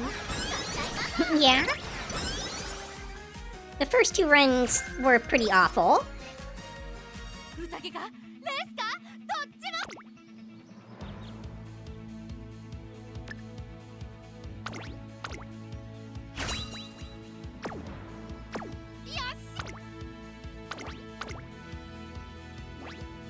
This one is going better at least.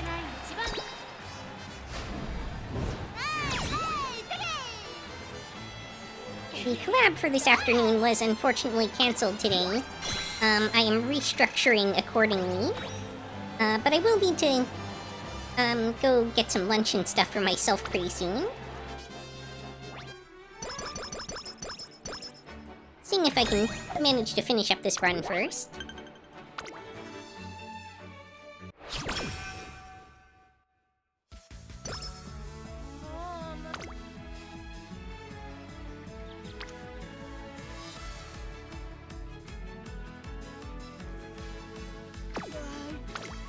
I think the answer is to just rest this turn.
Alright, we're all set up for the Valentine's Day event.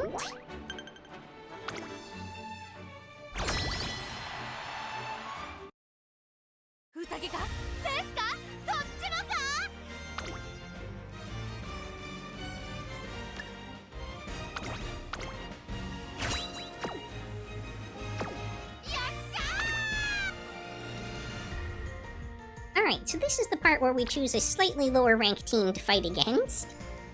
Someone a little bit more in our range. Valentine's Day. Isn't it in like 5 months? No, the in-game Valentine's Day that happens near the start of the senior year. If you don't have enough fans when you get there, then you will not get an improvement to your ultimate ability.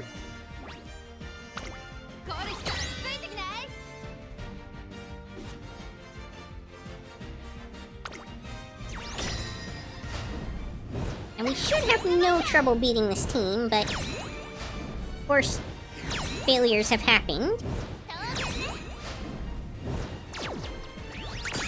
Okay, success.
Interesting. I think this is still the right move, though.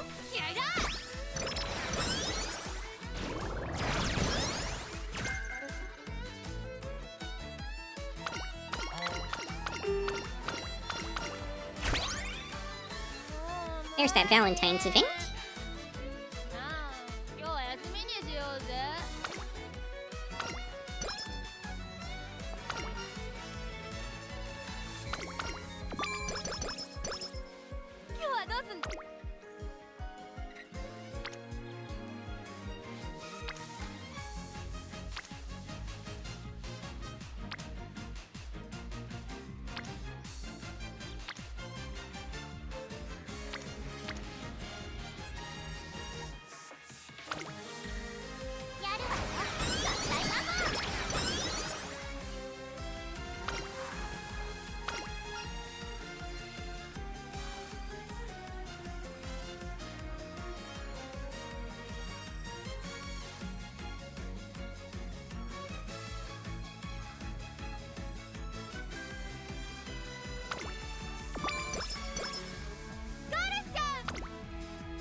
Oh, I might want to do that just for the sheer number of trainings.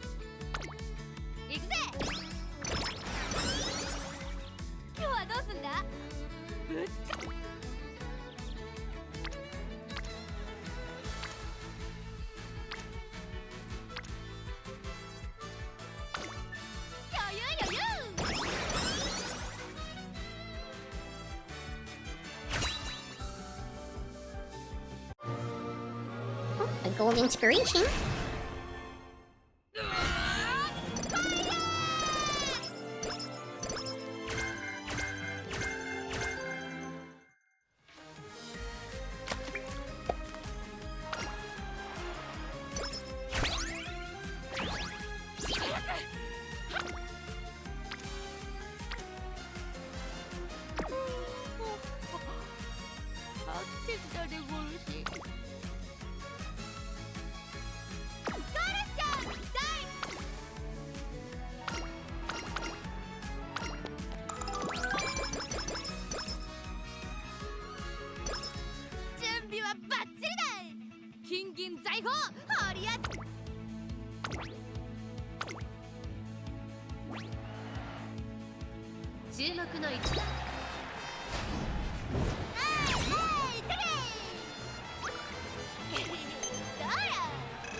There's not really a lot of good options this turn.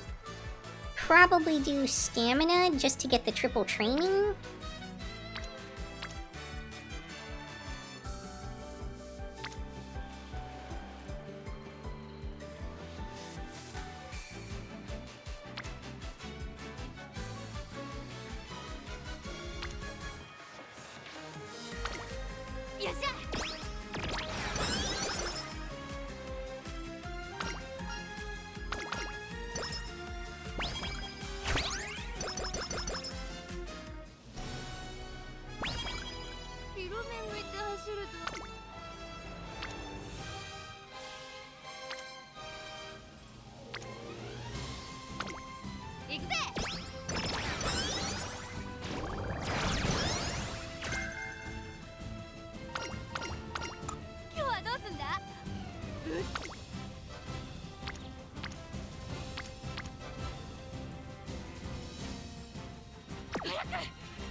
It's a little bit tough too, because I'm trying to build skills that, for the most part, are going to be a lot better in 2 days than they are right now, thanks to the upcoming patch. Kind of investing in the future, but it makes the run harder.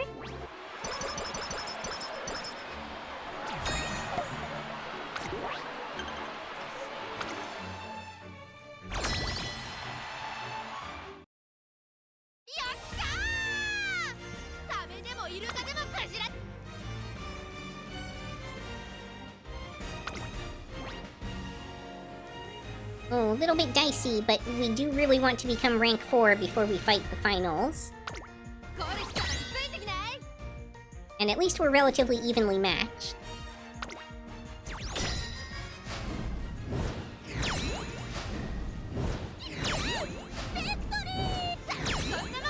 Alright, we did it.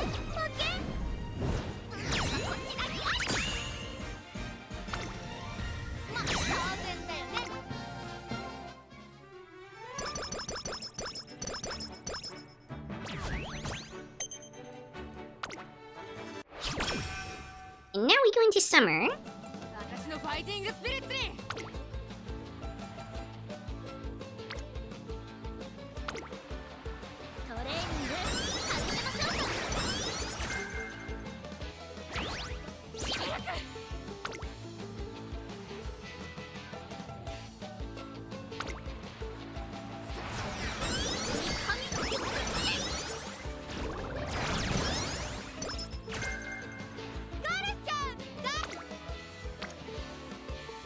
Alright, a triple speed training. Just what I needed.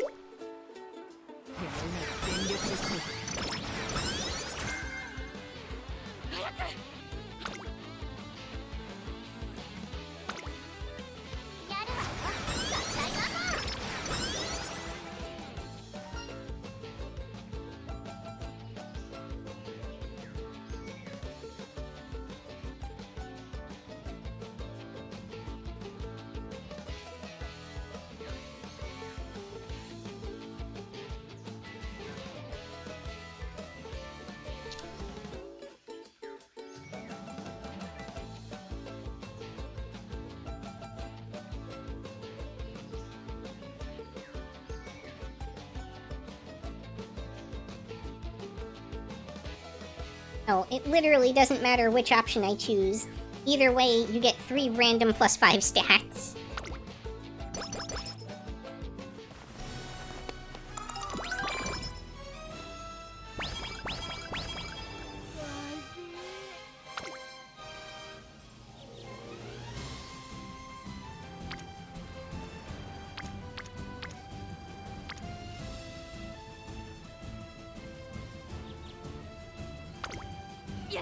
It's probably worth it only because the director is there.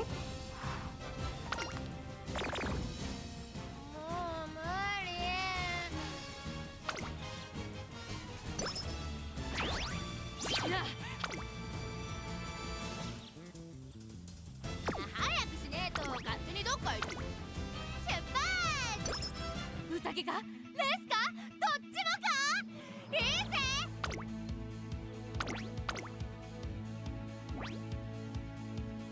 ここは負けられない。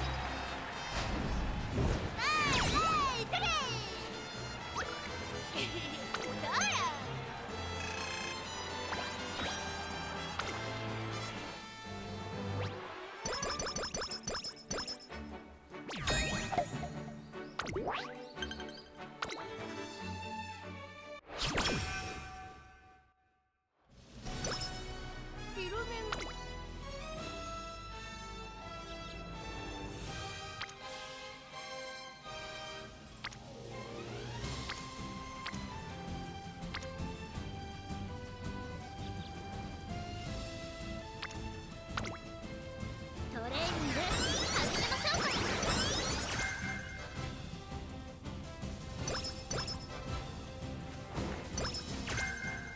今日はどうすんの。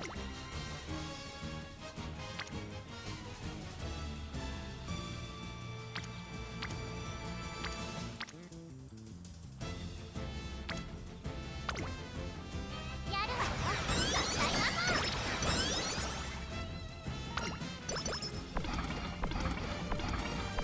Oh. Well, at least the thing that let me do is speed. 全力で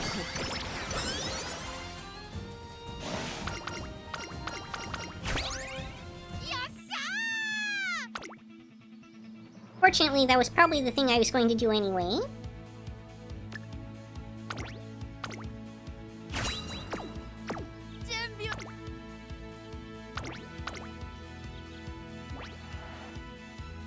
注目の一番人気4番ゴールドシップ。パドックでも注目を集める。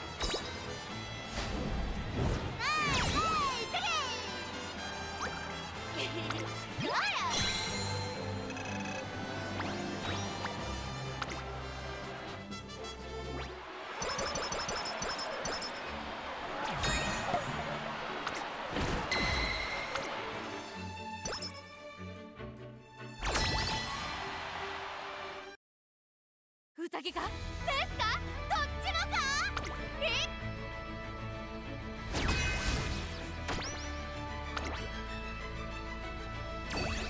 Here we go. See if we can actually clear this darn thing.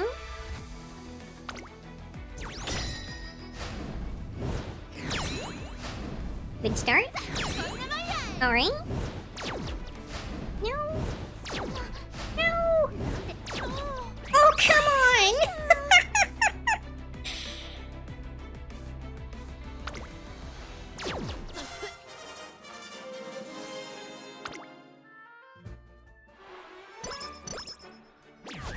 Ultimately, basically another scrapped run.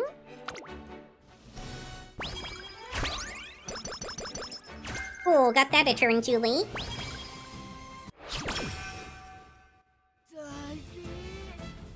週間目の攻めくらいで。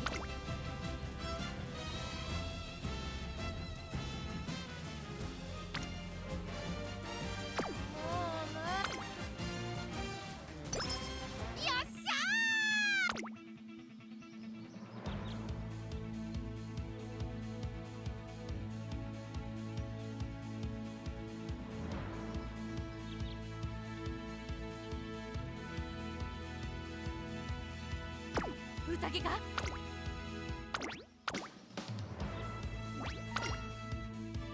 注目の一番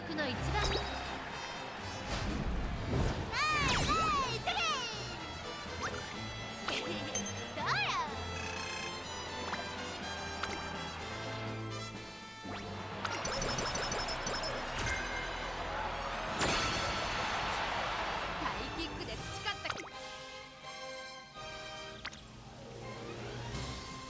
And I'm not gonna make the stats either. トレーニング始めましょうか。準備はバッチリだ。キング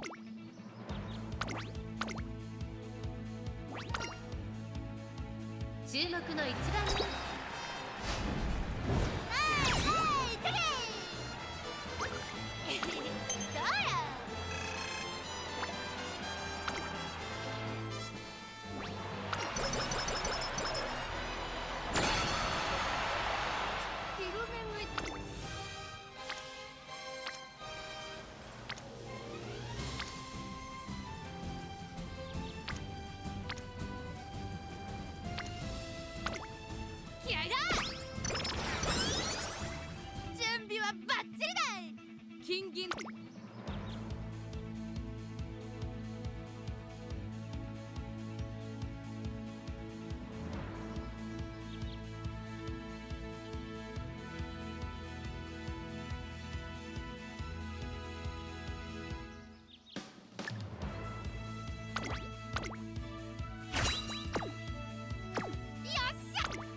は負けられない。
私との日々癖になっただろ。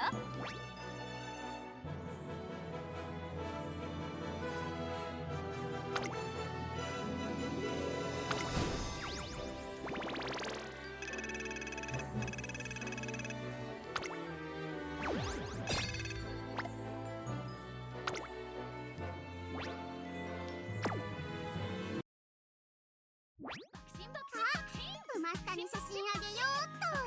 トレーナーちゃん、通所いい？ほら、幸せのお裾分けってことで。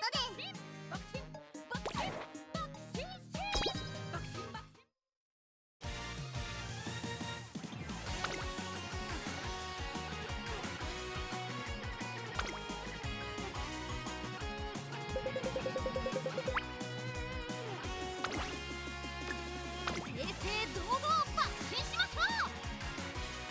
学級委員長に続け必ずです。勝ちに行こう。お願いします。じゃない。負けちゃった。負けない。いいレースだったわ。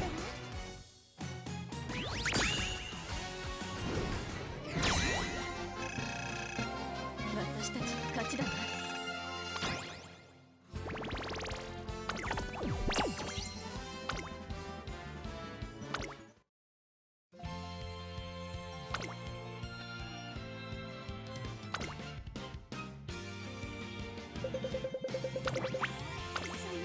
頑張りましょう。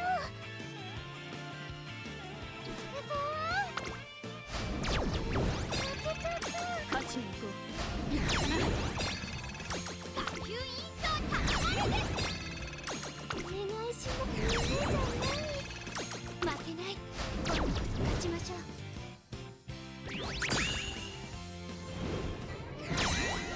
当選の結果です。Unfortunately, I need over 502,000 points at this point.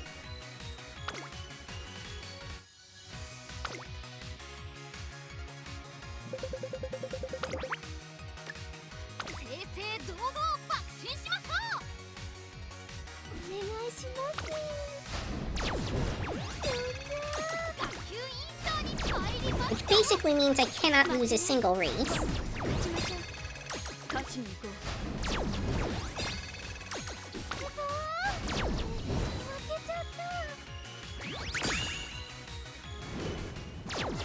And RNG has to be in my favor.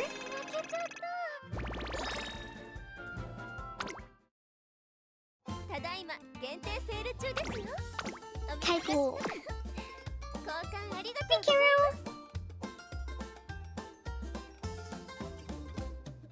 No, it's a parfait run.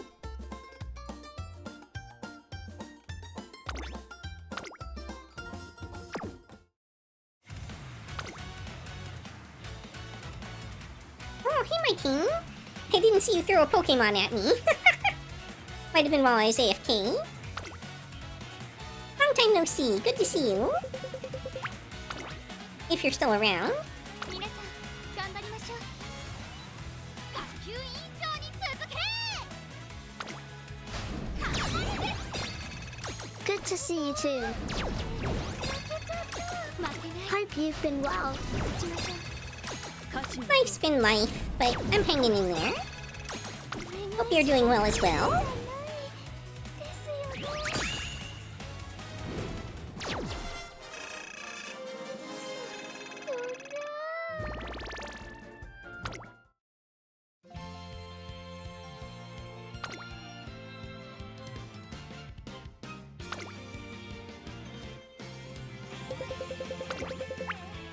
Doing okay. Well, that's above par lately, so I'll take it. 学級委員長帰りました。負けない。今度こそ勝ちましょう。勝ちに行こう。お願いします。そんな。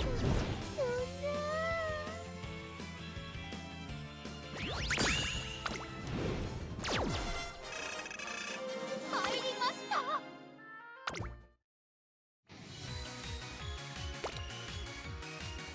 秋の草花って大人色だよね。ビターでしっとり。大人なブーケもマヤ投げてみたい。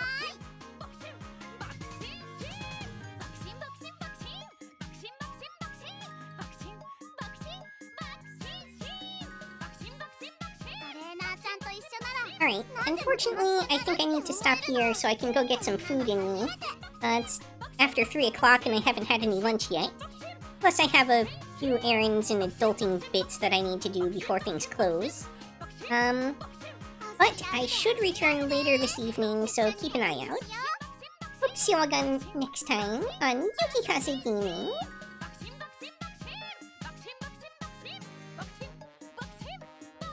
I'll see if I can find someone else to raid real quick. 大人の馬娘に絶対なるから。だから一番 See why I have a good one.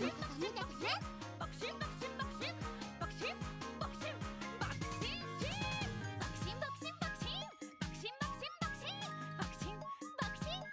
披露宴はテーブルマナーが大事。だからマックイーンじゃ。マックイーン先生に教わってるの。